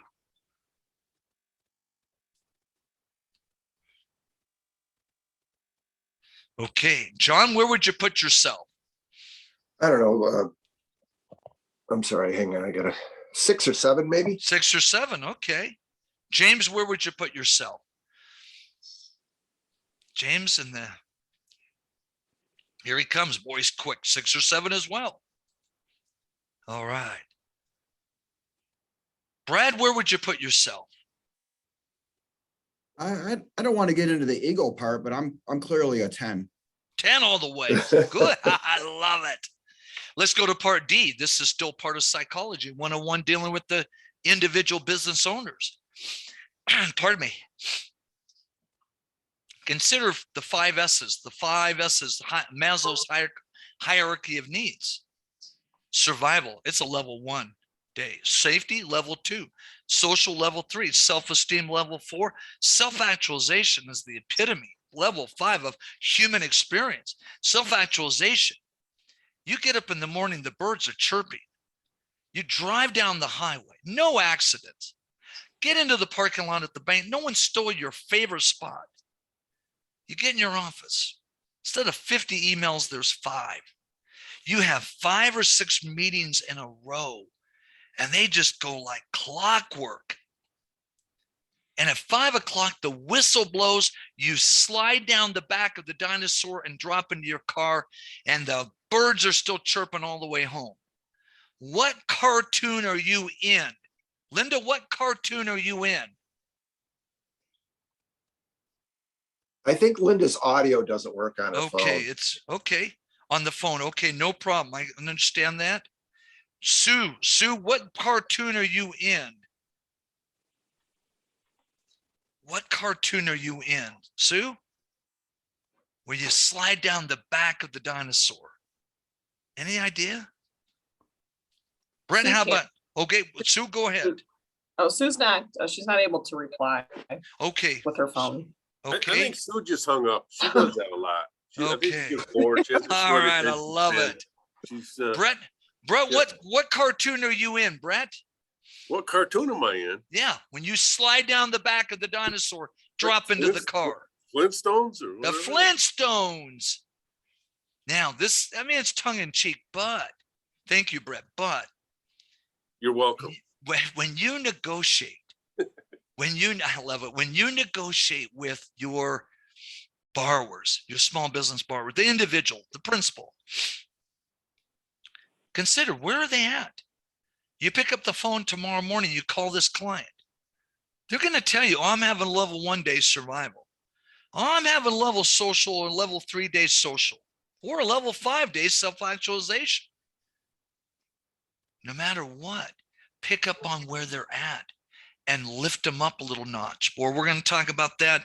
We're alluding to this, and we're going to talk a little further in our marketing section, our last section, in just a few minutes. What about personality types? There's generally 3 types of personalities. Erotic, obsessive, narcissistic. Erotic. They want to love and be loved. The word is love. Obsessive, order. Everything must have its order. I train the CPAs. Oh, everything must have its order. Don't step out of order. Narcissistic, they will step on others. That type of personality. When you negotiate with the Bobs and Sues of the world, even the Jane, their CFO, ask yourself, what's their typical main personality type? Moving forward. Some of you have experienced, like Brett has experienced, special assets. Oh, absolutely. Several of you mentioned that, boy, even back during the era of the, pardon me, of the Great Recession, 08, 09, and so forth. Sometimes you have conflict with your borrower. Personally, my recommendation is to think, or at least consider, the role of a mediator. Now, it used to be we would litigation. Then years later, someone came up with arbitration. You go before a third-party arbitrator. Well, that was over 100 years ago. The challenge with the arbitrator, the benefit is less time, less money than the litigation. But the challenge is that the arbitrator becomes the judge, jury, and executioner all in one. What's mediation? About 25 years old in America, roughly. Your bank agrees to hire with the competing side, your borrower that's having the dispute, a paid professional mediator. They become almost like a business marriage counselor, so that they get the two sides to agree to work out a plan. By the way, a lot of the paid professional mediators nationwide today are former attorneys that have taken their law practice and morphed it into a mediation practice. Look under part F. Psychology, internal, external lending. Internal is what we've been talking extensively about today, but we've also been talking external. Internal is with staff, your team leader, your management, your senior management, your loan committee tiers. External, of course, is dealing with the borrowers, Bob and Sue, Jane, the CFO, George, the CPA, the banking regulators, on and on and on. Psychology and the loan committee. Okay, we're going to ask, Louise, we're going to ask you, well, you've had experience in that loan committee. What's one tip in loan committee to survive, not survive, let's clarify, to excel in loan committee? What is one tip you can give the class? Just one idea. No, not looking for a magic answer, just one idea. I really think just getting to the point, being clear and concise, like you said before. Okay. You know, Good. you're presenting your points, give the committee what they want to hear. Good. John, what's one other tip? One tip that you can come up with? Loan committee. John, just one tip or idea. I think with new customers, to make them feel comfortable with the borrower, because with our existing, we have a lot of long-term customers here. Yeah. So yeah, but it's the new customers, like, who's this? Giving them that comfort level. That's good. I like that. Let's move forward. Now we're going to go into our section 12. Section 12 of our 13 areas, risk factors to consider dealing with the small business and the small business borrowers and the small business owners. We're going to go ahead and do this section. Then we're going to take our last quick 5-minute break, come on back, do a little marketing, and conclude the session. Risk factors. 3 keys to success. Just a thought. This is a model that I created through working with a good friend of mine who is now a retired attorney, big real estate attorney in Las Vegas.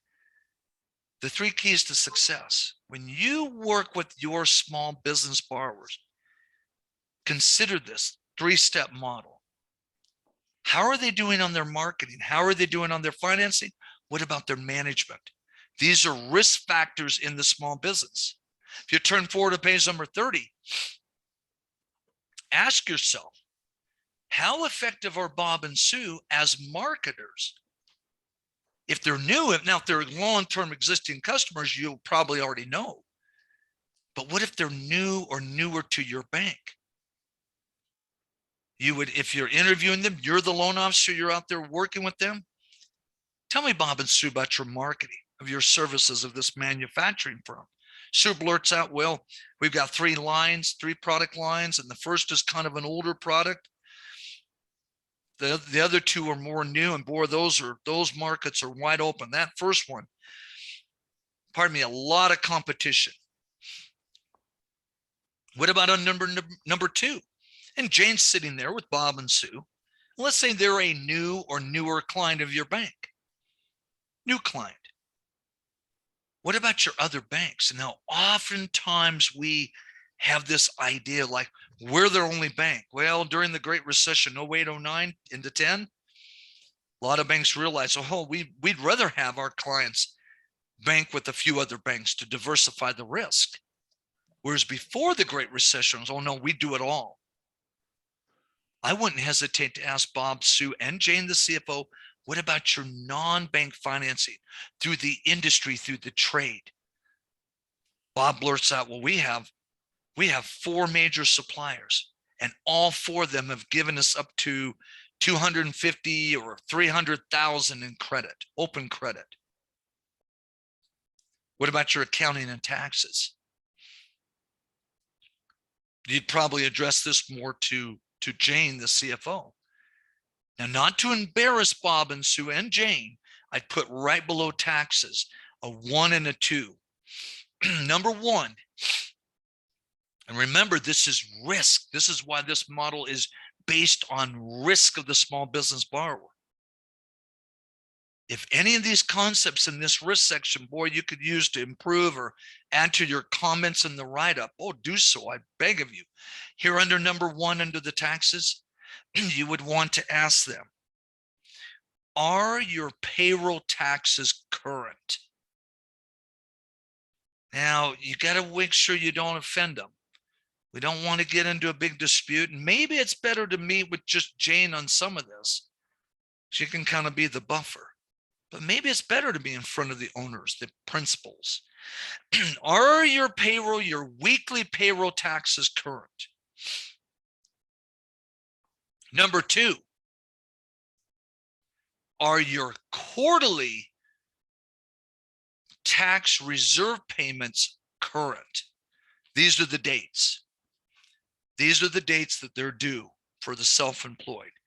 April 15th, June 15th, September 15th, and January 15th of the next year for the previous 4th quarter. Pardon me, April 15th, June 15th, September 15th, January 15th of the next year, but for the previous 4th quarter. Moving right along. Third and final in this 3-step model. Bob and Sue, tell us about your people, your management, not just Jane. We know Jane and her staff. What about your other people? All the people are your greatest assets. Tell us about your management depth and breadth under Part C. And under Part D, tell us about your succession plan. I put under Part D a 1 and a 2. Number 1, human. Number 2, legal. Number 1, human. Number 2, legal. Human on the succession plan. Well, who's going to run the company if something happens to you?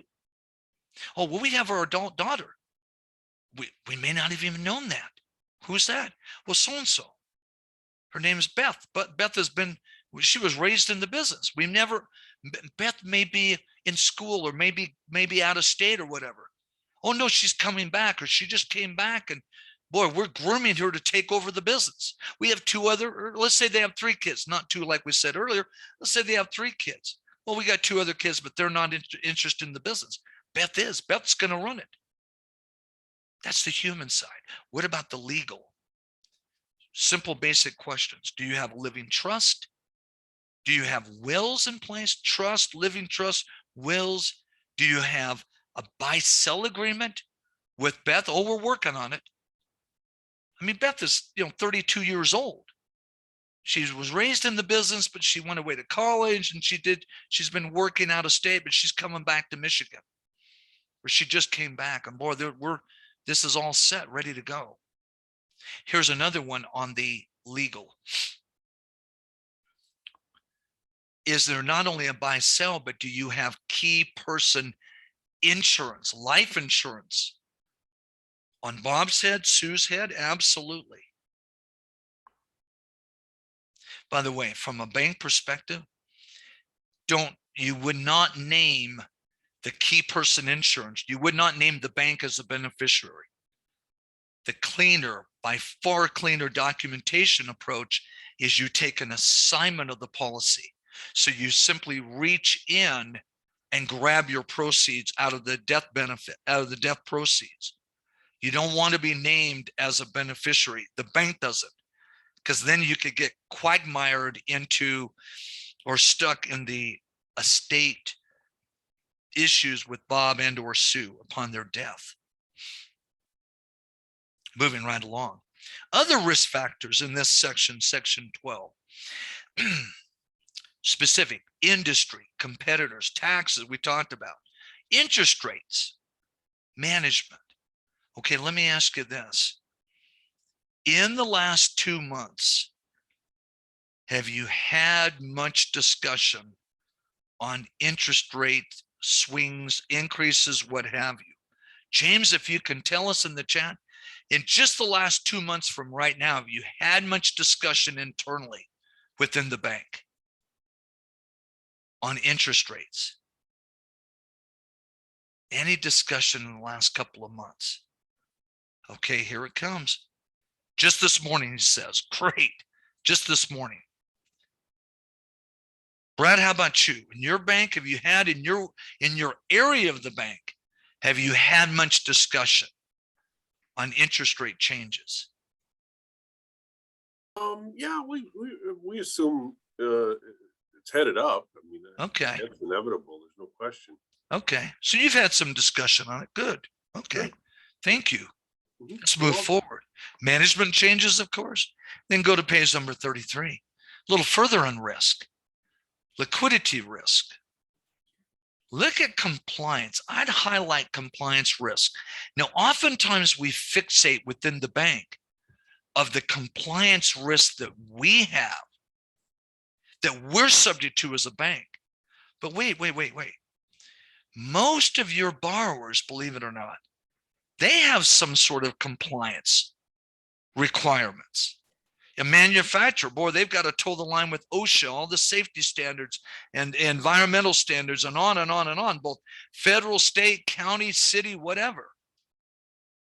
I wouldn't hesitate to ask Bob and Sue and Jane, tell us about your compliance. What are your requirements? We have a ton as a bank. What about you guys? Reputation risk. I'd highlight number 4 as well. This is a legitimate criteria in small business lending. Now, we can use the business reputation risk as a legitimate criteria of assessing the risk of the company of the borrower. But we, at the same time, we cannot be prejudicial, of course, based off of per Reg B, Equal Credit Opportunity Act, the prohibited basis, race, creed, color, gender, and so forth. We cannot. But that doesn't mean we cannot use legitimate reputation risk as a factor of assessing the risk of the borrower.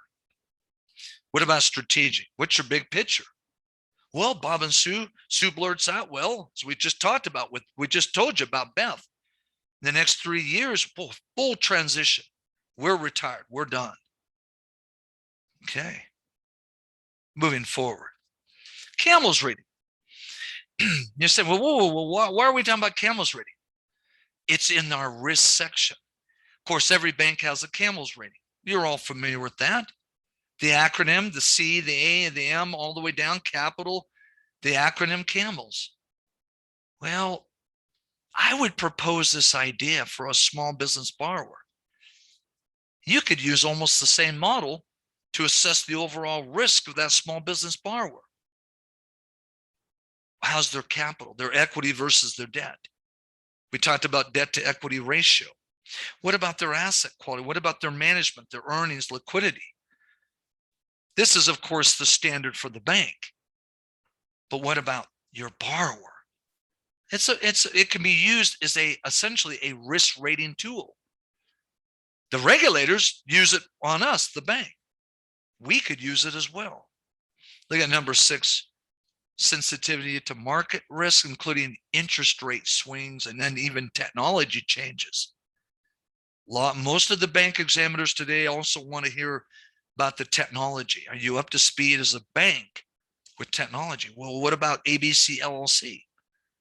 Or have they let the manufacturing process deteriorate so much or become so antiquated that they're way behind the market? There's risk in that. Moving forward. Now, let's go ahead. We'll stop right there. Let's take our last quick 5-minute break. We'll come on back. We'll do a little marketing section, and then we're going to do a quick summary activity and conclude the session. So talk to you in 5 minutes, everyone. Thank you.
Welcome back, everyone, to our last little section, and then we'll conclude for the day.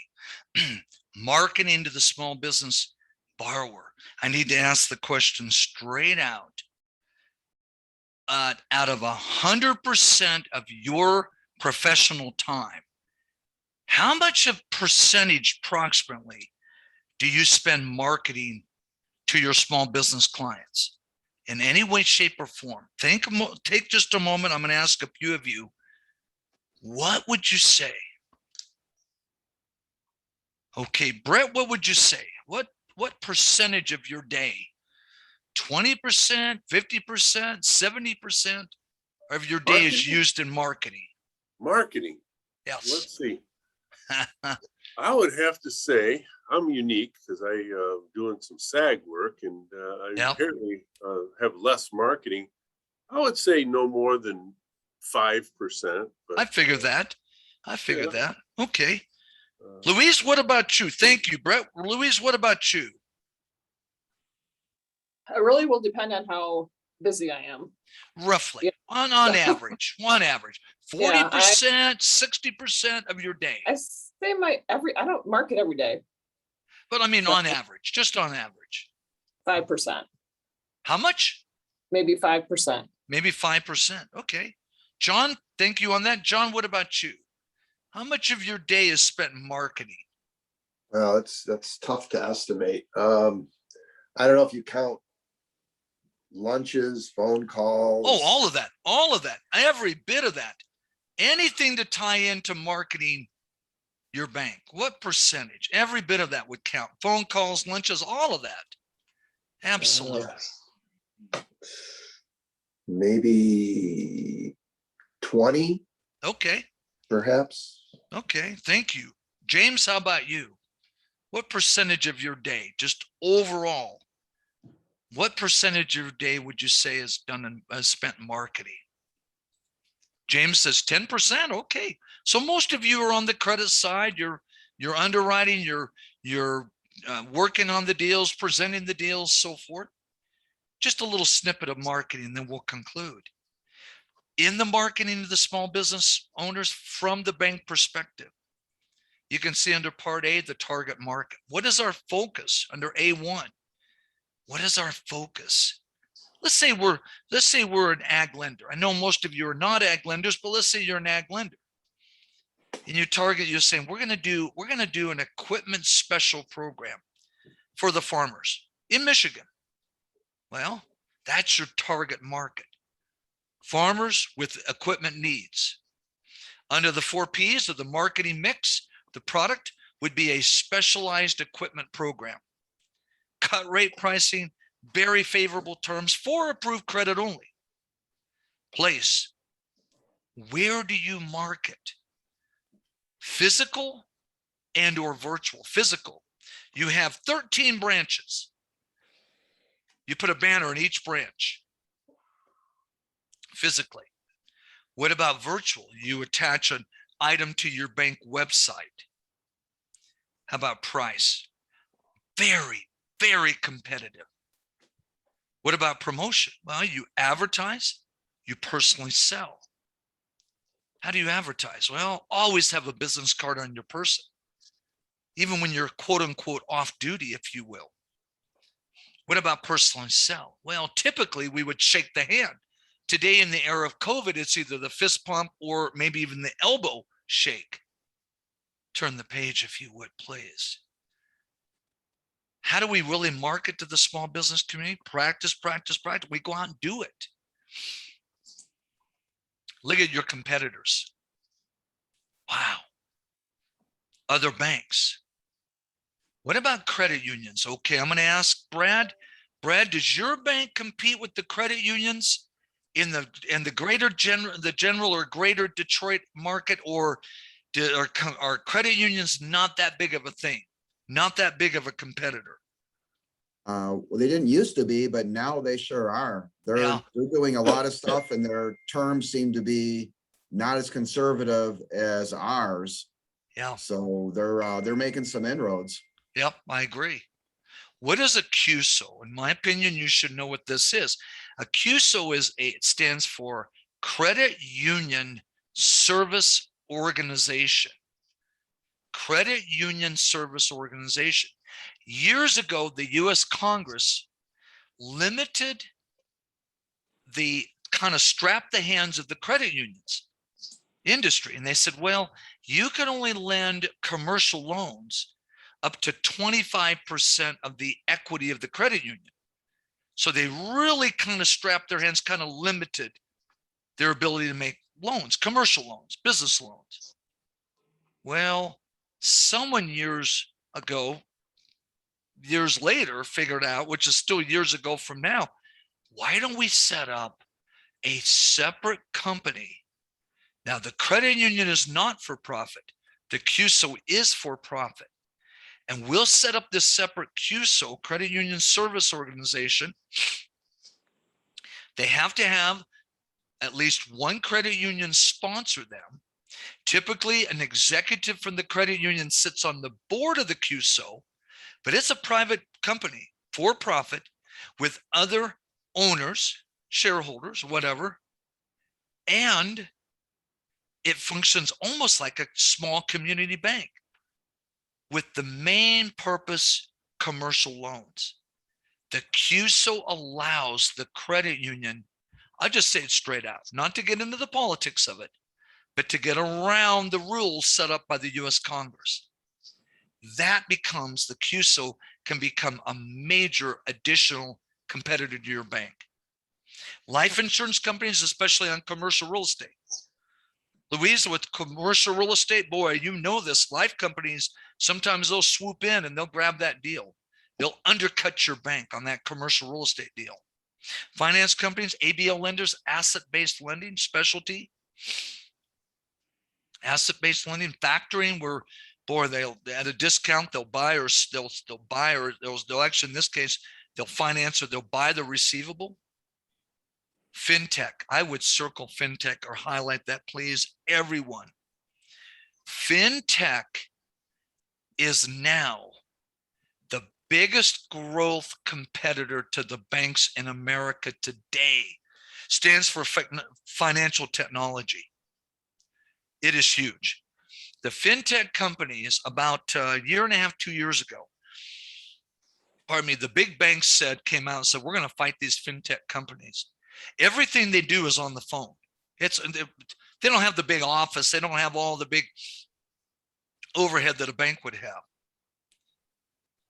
And then about 4 or 5 months later, the big banks, Wells Fargo, B of A, all of them came out. We're going to fight them. They said, come to think about it, we're going to partner with these people. Fintech companies are now even applying for bank charters, believe it or not. Yeah, that's the biggest growth competitor against the banks in America today. Moving right along. Page number 37. In conclusion, small business, customer relations. Well, we're dealing with Bob and Sue. We're dealing with their baby. To them, their small business is their baby. Human emotions will run high. Think of yourself as a small business financial advisor, without, of course, going into the world of the double L, lender liability. Thank you. And being a good, solid advisor to your client, to your borrower, small business. With that, I want to thank each of you. We're going to conclude the session by doing just a quick activity. I'd like everyone to spend just a couple of minutes on this. Go back in your notes. Go back in your notes in the PowerPoint presentation, if you would, please. And pick out just 1 or 2 takeaways from today's session. Something that will benefit you. It doesn't have to be one of the major models, like it could be the LALOC model, LALOC, the key ratios, including the cash flow model. It could be whatever. It could just be one little thought or part of a model. 1 or 2 of these. Take just a moment, just go back in your notes. I just thumb through. Just what are 1 or 2 takeaways? And I'll call out your name and have you tell us your takeaway. Something that will benefit you personally. Just one or two. Take just a moment more on this, please. And there's no right or wrong. So not look like I'm looking for a, once again, a particular magic answer or something or concept, but just something, one or two items that will benefit you.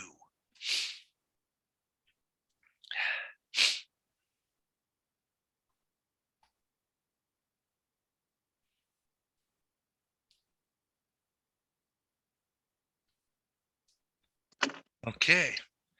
James, once you have those, if you'll type those into the chat, please get those, and then we'll start in just a moment. Just one or two, just kind of thumb through the material if you would. Just one or two items.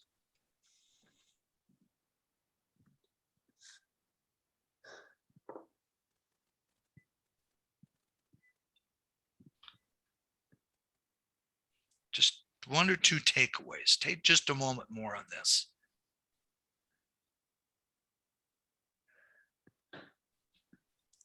Okay, here we go. We're going to start with James. He's got it. Here we go. The Z score and tying Maslow's hierarchy to negotiations. Good. The Altman Z score and tying Maslow's hierarchy of needs to negotiations. Great. Thank you, James. John, how about you? What are your one or two items? For me, the big one was the Series LLC and how Okay. that's going to affect our lending Yep. going forward. And I wonder how many CPAs that, do business in, just in Michigan even are even aware of it. Yeah. Good. Okay. Thank you on that. All right. Brad, what about you? What's one or two items take away from today's session that will benefit you? I think for me, one of the ones is John already said it about that new LLC coming, but Okay. also knowing some of the, the legal aspects of the different entities. Even though we get personal guarantees on pretty much all of our loans, it's, helpful to know that some of them, automatically have some liability to the owners and some, it's more limited. Good. Corporate veil. Good. Excellent.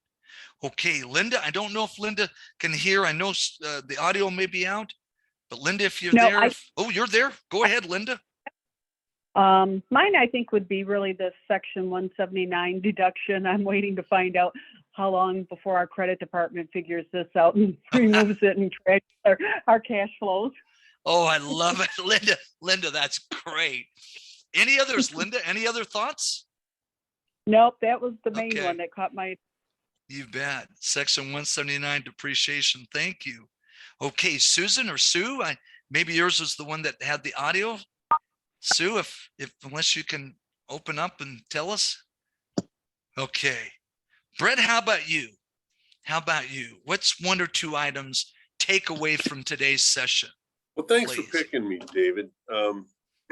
I think it was a little eye-opening, your comment about our insistence, our burdensome insistence on asking for all those darn tax returns. Oh, I know. I think we have been arguing that to no end, that Yes. it's unnecessary, particularly Yeah. when a K1 indicates that there's no recourse. Yeah. So Yeah. we're gonna probably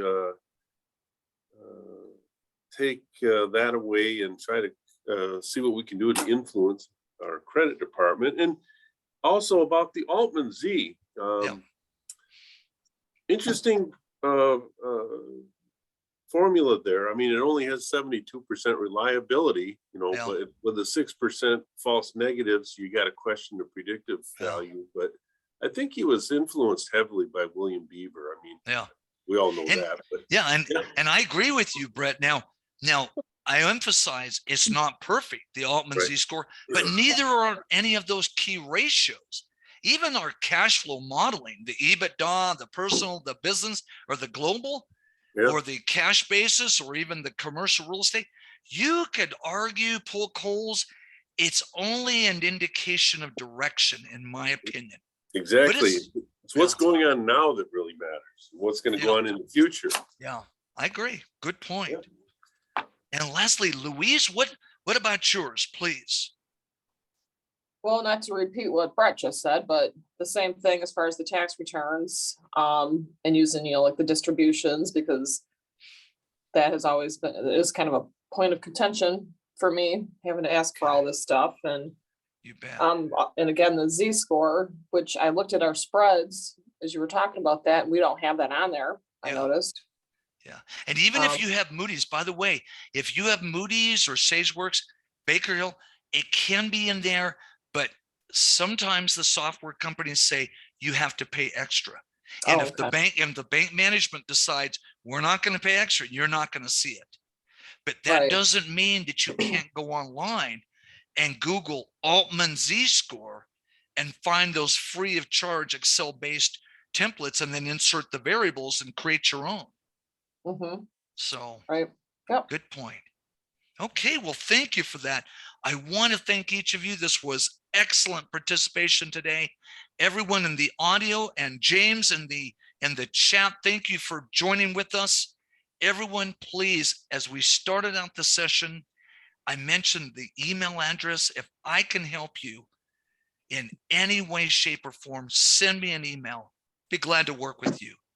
And with that, everyone have a good rest of the day and a good weekend coming up. Thank you so much. I'll turn the time back to Stephanie, our administrator with the Michigan Bankers Association. She's back in the room. We'll have her pick up and away we go. Thank you. I just want to thank you, David. Thanks everyone for sticking with us today. Appreciate your participation. As David mentioned, it sounds like it was really interactive. So I'll be sending out the recording and hope to see many of you back tomorrow. Great. Thanks. Thank you Have a so good much, day. everyone. Have a good evening. Thank you.